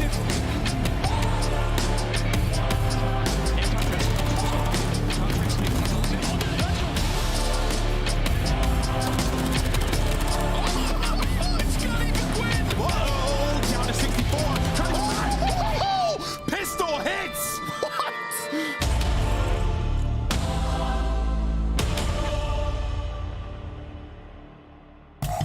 Welcome back, everybody. Here at the CDL, we have one more fight on our opening night. That is going to be between LAG and, of course, the Carolina Royal Ravens. While we're waiting on the players, though, we want to speak to a very special someone in our Monster Winner Spotlight. Please welcome to the show, Mr. Gunless. Pierce, it's great to see you smiling at the end of that matchup. We saw some big moments between you and Beans throughout this game. How was it walking away with the round 11 victory? I mean, it's definitely bittersweet. He was shooting bodies, before the game ended, and, bad juju ended up happening, and my boy Tom just took over for me. He got me going. Pierce, I want to congratulate you on the win. Obviously a hard-fought one, having to go all the way to Game 5, Round 11. But it's been a while since we've got to see you in the league. I want to hear how you're feeling and kind of what's it like to be kind of put back on the main stage. It's a dream come true. After that, kind of hell scare and stuff like that for 2 years where I got taken out of the league, I never realized how much of it is a part of my life and how much it kind of, I guess, is to me. And it really just kind of reignited my actual passion and fire to kind of show people that I can still do this. That's great to hear. Yeah, it is. Mr. Former MVP, I'm glad to have you back. I've seen you on that stage frying so many times, against me sometimes, and now I get to see it here in 2024. It's awesome. Congrats on the win, but I want to ask you about your respawn. They bring you guys in, you and Standy, to sort of buff up the respawn. Last stage wasn't the case. You guys are not good at HP and control, but in this series, the hardpoint looks so polished, especially some maps that weren't good for you guys last split. What did you work on there? Because it looked like you had more objective play. I think it really did center around me playing a lot more faster and kind of basically just doing what I need to do, getting kills, and being in their face, because I feel like me and Lamar kind of was playing the same play style, and Dan, it's been perfect for me, being on my case about it, helping me kind of transition, because I've always wanted to play fast. It's just on all my past teams, I just always played slow, Yeah. So he's been on my case about it, but I actually love it. And two, just picking up our communication and making sure that we're always on top of where everybody is, and like if we're blocking or if we're pushing things together as a team, Yeah. Today was a massive victory for you guys. You gained another 10 points and you jumped 2 rankings on our leaderboard currently. Do you guys feel confident you're making it to champs? And if so, who are the other 3 teams that are joining you there in 5th through 8th? I feel pretty confident that we're going to make champs. We keep going down the route, we're going at. I feel like we keep fixing our problems. We could easily do it. And then 2 other teams other than us, I'll give it to Seattle because, 04, that's my twin. Like, love that guy. And then let's do Fat Bob in Carolina. Okay. Love to hear it. That is Gunless making some bold predictions. Carolina's going to make it into champs with Minnesota. Gunless, we got to let you go. Before you go, though, quick reminder, you get to play against your twin 04 on Sunday. Any words for him? Yep. It is what it is. Someone's got to steal each other's dope. And, we got to keep challenging. Not everyone can be doped up. That's how it is these days. Thank you so much, Gunless, for joining us. That's our Monster Winner Spotlight. But I'm told we got to get to this next match. So let's turn our attention to that Carolina Royal Ravens that Gunless expects to make it to champs. This is a team full of some superstars, some long-term veterans, and, of course, one of the most explosive rookies we've seen in the league. Yeah, for the Carolina Royal Ravens right now, it's just about kind of polishing their respawns. They're actually like a top 5 search and destroy team right now, and even though they didn't get the placing that they wanted at the most recent major, they've still proven to us like they're kind of the gatekeepers right now of some of the middle of the pack. I would say, as simple as it sounds, Carolina's got to get everybody going at the same time. Yeah. There's too much disparity from, Fellows' online play to his LAN play. Who the hell was that we saw at the last major? He was going crazy. And then online, we saw Gwyn taking over series. You get to LAN, he's not the same player. So for Carolina, it's all about all being on the same page, to Ellie's point, when the respawns, but also staying consistent in search and destroy. They did a lot of things better last split. The first bloods are on point. In the crucial moments, they are making adjustments. So I think for Carolina Royal Ravens, they are a top 8 squad, but they played down to their competition. Gwyn, TJ Haley, Felony, and Clayster is the squad representing Carolina. When it comes to our monster pregame, though, Allie, how do they get the job done? They own LIG this year. They're 3-0 in series, 9-2 in maps, and actually undefeated in hardpoint versus an LIG squad who just can't seem to get one. They are 0-5 on hardpoint on the flip side of this for that stage. And Carolina Royal Ravens, like I said before, they're actually like a top 5 search and destroy team right now. They have an 8-5 record overall, with 7-1 specifically in Karachi and Rio, so maybe could expand their map pool a little bit more. But not only that, they have extremely strong setups. They're number 3 defense team, top 2 in post plant, and number 2 in retake. So you cannot count these guys out when it comes to those holds. If it goes to a game 5, Carolina have to be the favorites, but LAG has been causing chaos since Major 2 when they took a match off of Atlanta right before our major. Let's talk about this squad coming in as the underdogs. They're with the 11th seed, but you're looking at the numbers. They're right there tied with Las Vegas at 110 points. They're right behind Carolina at 120 and could leapfrog Carolina in theory with the tiebreaker win. Yeah, man, I'm glad you're telling the great story, what they're hoping for, because when I see this team and what they've done over the last month, man, they've just regressed so much. I feel like it was a fluke, their performance, when they got the top 6. We saw them throughout last, but 1 and 10 in HP. We've seen some good moments from Flames, in the search and destroy, he has, been a factor, but everywhere else just not great. And terrible online, especially. Yeah, I just think the story of this for me has been the inconsistency from the individual players on this team. The hardpoint hardships obviously aren't helping when it cocomes to the Monster Age pregame. 1 and 10 record overall. They're the worst hardpoint team in the league right now. There's no sugarcoating that. But my main focus, I want to talk about the players, because talking about search and destroy, Fame during stage 2 was that guy. He had a 1.18. He has now dropped down to a 0.66 in search and destroy in that game mode. It's unacceptable. Everybody on this team has had a dip in their respective game modes, but Fame had been taking over maps for the LAG before they added Flames into this roster. So if we can get that Fame back, maybe we see a light of hope for LAG. Carolina does draw Rio for the first search and destroy. The second one will be on 6-star. Do we get past a game 3, Nameless? Yeah, I think potentially. And the main thing for this, in this split for Carolina specifically, is they have to figure out invasion control. If they don't figure out invasion control, they're not going to be winning these series, man, because they've been playing high rise, and we know Carolina is not going to win that map in a majority of their series. All right, it's time for your Scuff Pick'ems. As we check in on the leaderboard, you'll notice I have easily made my way up to 108 correct predictions. It's about to be 109 as I choose the LAG. Gorillas get an online victory. Today's weird. It's happening in Game 5. That's insane. I can't believe you said that with that much confidence. So I'm going confident. with the Carolina Royal Ravens to go for 119. Yeah, Carolina. If Carolina are to make champs, they gotta win matches like this. I got Carolina taking it. Merc and Maven, are they wrong, or is it Carolina the favorite to take this one? Gentlemen, take it away. Yeah, I think the easy choice here is Carolina based on recent results. And, you know, it's one of those when you look at it, you're kind of surprised to see them, like, not in the top 8.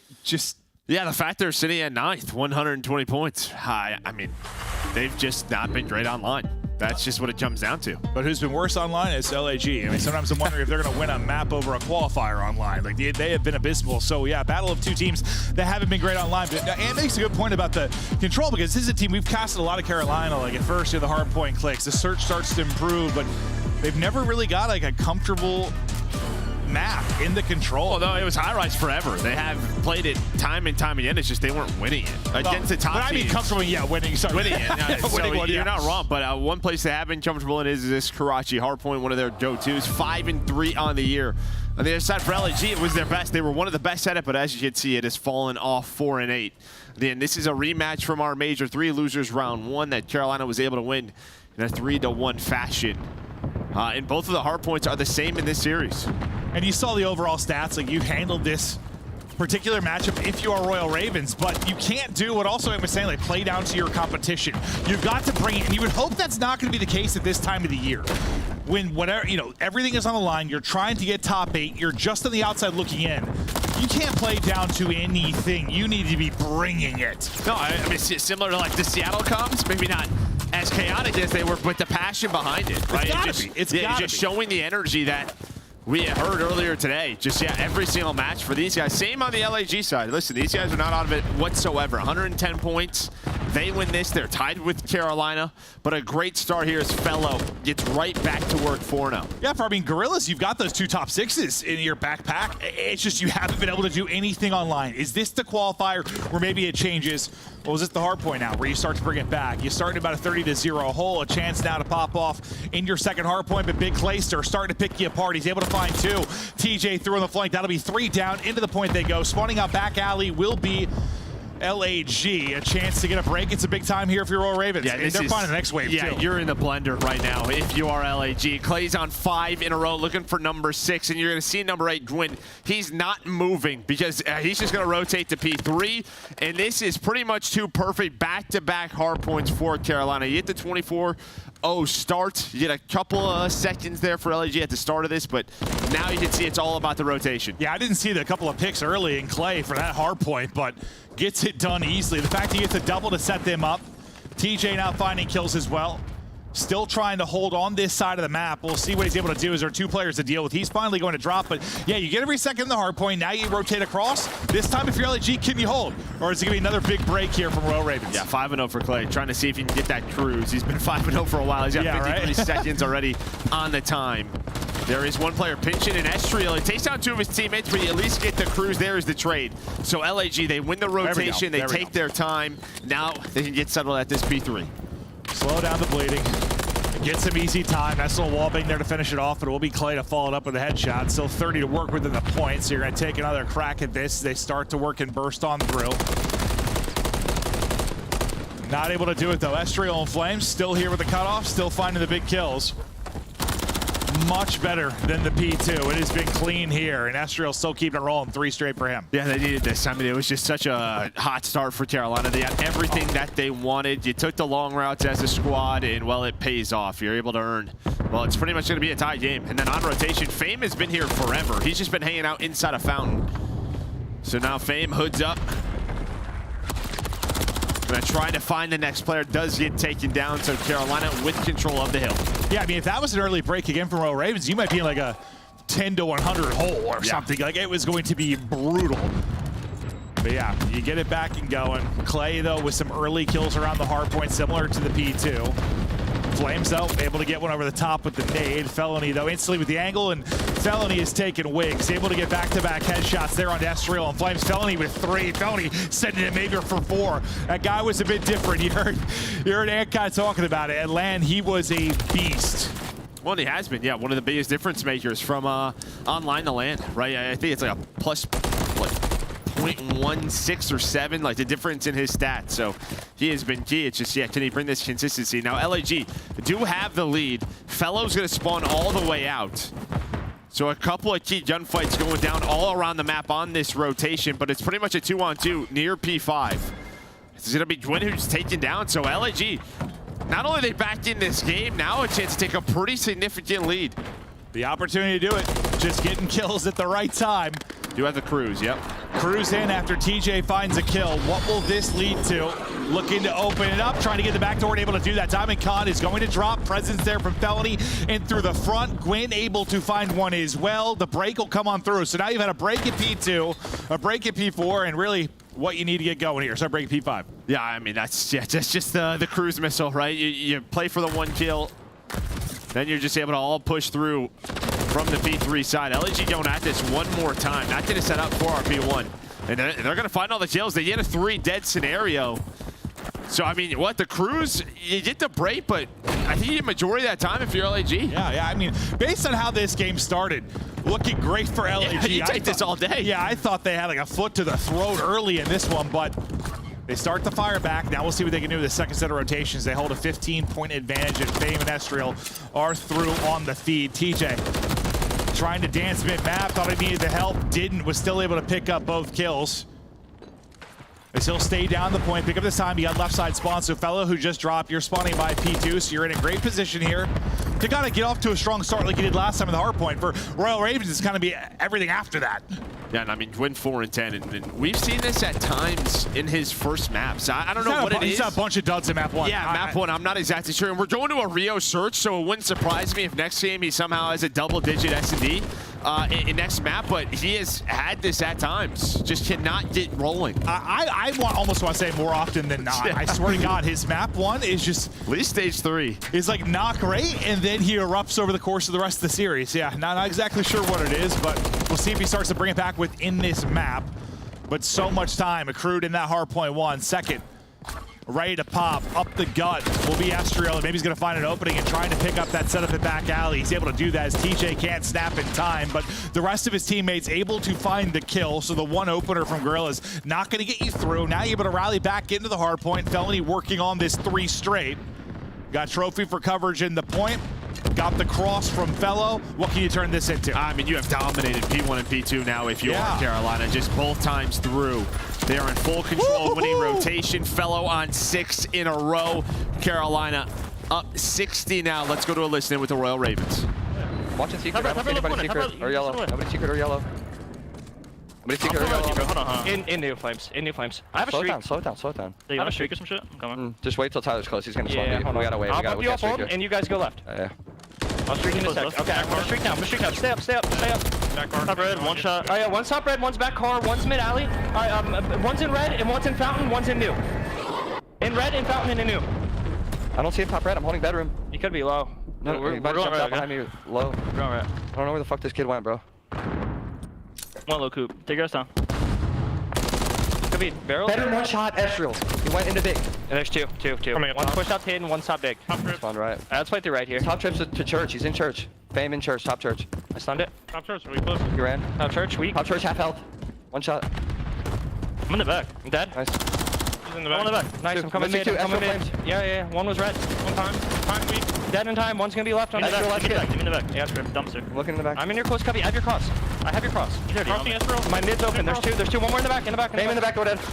I'm got there 2 weak, dead. Nice. Missing one. Could be mid. IP5. Could be mid. IP5. I'm gonna come left. IP5 could be mid. Top church. Top red. Top church. One's top red and behind him. Dead. Top red. Top church. What seemed to be maybe a frustrating streak usage, then to make it up for it as TJ's able to get to the backside of the hard point and find the opener, but yeah, not much from the cruise. No, not much. I think he just, maybe not the best hill to use it on. Also, he kind of said stay up, and then 2 of his teammates died. So, it doesn't work out, but they get the break with around 27 seconds, puts them up to 222 in position to close out this map as Clay gonna find a double now, just try to get on the time as many points as he can.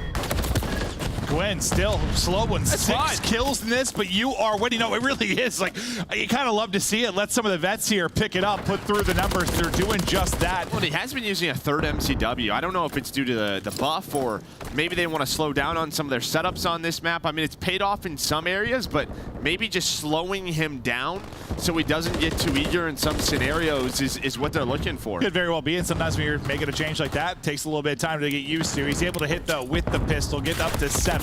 24 points needed for the victory. He still gets shot through, and the cross is open there for Diamond Con. TJ then in the top red, looking for eyes, able to win it, but almost gets just ripped.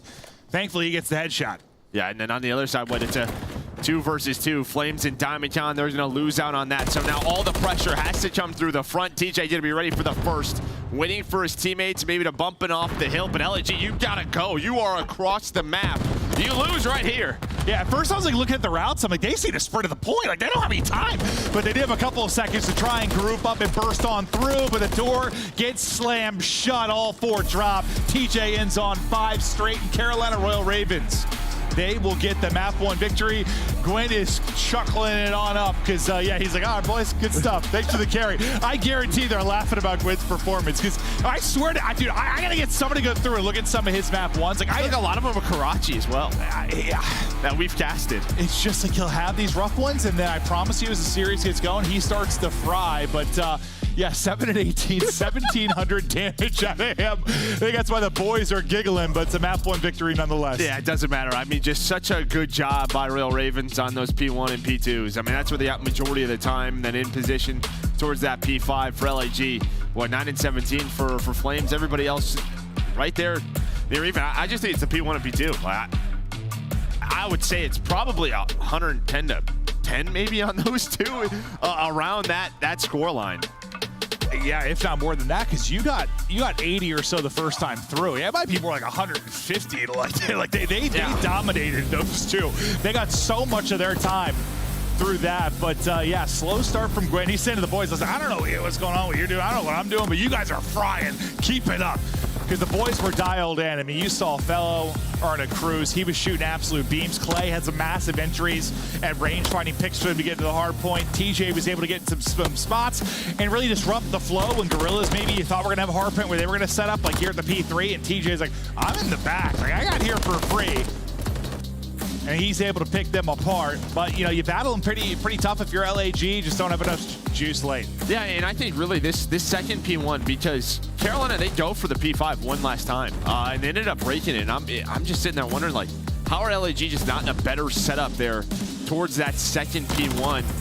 Where, you know, a couple of players from Carolina just waltz up the middle, through red, get a couple of kills, and they're on the point. And that just sort of allows this trend to go the way of Ravens. Oh, same with TJ. I mean, when TJ goes like, I'm in the back, like, he sounded like surprised. Like, he was like I got to the backside of the point, like, seemingly for free. And I think, listen, when you're struggling as bad as LAG has been, like when you are like the worst hardpoint team in the game right now and you're on the 1-11 stretch or whatever it is, yeah, I bet there are some fundamentals just with your setups that aren't great. And, you know, it's tough because I think like a lot of times as commentators, we're sort of focusing on the push and the break because it's, I don't know, it's kind of like a more interesting story to tell. Yeah. Like the break opportunity is more difficult to do a lot of the times. Where I didn't notice exactly what was going wrong in some positions, but I imagine some of those fundamentals are struggling for them mightily. Yeah, I mean, no doubt about it. It has to be. It could be one of those things where scrims are going well, but just not transitioning into the matches. It's a very young team. Listen, not different props for sticking through it, right? This is a roster that came in, not a lot of hype. They showed some great land performances. But they're just trying to stick through this tough patch. The problem is you got to get top 8. Yeah, I think, like, listen, you could have, for a while there, they were sort of surviving some of, like, the worst online COD we've seen. Like, you know, they were going 3-4 series in a row without winning a map online. But you had those top 6s that sort of kept you afloat. They kept you in the conversation because you had decent lane results. Second, that's out the window, though. Yeah. Suddenly, yeah, I mean, online's always been a glaring issue, don't get me wrong, but much more so when you don't get the land performance as well. So you don't come away with this one with a top 6. Suddenly, you're in a horrible spot, but we say that, and there's 10 points to separate these two teams. Yeah, it's a horrible spot, but they're there. They're right there. Everyone else has had some horrible spots. Yeah. That's really it outside of that top 4. So, yeah, they're still alive, hoping this clicks. It's just, yeah, Carolina has owned the matchup. It's just crazy, like, when you think about it, like, if I didn't have the stats in front of me and like knew the results, and you just like told me LAG and told me Carolina Royal Ravens, like I would just like in my head, I would just assume Royal Ravens were in a much better position than them. I don't know why that is exactly, but that's how I would view it. And it's not really the case. 10 points the difference. But TJ, we're taking a look at Major 3, his search and destroy. I mean, that when he's been terrific, he's been one of the better search players on the planet. 1.47 for him in search. Obviously not the results you want at Major 3, but the continued search improvements. We're wanting to see him for a long time. They have now been there.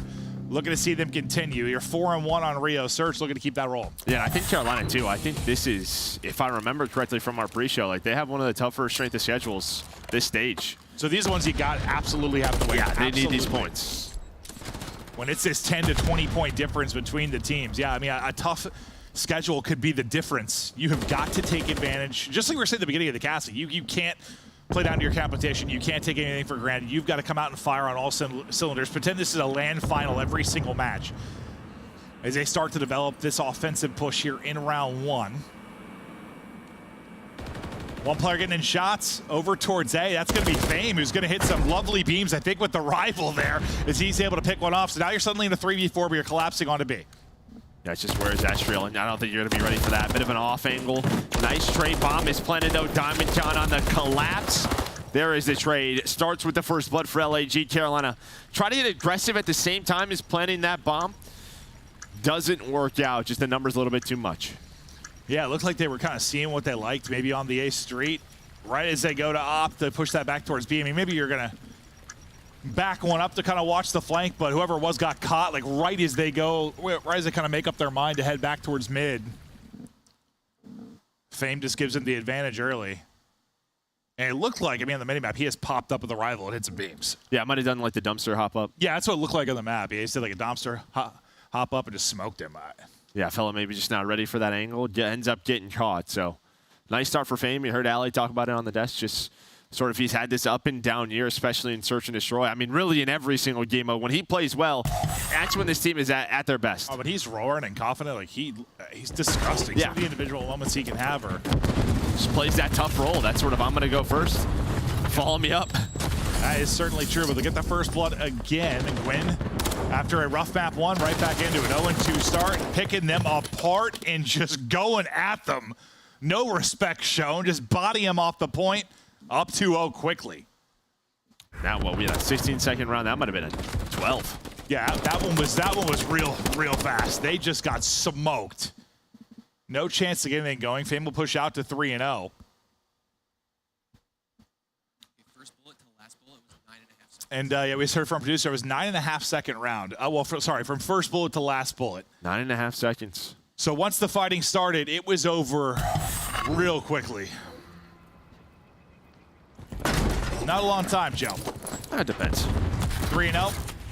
Try to keep this rolling. So far, when they have bashed heads up top middle, it has been Gorillas that have dominated it. Gwyn, tail tucked between his legs, trying to scramble away. He's at least able to stay up. Can he find his first in this? He's able to get 1. Keeps trying to fight. 5 now for Fame. Felony 1 versus 2. I mean, outside of like round 1, the first blood, these battles, and honestly, Carolina, the way they've thrived on this map, it's sort of like TJ and Gwyn winning top middle control over towards B. Well, when they were a struggling Search and Destroys team, we talked a lot about the fact that it was sort of like get into those skirmishes and just win them, because when it came down to these like longer 2v2s or big decisions to be made, they would struggle. Like, they just weren't a very good Search team. Now they've gotten better at Search, sure, but they're kind of playing. I mean, this style would here's all 4 hitting top mid. I mean, that's sort of what you don't want to give an inferior Search team, I feel like. Yeah, at the same time, I mean, I guess it's kind of what you want, though. It's like, we can beat these guys in gunfights. Let's go for it. Yeah, that's where they found their success, true. But so far, no success. It has been all LAG, all the first bloods, winning top middle control. You're not getting the subs going in Estriel, up to 4-2. We'll see his Fame streak, his continues.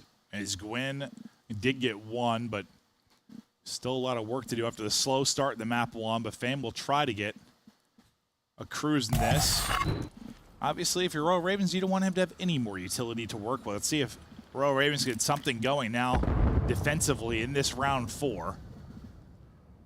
And I like this from LAG, right? You're up 3-0. They might start to get desperate. I might just start hitting things. It's not going our way.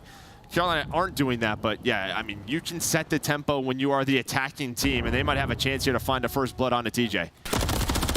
And they do. TJ, I thought was going to take out one, but nice little hop across, gets behind the bomb, has some help to work with as well. Get the cruise and the plant. Now, number 3's out of this, so it's a 3-on-3 right now. Estriel is so far away, so if Carolina go quick, they will have equal numbers for now, and that's just it. Now Estriel's here, but it is far too late. Is it? Because he got a lot of damage into Gwen as well. He's going to get back to full HP now. 1 versus 1, 24 seconds. Gets the spot, wins the fight. Late to the action, but comes through with the finisher. Wow. Little 1v2. I mean, honestly, he has had that angle. Like, he got Gwen to like 1 HP and just 4-bulleted Clay to the noggin. Just shooting beams. I mean, yeah, it was like, he was so far out of the play. They started the 3-on-3, and I was like, uh-oh. It's what you weren't hoping if you were Estriel. They were hoping someone flanked at some point, and yeah, they didn't. Tommy almost works out, but instead it's Fame who finds that first blood, gets the bomb down. Estriel with the clutch, those two, 13-3. This might be a very, very fast map, too. Those Royal Ravens could start to claw back to this. They've been a strong team here because they just get something positive to work by and some kind of momentum. A fire extinguisher on this map. Do we got to deal with this now? Streakdown coming in. Eyes in the sky. Fame looking to try and open things up. Not able to hit. Well, Clay's just holding top mid. You have to go behind that to retake this. And they do not now. Now it's just a straight up 4-on-4. We have no info. Clay held the line into a 3-on-3. Trying to just back up to a heady if he can. Think he has to snap back to one side. His teammate able to pick it up, and now a blunder with the cruise. You're in complete control. A chance to kind of go for the jugular, and now you let Royal Ravens take a breath. You know in like those war movies when like the one guy just runs forward, like it's my time. I gotta go. Like Clay was doing that, but his moment didn't come. I mean, he just literally sat there and held the line for his team. I don't know if, yeah, maybe him running forward stopped Fame from choosing him, but the team, he's got to be able to calm, like, Clay's just top middle alone. Like, yo. You would think, when you got eyes in the sky, but that doesn't come through. He doesn't get picked up. He'll hold the line. The team will win the round, and now something positive to work off of, but still a lot of work to do because you're still in a 3-round hole. Working towards B now will be LAG. As there's a dance-off on other sides of top mid, TJ's going to go ahead and push through up the gut. Clay still holding, ready for the fight, but he's going to get zapped by Flames. Down to a 3 versus 3. Yeah, Philo was pinching the whole time, though, so behind finally a first blood. Carolina looking to win on defense is Estriel in the 1 versus 3, but it knows the hunt is on, and they do find him. So behind that sort of teamwork out of TJ and Clay, Carolina crawling back into this one. Stun bounce. I thought he banked that pretty well to deal with it. When Fellow first got pushed, like I thought he was going to hit a nice little stun and chow. I don't think it connected though. Yeah. I was like, this might be a nice little play, but he'll drop, and now back-to-back rounds. See what this turns into, but remember that round 5, just in case. A lot of times it is one throw, one bad round, and that's the one you're looking at. And what we'll continue to look at is the bomb. Okay, well, we'll go back and get that. Gwen will scoop the bomb. And look at this, just right back to top middle is LAG. So quickly that they're going to leave Fame sort of in that vending position. Go back to a more standard defense. And they're actually going to leave this. They're worried this is an A hit. So they stall this out, does Carolina, to the point where, all right, we got B. Had to track back to get bomb, a little delayed. It works out just perfectly. He's hearing so much right now. Hello, welcome to the party. TJ, first blood, 4 straight for him. Back him up with the nade. Can you get damage in before you drop? He at least gets a bullet through. I don't think the nade will connect. There are 2 versus 2. We go quickly. 1 versus 1 now, Flames. Clayster. 30 on the clock, and this is a massive round. Did he spot him? Did he spot him on the cross? Woo! He's still alive. Dance, Clay! just not quite able to get it out. Tries to just spot and shoulder for info, but Flames was hunting the whole time. Flames just came into the league with a bunch of big clutches, closes it out now in the 1v1, and now that's a huge win. Yeah, massive considering you were kind of letting things slip away. Yeah, huge win by Flames. Yeah, spots him on the cross when Clay starts to work on up, and then yeah, just throwing the shoulder. There's 19 seconds left. He has to be worried. He put some shots in. Maybe he's going to go onto the bomb. But Flames with the Renetti out, ready for it. It's just like awkward timing and angle there. He thinks he got enough that he spotted. He's like, oh God, he's on the bomb. Yep. Like, unfortunately, he's just hugging the escalator wall perfectly, so he doesn't spot him until it's too late. But yeah, you're gambling in that position. Clay a gambling man. Unfortunately, gambles wrong. One more round now needed for LAG as they work top mid control. Everything hitting Fame. Knocked down to 52 HP. TJ, another TJ just walked up and was like, hey, what's up, Fame? Gonna take that one down. Everybody watching bridge side, so Fame's probably thinking, guys, they're top mid, please help me. Yeah, I feel like TJ's like waltzed up and just like gunned somebody for several first bloods. It's been like 3 or 4. I swear, just like la-di-da-di-da, gunned. Winnable for Flames. He's had the 1v1 clutch, and we talked about some of the amazing clutches he had when he first came into the league. A chance for another one here. Put this one away. Don't let Royal Ravens maybe work back and get a 2-0 advantage in this series. The spot one and win it. Now down to a 1v1. Clay versus Fellow. No trade available there as Gwen will drop. You got 20 seconds to work with, and you got to get this bomb planted. What are you thinking right now of your Fellow? Yeah, it's just, are you gonna check the B bomb? Do you think he wraps back towards A? He might just take the risk and think, all right, he may not plant, but he's gonna check B, not spot him. That's gonna start his rotate back over towards A. Now it's just a guessing game. Where did he go behind the plant? He's got rival in hand, so the tough part is he's got to check, right? So it's not the easiest check position. Okay, there we go. He's got an MCW to work with as well. Just trying to spot toes. What kind of timing does he get? He'll get eyes on. Fellow will chow. Not even a bullet in, and Flames puts him in the dirt. Couple of clutch rounds there for Flames. Stop. Maybe a rallying cry there from Carolina. But they've been solid on that map in search of destroy, but it felt like LAG were up 4-0 in the blink of an eye. I mean, they were. It's just the start of that map. I mean, yeah, just the top middle skirmishes. A great job by Fame Estrel. They set the pace. Start off 13-3. They finish with a combined 18. So great map for them. And I think Carolina had a couple of chances to get back into the game, that 1v1. Now that 2 versus 1. There were some rounds there, but LAG closed the door. I mean, TJ ended up actually having 4 first bloods. Yeah, I felt like he had so many in that. So he had 5 in the 8 rounds. You just get absolutely bodied. Some situations that you love to be able to run away. So after the first 3 rounds, they just, they had all the first bloods. Yeah. No, they were finding the openers, and some of them were clean, but the chaos that ensued after, the clutch moments you got from Flames, they're able to take it. So now you tie it up at 1-1, but you're ready for an invasion control. And as Ant was talking about, like, this is something where you really got to find improvements here if you are Carolina. Yeah, this is kind of the worrisome now, just with it being a Carolina fan. Like, their control hasn't been great. They lost high-rise control 3-0 to LAG on land, so that's out the window. You don't want to play that, so they offer an invasion. Now, both teams really haven't had a ton of reps on an invasion control throughout the year. They've pretty much avoided it, but could be an interesting one here for LAG. Yeah, you got to have 2 to work with. I mean, they're lucky if they have 1 right now, so hopefully they can improve on invasion. But I imagine you're a bit surprised there with the result in the map too, just considering Carolina's stats on it. Yeah, no doubt about it. Yeah, just not the Gwyn TJ show we're kind of used to on that map. Absolutely. Well, TJ got going just too little too late. We'll be tied up 1-1. We get ready for the invasion control. We're going to do a quick break. We'll be right back after that.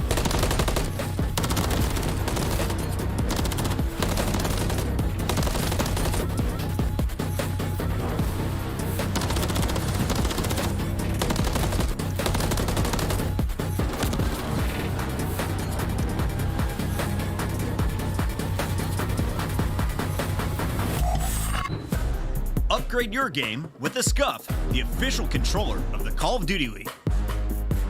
Scuff Gaming is doing an ultimate giveaway where you and a friend can win a chance to go to COD Champs this year. The giveaway includes 2 VIP tickets, travel expenses, and more. To enter, scan the QR code on the page or go to scuff.co/CDL and enter your email. Terms and conditions apply. The Call of Duty League is brought to you by Monster Energy, the official energy drink of the CDL. They are gods on the map. They cannot be stopped. Hydra still working though. There's a streak earned as well, up to 6 straight. That was remarkable there, and Hydra's still going. He's doing whatever he wants. 9 straight for him, 18 and 14. One of the true superstars in our league is we're up to double digits. The man is a threat. He's got 14. It's the cruise hits to New York dominates Invasion. Trying to make this play. He can only take down one, but now his friends are going to be a little bit late to the party because Atlanta FaZe have rallied the troops in towards B1. They only need about 5 seconds to close out this game. The spawns from Ultra all the way across the map. Got to find a way to touch. Nades are littering the front door. There's 248. It does get contested, but Trouser with the double. Oh! It's against all 4! To get him out for now and battle back through on the point. You're still alive in this if you're Optic Tactics and you survive long enough. I don't know if you can, because inside dials up a triple and it's over. He gets to one position, so has to take the fight. Comes soaring on through. He got it. He goes to planet. He gets it through. Are you kidding me? And he gets away. 35 seconds, he spots him. Back down. He pops. Dashy. My God.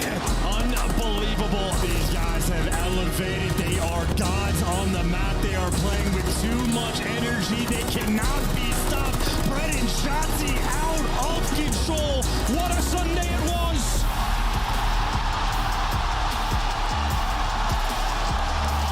A wave of elation across the Matamé Athletic Center. It was a tough nut to crack. Your champions, Optic Texas.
Ready to get back at it. We get ready for a map 3 now. Tied up 1-1. We go to control. We're going to invasion. And this is one where these guys don't have a ton of reps. No, I mean, what, 4 on the side of LAG and 5 on the side of Carolina, which, I mean, if you watch the CDL, did you see a lot of invasion control? It's a bit surprising. Both of these teams really have pretty much played Karachi and High Rise for majority of the year. Yeah, I mean, it'd be one thing if it was 4 or 5 years earlier in the year, but we're pretty deep into the year now. Yeah, what are we, around 30 series? So for both teams. So just... yeah, I'll let you know. Yeah, this has not been the go-to for either. Taking a look at the overall record for them, hasn't been great for them either. Attack win percentage a little bit better, obviously, for Carolina. Maybe the one thing that'll stand out a bit, but more often than not, Invasion's going to go to around 5. We'll see if that'll be the case here, but obviously these teams are scrimming every time they're playing. They've got a lot of reps over the course of the year as they play against other professional squads, but actually in an official match, not a ton of reps. It'll be offense here for Carolina first, and see if maybe they can strike early. Yeah, and again, the reason we're seeing this on land just at Major 3, it was LAG who took down Carolina 3-0 on High Rise. So, yeah, maybe a Karachi Vito win, and then it's sort of just a choice. You want to play us again on High Rise, or you going to play Invasion? And Carolina, they opt for Invasion. We're going to look at it and see how strong maybe they can be. Finding some kills near mid and starting to push up the map. They're thinking based on maybe what Fellow needs able to find. Maybe they'll attack over towards A, but after Fellow drops, they're going to start to collapse back on, get more traditional style here over at B. Yeah, it almost felt like they thought there maybe it was a player towards B, just kind of leave him, let's go over towards A. Because they had a kill or two, maybe they could get onto that point, but have to wrap back towards B now, stop that clock. Clay just kind of lurking, 4-0 start for him. Oh, if he has one more bullet, he finds Fame. Maybe that just turns into a little something. There would have been a quick trade, but now there's kind of just pressure on Gwyn to have to stay alive. You would pretty much wouldn't be trapped in by Fame over towards the A Street if he's able to find the kill. We know how big A Street control can be. I might just open it up, alleviate some of the pressure. Instead, you don't have the bullet, then you're killed immediately off spawn. It's just kind of a frustrating sequence. Gwyn trying to have a little bit of individual flash there, maybe to set you up, but he just gets one. TJ will take down the next. Second bit of progress will go through. He's a look to get this minute extension, but yeah, as long as you're going to have Fame kind of posted up bridge, at some point they're going to have to deal with that when they try to get over to A. Yeah, no retake comes in from LAG. They just kind of hang out. Clay gonna have that. He's gonna be the player looking for that one-on-one. Versus Fame, he's able to get the headshot and take him down. So you're able to find the two openers responded though by Estriel and Flames, but there's nobody here. The A zone is wide open, and Gwyn just gonna get onto the point. Honestly, if that went a little cleaner for Royal Ravens on the other side, like they got a kill or two in the other fight, you might be in a great position to do a lot of damage here. Instead, you're battling to maybe get a tick, and now suddenly it can happen. Felony with the help on the one, Gwyn able to get two, TJ sprinting across, trying to get here as quickly as possible. If you're Clay, you just need to get an angle to help. Get somewhere you can get shots in, and he's done exactly that. Clay just trying to get damage in, hold him at bay, get the comms over to the boys. Now on the action in, and Glenn, once again, finding the multi-kills. TJ there to help. Finally, Fame will clear them off, but you get 2 points of progress. Some damage is through in a big way. Yeah, I mean, yeah, Clay was watching that cross stun, nade, shots in. Gwyn and TJ, though, they're doing 180s on the zone, trying to win those gunfights. Comes down to one more to Fame. Able to clean it up, but, I mean, you've already gotten 5. Takes a great first offense here for Carolina. Absolutely, yeah, you'll take this, but a round one will be a whole lot prettier. Estriel, nice little snap and centering there out of him to get the kill. Tough gunfight though in front on top of the van. This Felony will get the vengeance.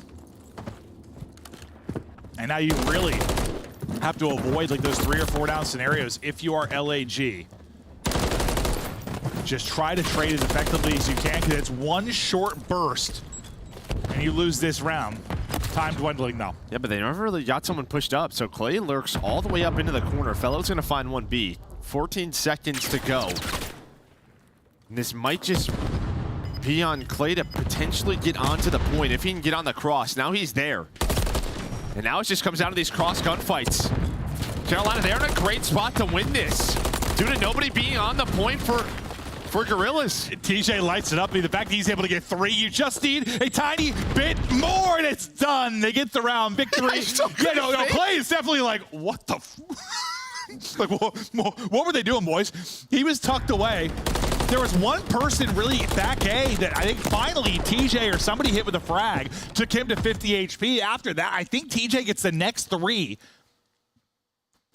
And Clay's like, all right, cool, boys. I'll get on the point. Yeah, there's just nobody. That's normally the first gunfight. Either someone in the corner, someone on the vending machine. I mean, Estriel puts up 13, a banger of a round, but it doesn't matter. It's almost like what Fame wanted to do was get off of it, like kill all the players maybe crossing and then flank it. But instead it just... They all died. It's such a weird map because, like, listen, it's defensively favored, yes. You know, a lot of times you're battling for that round 5 defense. But, like, one little defensive blunder or, like, poor position, and it's gone. Like, you do have to be, it's not free. You have to be disciplined. You do, yeah, absolutely. Like, it looks so easy sometimes, but that's because they're the best players in the world. But it could just take to test your patience for sure. Yeah, no, it absolutely can. But the brain turns off for a moment. Not in the best position. At one missed comm, things could just absolutely fall apart. But now Gorillas just trying to maybe answer back on offense. Trying to get step 1 done over towards B. You've got multiple players here for Ravens to contest this. Yeah, I mean, but Ravens they've stayed so patient. Fellow and Gwyn have really, they didn't leave Laundry and Cafe till like right now. They were making sure there was no funny business over towards A. They're pretty much like, all right, we won our round 1 offense. Let's just play our standard defense, not do too much, not put too much aggression over towards B. You can already see number 7 trying to get a position A Street. Basically just saying, hey, Try and take A. Listen, if someone's gonna win a crazy gunfight, one of the tougher ones on the A Street, and work his way up, okay, but nothing through for free. Like, nothing for free. And we've seen some of the best teams in the world allow that to happen. Like, I'm looking at Optic Phase, Toronto. Like, we've seen those moments, those blunders where you let somebody on through. But yeah, now a little more standard. But you got to deal with Flames, who has gotten pushed up. You've got TJ in aggressive position on the other side of it, locking down the A Street, so he's going to be something they've got to deal with. He might get shot though, right? He's trying to stay patient as well. Number 2 and number 4 are hunting him down. On the other side of the map, Estria, there we go. So now it's a 2 dead. Fellow's got to play from the point, and he's the last one there. And look, you're spawning out real deep. You're spawning out real deep because everybody's there in gas. You're stacking it as quickly as you can. You've got 3 people here, and now it's going to start to move and groove. First tick, done. Second tick, looming. Getting shots through on the crosses. Fame is able to get a double. Felony able to take down 1, but you still have got 2 bodies here. Just like that, it falls apart. Hey, Gorilla's answer on offense. Yeah, I mean, this might be the first Invasion Control we see all 5 offensive round wins because it's an offensive favorite map, John. This is why these teams have probably played this 4 and 5 times. You're seeing it. Yeah, I mean listen, when you're on defense of A and you're spawning out like B Street deep, probably not ideal. Not ideal. Because you go 4 down, and there's a person like literally in gas, like at the back truck. Like the game's just like, well, I guess you're going here. Yeah. Best of luck trying to hold out. And then TJ just found nothing. And his teammates died B Street. Like they knew that LAG was pushing up through B Street. They just lost the gunfight. Oh yeah, TJ just got a kill. If he just wins his one, or honestly, if anybody does, if anybody does, you're probably a decent spot. But now, you're on 2 4 streaks as well here. Yeah, true. Well, I lied. Now it's 1. Now it is 1, but we'll see. I mean, this is where we're probably the most curious about maybe the buff to the crews. We can maybe have a little more impact. Over towards A. Yeah, just due to some of the longer runs you maybe have to get to cover depending on your position, but Flames needs 1 more. Hasn't been able to get it yet. He'll drop. Gwyn will put him down, so no streak through. And Gwyn in the respawns, he's been struggling. I mean, he kind of had a map 1 dud, 7 and 15 here. Rookie of the Year contender and some of the better series we've seen out of any player. Not having it right now. I mean, just kind of not. I would say like the Karachi just wasn't running around with the rival here. He's got another MCW, so just sort of these maps are not where his playmaking ability can really shine. True. Good point. Oof. I say that, and then some of the best plays we've seen are from like Shotzi, but on this map in particular.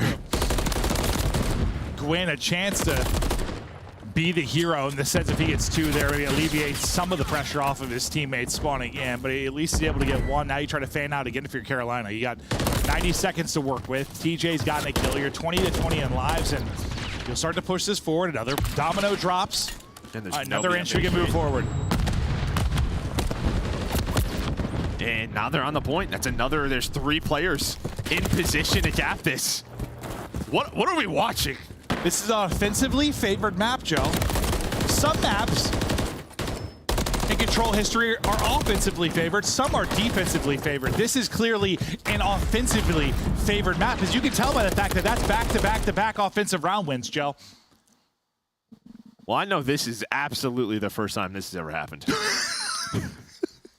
What was, oh God, what was the, I remember you and I casted it. We were going back to Cold War. What was like the hangar one with the plane in the middle? Like the hangar map, but there's the Air Force One in the middle.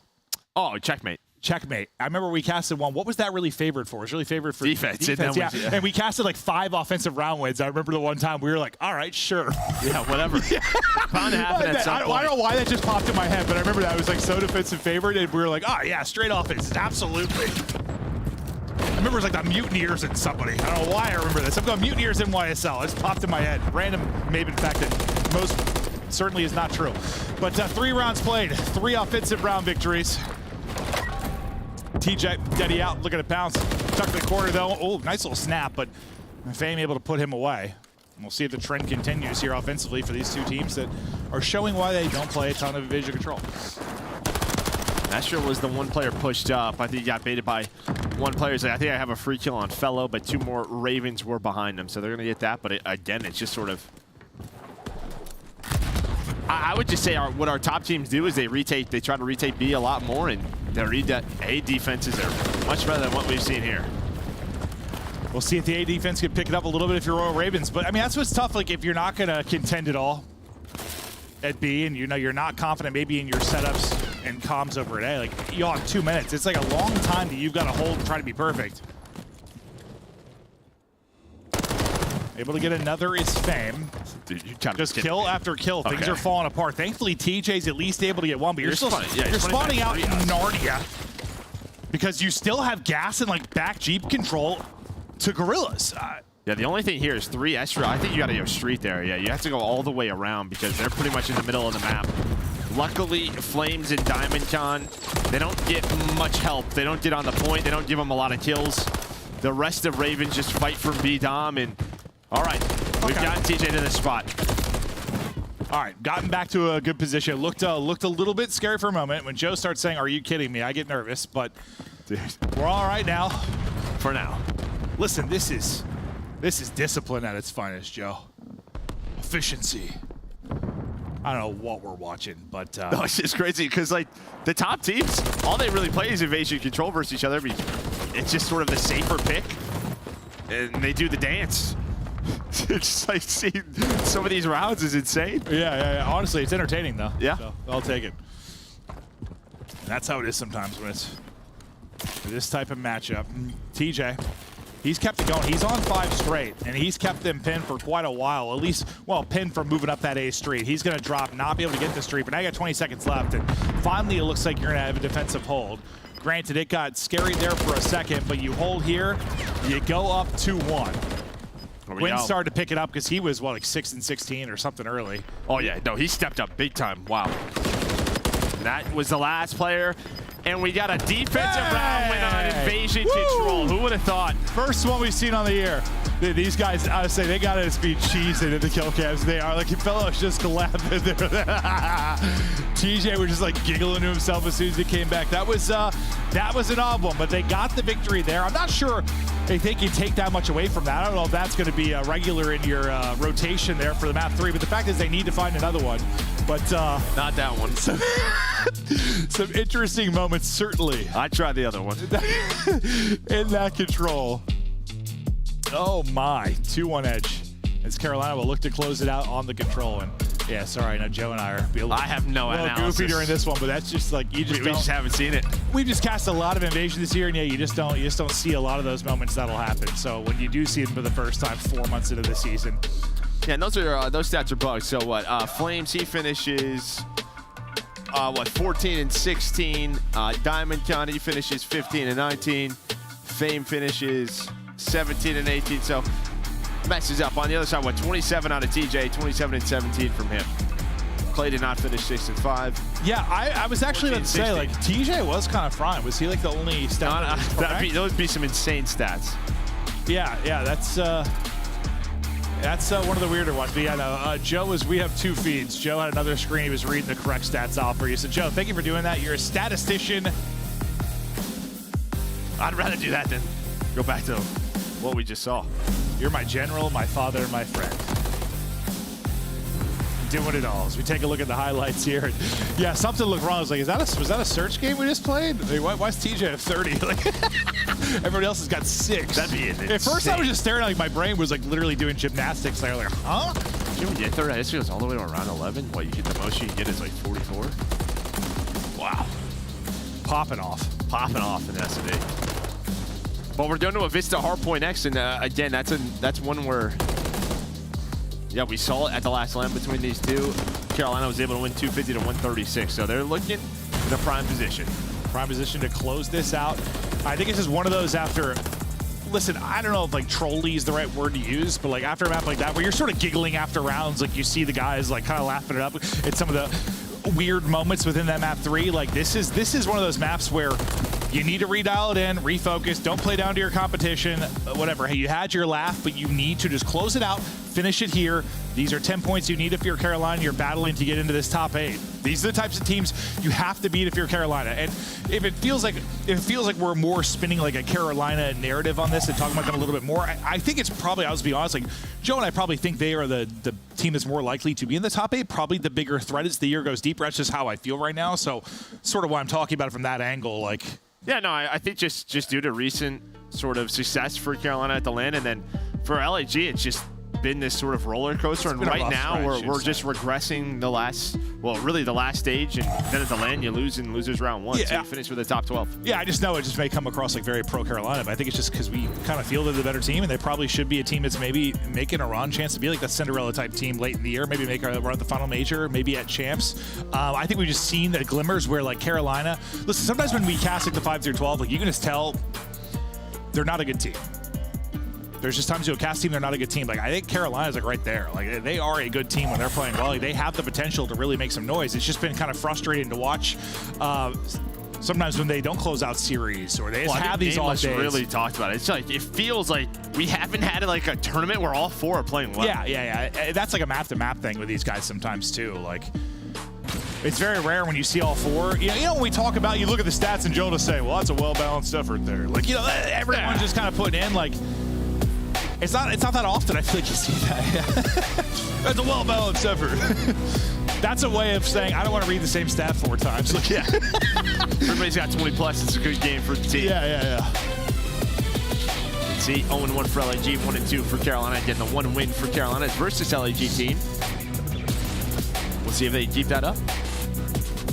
Try to close it out here. Gwen did pick it up massively later in that map 3, but still not quite maybe been himself in the response in this one. Can he take over here, or will it be the veterans that'll lead the way into a closeout match? Or LAG come alive, push this to a map 5. Nice flurry of kills there from Estriel, Flames, and Fame, as they'll find everybody. Fame comes flying out. I mean, how good he can be in multi-kill type scenarios, able to do it there. Yeah, I'm just curious to see, obviously throughout map 3, maybe those sub players couldn't get, I mean, Estriel played well, but not a lot of room to work with. Can Fame and Estriel kind of get this to a game 5, carry that momentum from map number 2, as it feels like they're playing with some confidence.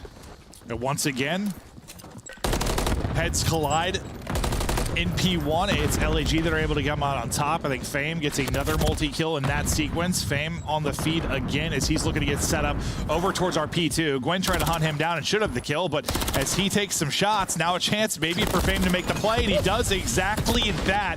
Great patience there, gives his chance to make a play on the point. Yeah, now they're just collapsing onto the point, and now it's Estriel. And now it's just the subs starting to go off here on Vista. You break the P2 setup, you're up 50-1 in control. And Gwen will have the MCW in hand right now. TJ, rival out. You saw kind of the two-headed rival beast that Gorillas were, at least in the opening sequence. Maybe change as we get deeper into this, but now a contest onto the point, still 7 points. The only thing on the board for Royal Ravens. You got under 30 to go here. Kills once again through for LAG, and onto the point they go. Yeah, I love that from Flames. Just realizes where he spawned up at.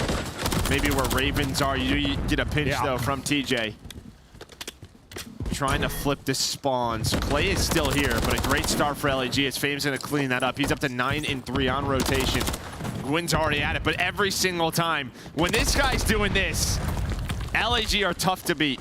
No, that's why I sort of said like right away when he had like 2 multi-kills, like he just starts to, you know, get into that little bit of a flow. Game starts to make sense. Timing seems to go your way, and he starts to dominate. Can he keep it going, though, as it's still very early in this, but granted, it's early. It's still a monster lead. But this reminds me a little bit of kind of like in the map 1, Carolina got that big lead after P1 and P2. You start to chip away at it, have a really nice hold. That gets you right back into the game. It's kind of that moment right now for Royal Ravens. A chance to get back into this with 3 and 4. Yeah, at least Ravens, you don't have a cruise to deal with. You're always able to stop those streaks, so don't have that to maybe break your setup when you're finally getting to it. But just right towards the front, LAG able to find the kills. And now they're going to get this scrap time. You're going to see 5 and 6 just try to slow down so you can win rotation over towards this P4, but Flames is here. Yeah, you already have Flames on a route to try and disrupt this. He's got to know there's multiple here. Clay is at least able to trade that out, so you get a moment, calm down the comms a little bit, get set up now for the P4, and this is probably where you really need to get the solid hold if you're Royal Ravens. You get the hold just like in that map 1, as Gorillas did. You're right back in basically a tie game. Yeah, you're slowing this down now. You're waiting for number 3 to push on up from Estriel, but as that happens, you kind of get hunted down near this P3 area. Great job by TJ. They just kind of take it to him. Maybe they just knew that they were waiting for a pinch, waiting for that player off a spawn. They don't let him catch that timing.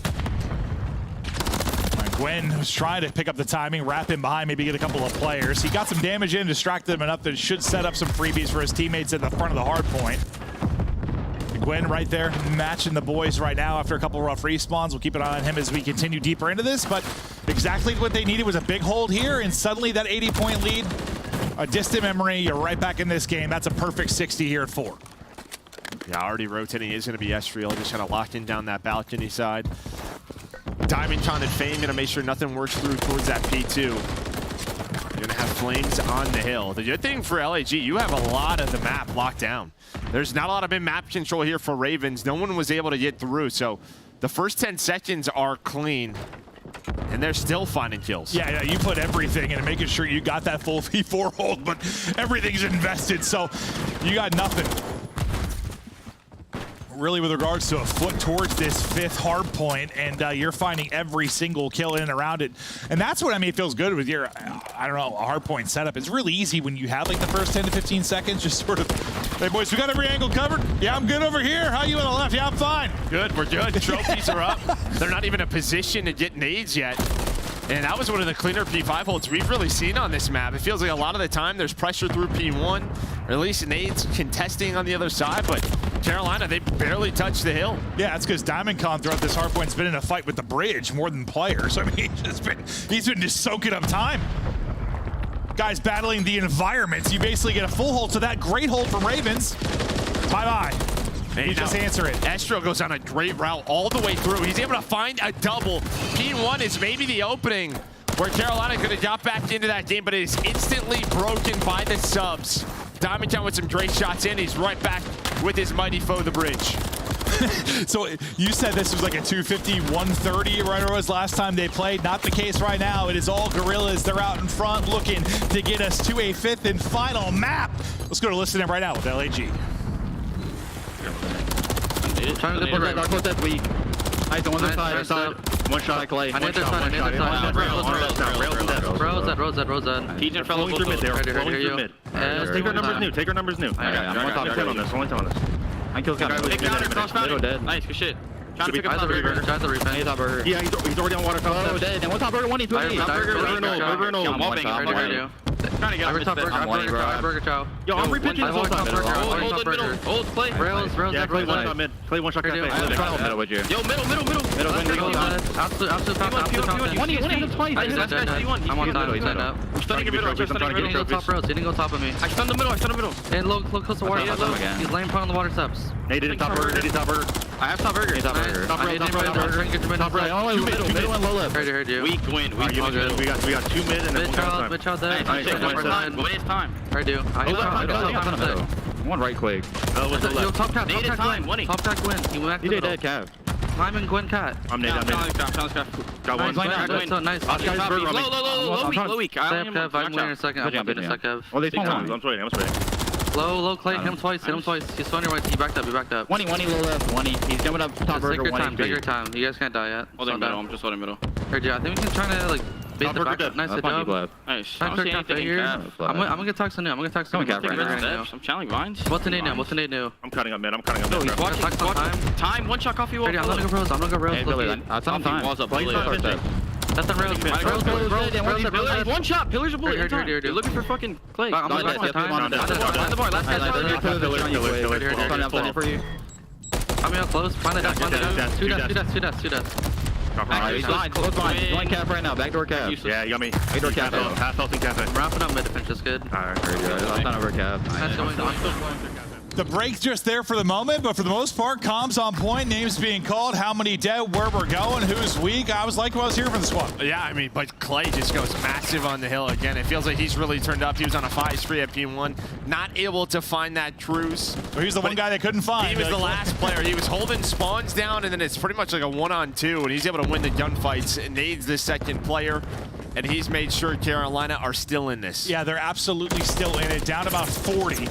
With next hard point ready to go, they're on rotation. Number 8 will be Gwyn. The rest of the troops got to rally behind it. Clay can't get number 5 in a row. Spawning out, trying to get back to the action will be Clay. Fellow deployment again. He's going to drop because a teammate comes through. It's Gwyn that's going to hit him.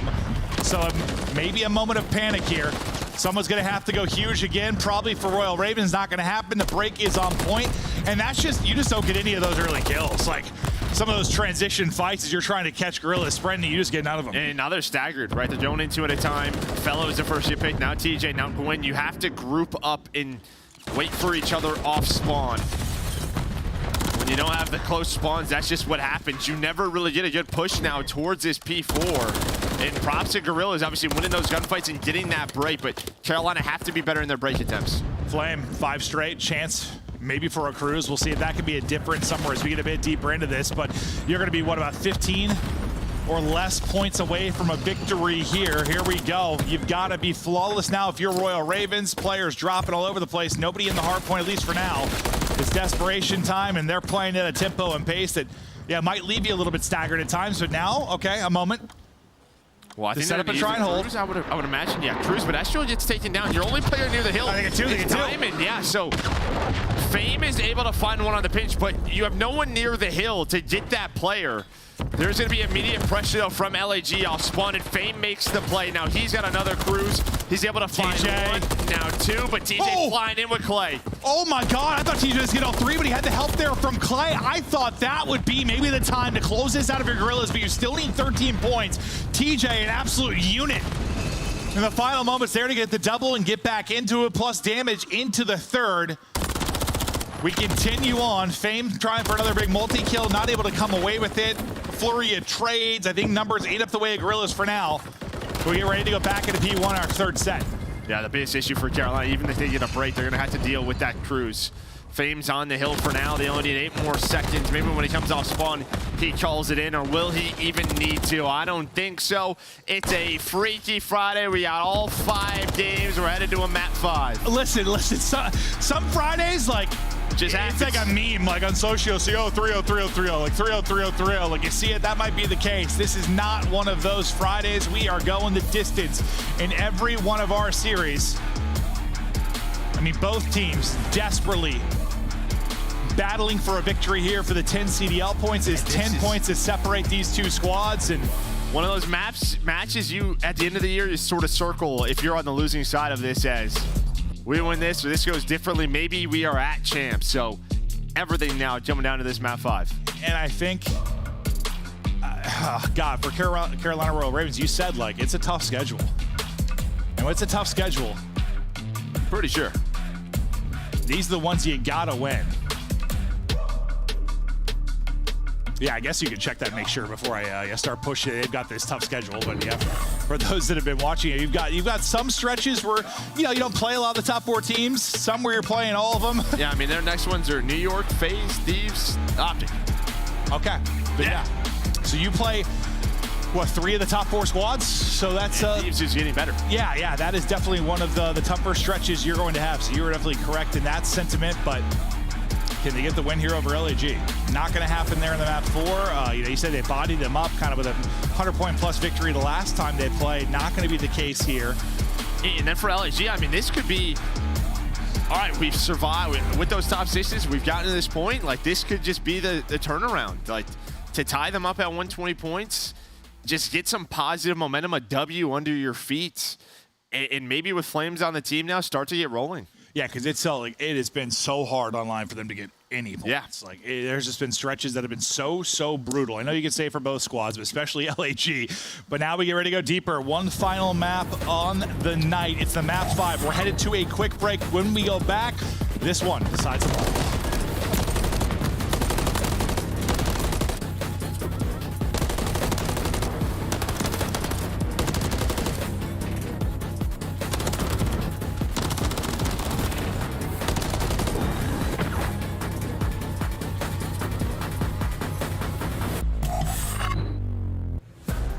Champs Tracer Pack is available now. The bundle includes a Reaper Operator skin, Ripper Weapon Blueprint, Death Stare Weapon Blueprint, Cuts Deep Charm, 2 calling cards, 2 emblems, and 2 weapon stickers. Use these items in both Call of Duty Modern Warfare 3 and Call of Duty Warzone. Available in store now using Call of Duty points.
Welcome back. Map 5's in the story of the day.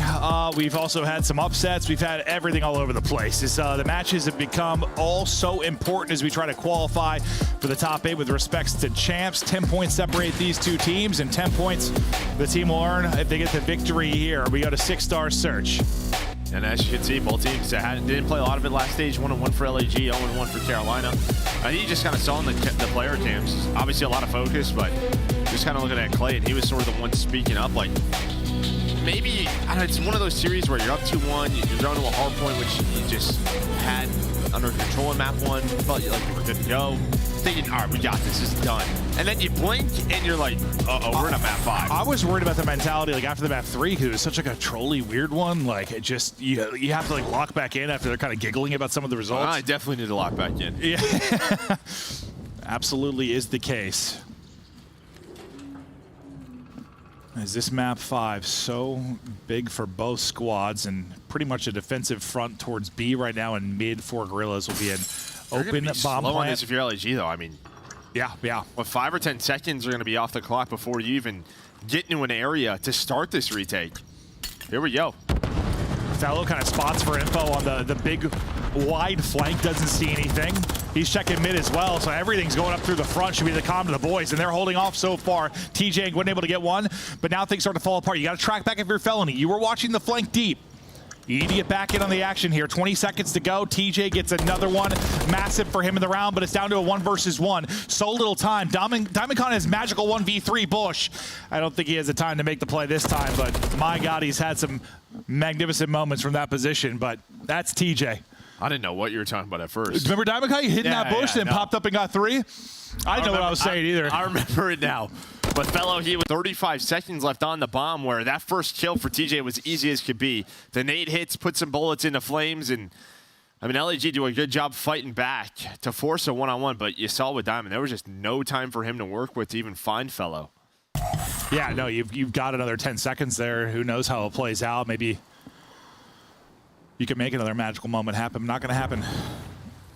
And that particular round, out to the water we go, as the presence is going to be towards B. One person with a mid-eye cross will be Flame, so he's going to be the one trying to get information as the troops start to rally across, but Diamondcon just gets a freebie. Well, I mean, yeah, he hit the stun. They knew TJ was there. TJ really just couldn't move when the stun hit. So now it is 2 dead quickly, make it 3, and all of a sudden it is Clay in a 1 versus 4. Great shots on the Flames, but he's going to need a lot of help. Oh, here they come! Yeah. That's a little scary. Yeah, I mean, his... I think he had the right idea. He's just laying there thinking they're going to push him. Just unfortunately, the moment he like stands up, there's a rival to his forehead.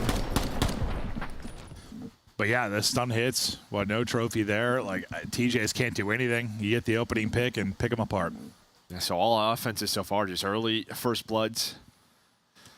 I mean, TJ just trying to play a bit of an off angle, right? A lot of the times maybe we see one player down low towards B, or it's usually just sort of that player up top just spotting for info, but tries to get aggressive, instead catches a stun. Yeah, so you get to like a cheeky little spot. It's like you don't catch a stun or an aid, you really likely get the first blood, but yeah, remember he had 4 first bloods in that game too, so despite the loss, I mean, he was definitely having an early impact.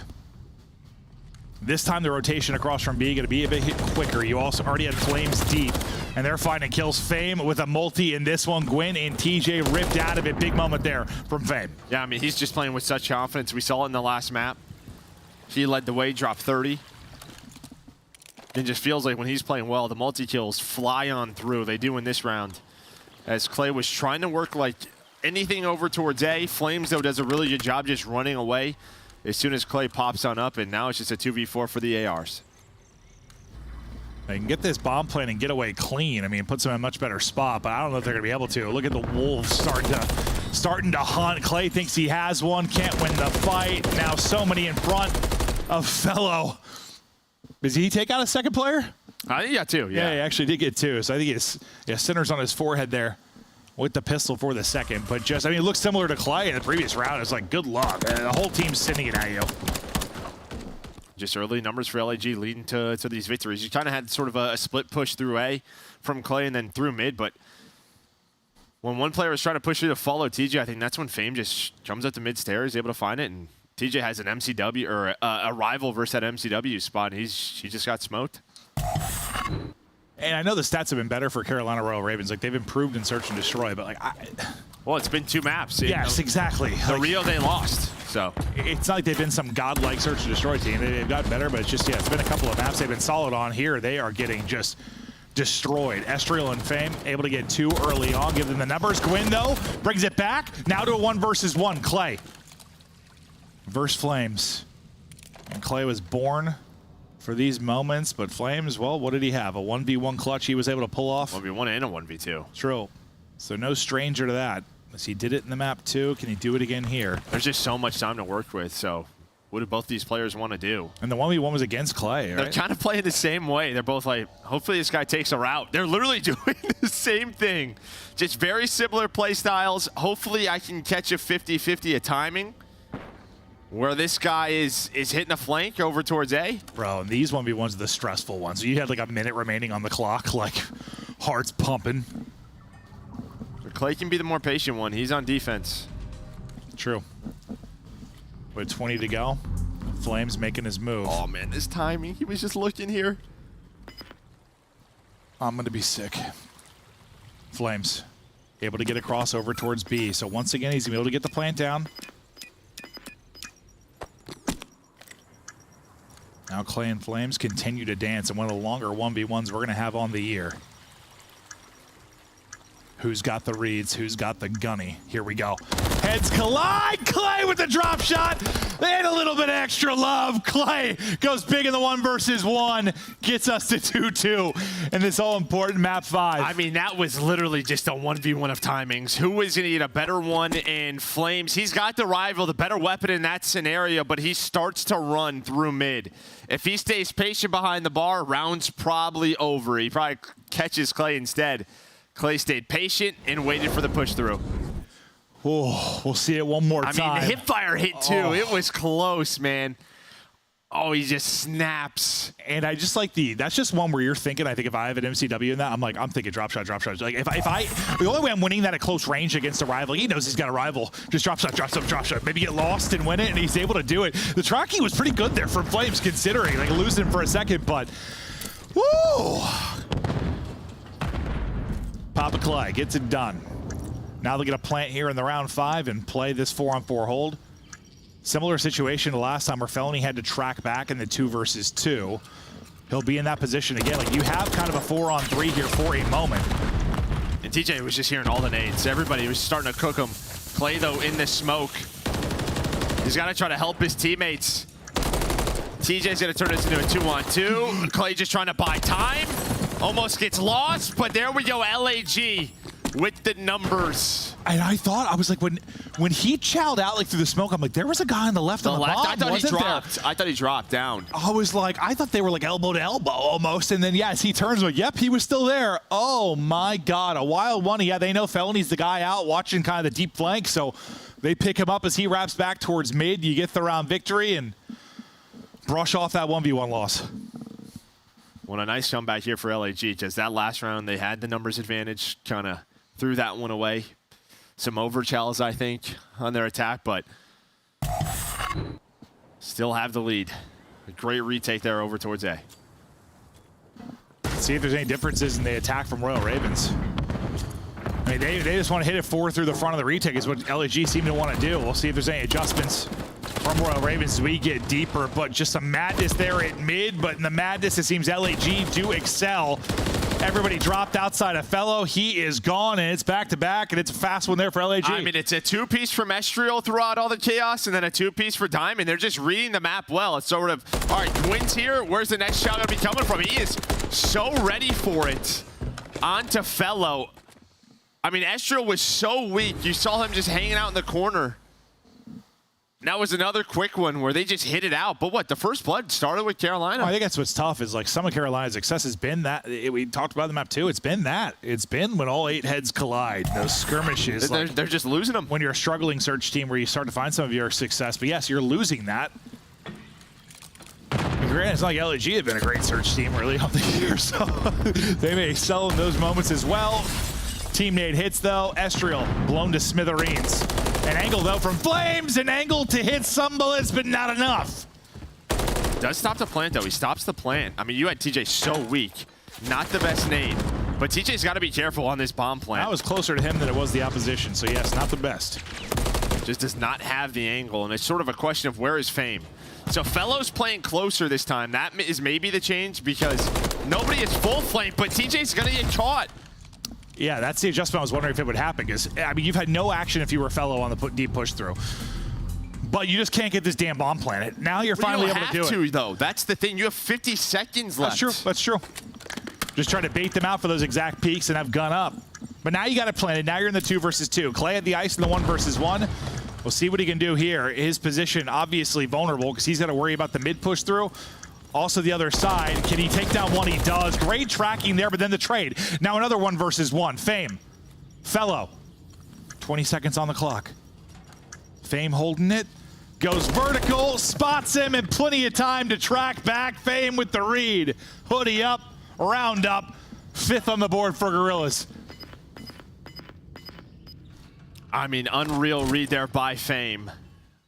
Just knows the player he's going up against. And I think Fellow's just got to, at this point, like, you just got to hit with the full flank. He's so focused on it time and time again where Clay has to watch mid. He's got to watch that where, luckily, he was able to find one. Yeah, no, his shots were kind of gross. But I think TJ, the 3-on-2, you have 50 seconds left. You don't have to plant. Yeah. No, you're not wrong. No, you're not wrong. Just chill. Well, I mean, when you're a struggling search team, chill might not be in the vocabulary. But one more round now needed for LAG. You are up against it if you're Royal Ravens, and one you desperately needed to win on your trek here, maybe into the top 8. Not happening right now. Gorillas were 10 points back here, looking to be tied with you here with a victory. You got to win 4 straight now if you're Royal Ravens. Pushing up onto the point. Maybe working towards the plant will be Gorillas, but TJ's working in behind, some great damage in. Might get this. Kill won't do it. Nade, will it finish it? It will. Yeah, you bomb. Flames, though, is trying to pick up that flank. What's the timing going to be like? Okay, Fellow's able to win it. To a 2 versus 2 we go, because Gwyn dropped as well. Flames gets another. Now it's going to be all on TJ. They know where he is. He got the opener, and while he's putting shots again, 1 versus 2 now for TJ. Series on the line. Bomb planted now for LAG. TJ, work to do. Ah, God. That could have been huge. It is not. Gorillas find the kill. And it has been a weird one. It has been a weird one. All series go to map 5. A day of some upsets. And certainly a day of frustration there for Royal Ravens. Yikes. I mean, props to LAG. Down 2-1 in the series. Absolutely. Dominating Vista, and then right here from the get-go. All those, similar to Rio, just all those crazy skirmishes. The chaos, they came out on top. And despite like all your struggles for LAG in recent months, you know, you stick together this 4. Yeah, I You're mean, what riding it out. Series for Fame.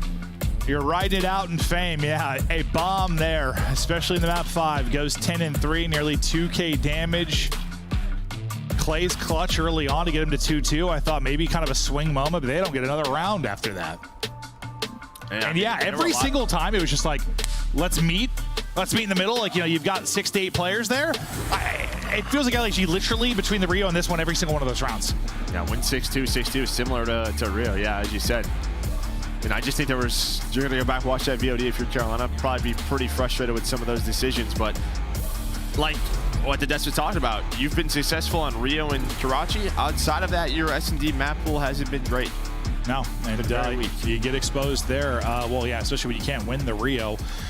You can't take either search. But yeah, that's where it's like sometimes the stats are a little, they lie to a degree. Like when you look on paper, it looks like they've improved a lot in search and destroy. But when the map pool's that small, I mean, you could just get exposed so easily, especially when you lose your pick. And that's exactly what happens there. That'll do it for Joe and I. That'll do it for a great day of Call of Duty. But to break it down before we head out and get ready for Saturday, Chris Puckett, hey.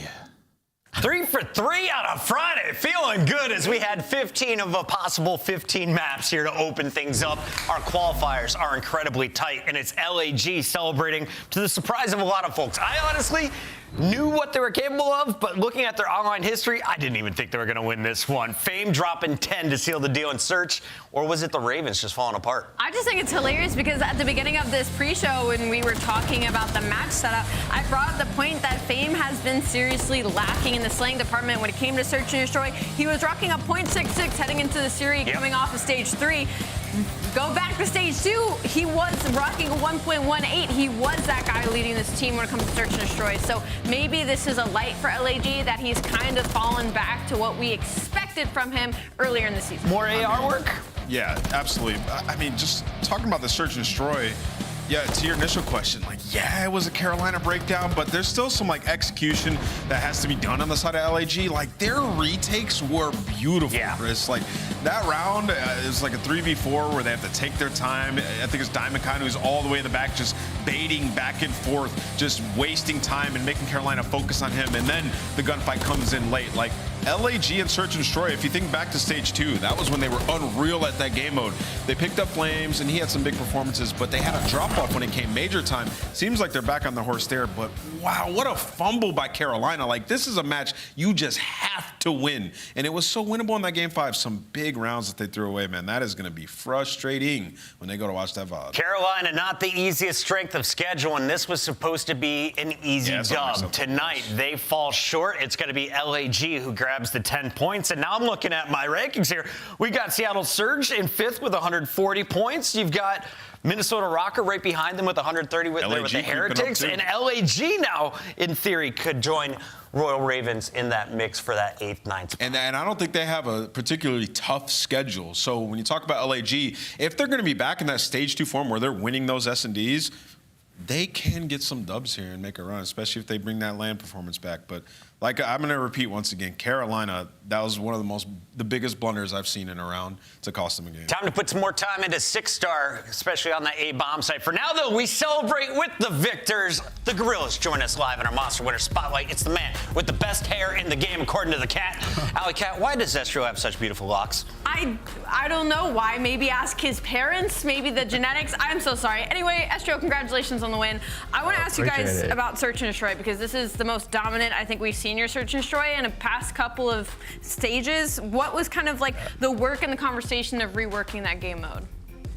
We knew like that's really the source. Like we know our respawn like all year hasn't been super consistent. We know we had S3, we won like, I think it was like 8 S&D, so we just had to get back to it and we've just been focusing on our S&D because we know we just have to have our guarantees basically if we want to think about it. For sure. We know we can steal a respawn or two. Like you got to get back in that mode and just make sure we're closing out these S&Ds. Yeah, I know you guys have been focusing on our Search and Destroy, and it showed in this series. But the hard point as well, I mean, it was very bad last stage. You guys still won against a decent HP team. What have you guys been working on in that game mode to come out and take it?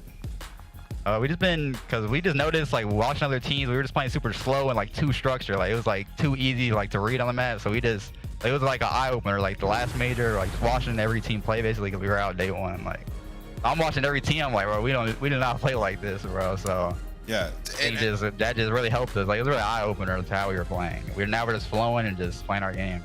Love it. I also want to ask you guys played these guys at the major, didn't go your way. What were some of the key adjustments that you made headed into this one against Carolina? I think we knew like kind of what maps would be in there, and like we knew we got cooked on Vista on the land. Like we knew it might be back in, so we just been focusing, just making sure they don't get another freebie. They cooked us bad, so we just been focusing and just locking in. And we knew they weren't gonna like repeat that performance, to be honest. So we knew we could just come out and steal this one. Okay. I'm looking at the schedule. You have LA Thieves in the first match tomorrow. You guys have an opportunity to start 2-0 in this qualifier. But are you going out tonight to celebrate Fave's birthday? I mean, I don't know. We gonna have to link up in the course. We gonna have to do something. We might have to celebrate this one, but we still got to look ahead tomorrow and get this dub. All right, and Estriel, in that matchup against LA Thieves, who are you looking forward to fighting in a 1v1? I'll probably say my boy Joe, my guy Joe. I don't think we played him since he got back. Like we played him a while ago, like when he was on the team, then he got subbed out. So it's been a while, I think, since we played him. Well, LAG tends to win that battle of LA. We'll see if you guys can keep it going tomorrow. Hopefully, man. We need every point we can get. Yes, you do. Do it. That was a big one too, man. Congrats. Yeah, huge win. Right, appreciate y'all. Absolutely. Astro, we got to let you go as we wrap up the day. Big shout out to the young rookie getting the job done for LAG tonight. Alley Cat, what was your takeaway of our opening day of qualifiers? This is just hilarious to me because at Toronto, we didn't really have any upsets. Our top 4 teams made it to Sunday, and our first day, we've already had 2 and it was almost 3 upsets on the day. All right, let's take a look at our third upset as LAG gets the job done in your scuff play of the game. Flames, he was pretty clutch in these searches, Ant. This is something we expected after he had a huge breakout performance when he entered the league. Yeah, I mean, and this is what you picked him up for, right? To be a playmaker. And you see he's getting super aggressive on this map. Every time you need him, he's jumping down their eskies, he's pushing up, he's winning his 1v1 clutches. Like, this is the guy that you needed to sort of get you guys back on track. And it didn't play out last stage, but in this one, they're hoping to do so. 2-6-2s will be the difference maker as LAG steals the upset over the Royal Ravens and makes our standings a whole lot more chaotic. We got a bunch of teams at 120 points, a bunch of teams at 130 points, and LA Thieves has a chance to join everybody with 135 if they're able to do their work tomorrow. Nameless, what are you looking forward to from these squads? Man, I think, these game 5s are incredible today. I have no idea who's making it into the top 8. Teams are improving, teams with their back against the wall. We're seeing them do some special stuff, so it'll be awesome throughout the stage. Speaking of special stuff, Ali, we saw some special stuff from Surge starting in that map 3, and they continue continued it on a reverse sweep over Toronto Ultra. I mean, and that was probably one of the most impressive reverse sweeps I think we've seen all year. You're talking about going up against the team that just played second at their own home major that looked unbeatable up until they had to face off to Texas. But Seattle Surge, once again, proving that they are to be talked about as a dark horse, that they are a team that can take these top 4 2-game fives and kind of hold the leash on the middle of the pack of the teams right now, because not only are they doing it in response, but their search and destroy is starting to look on par as well. Yeah, you know, throughout the entire last stage, Seattle's control had gotten so much better. Booza keeps impressing me there. They're able to take it in this one. Obviously, Toronto's testing out maps, as Ali mentioned, but you still have to capitalize and execute. Seattle did that throughout the last 3 maps of the series, so it bodes well for them going forward. Anytime you can take down a team that was in the finals, it's just going to give you delusional confidence. Booza, the greatest Belgian to ever touch Call of Duty, had a stellar performance, earns my MVP for match number 1. When we take a look at what went down with Boston, though, this was a team. They had this game in their hands. Another game 5. Another game 5, another round 11, but it's Linz and Minnesota walking away with the dub. Ali, how'd it happen? I mean, maybe you look at the bright side for Breach and you're like, all right, you win that map to Invasion 6-2. Like, it was a very convincing search and destroy. It was played out incredibly well. You follow that high rise with a dominant performance, but unfortunately, you head into that 6-star, you lose it over 100 points, and then the Rio, a couple of blunders from the side of Boston Breach, but on the side of Minnesota Rocker, like, the in-game adjustments in that game 5 were so good. There was a couple of rounds that they sold, right? The round 5 when Beats got the 1v2 with the bomb plan, and then the following round, Standing Linz left the B site completely open, allowing the plant. So Minnesota Rocker able to force themselves back into this game and to steal this series. Yeah, it's a good sign if they're winning HPs. I mean, they weren't winning in the last stage, and that's the reason they got these guys. Better dynamic today. We obviously saw accuracy and gunless play way more objective focus, which just led to more success in HP, winning both them by 100 points. And, you know, when you talk about the flip side for Boston, they got better at search and worse at respawn, so they just can't win. Boston is 5-21 after 26 matches, 0 wins on LAN, and they need every dub possible. But with them out of the running, in theory, we got to turn our eyes to 5 through 11 here, Ali. There are 4 spots up for grabs, and all 7 of those teams fighting for it. And just when you think you can, like, predict which of these teams are going to kind of force their way out, I mean, everything flips on their head. You know, I'm talking Carolina Royal Ravens, LA Thieves, Miami Heretics, but there's so many upsets that I truly don't know who's going to slide their way into this top 8 by the end of the qualifier. Gorillas and LA Thieves battling for top 8, and it begins tomorrow, same time as today. We're going to be starting our matches bright and early at 3 p.m. Eastern with headquarters coming up at 2:45. But as Ali mentioned, it's not only a Super Saturday, we got a Super Sunday of these 4 games on Saturday. Which one's the best? New York, Carolina, because it'd just be the classic Carolina loses to LAG, then they beat New York, and you're like, come on. Any chance that Miami Heretics beats Optic? They have a fill-in in Purge.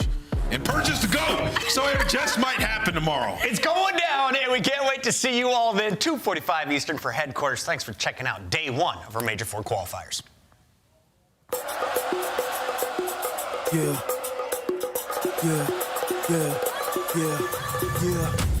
We out of here, you can feel it right. Light it up till it's feeling bright. On the move like we feel it groove. Out of sight like we dynamite. Bustin' in like we finna fight. Pin it right, I'ma pin it right. Tryna run, I'm the winning tight. Heat it up like some minute rice. Let I beat you to the finish line. Cause we out to get it feeling fine. Keep it up or we'll be creeping up. Running up the mountain, steep and rough. Jumping over hurdles, beat the rush. Hold it like a girdle, going out the burners. I'ma keep believing till I touch. Hit another level on the clutch. I'ma get up in your face, whoa. Steady keeping up the pace, whoa. Get the beat that you can taste, whoa. Squeezing by you like some pace, whoa. Feel your confidence embrace, whoa. This is the beginning, ain't no way to spin it. Headed for the finish. I'ma get up in the wheel, about to win it. Are you ready for the show? Now we caught up in the flow. We gon' give a little roll. Ready, set, go. Are you ready for the show? Now we caught up in the flow. We gon' give a little roll. Ready, set, go. Ready, set, go. Ready, set, go. Ready, set, go. Ready, set, go. Are you ready for the show? Now we caught up in the flow. We gon' give a little roll. Ready, set, go.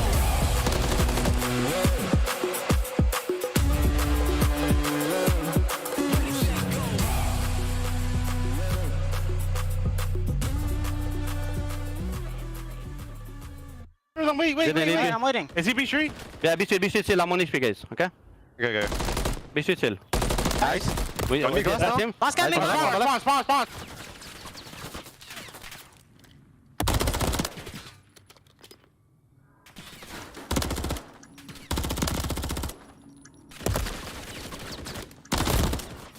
One shot. Let's go, guys.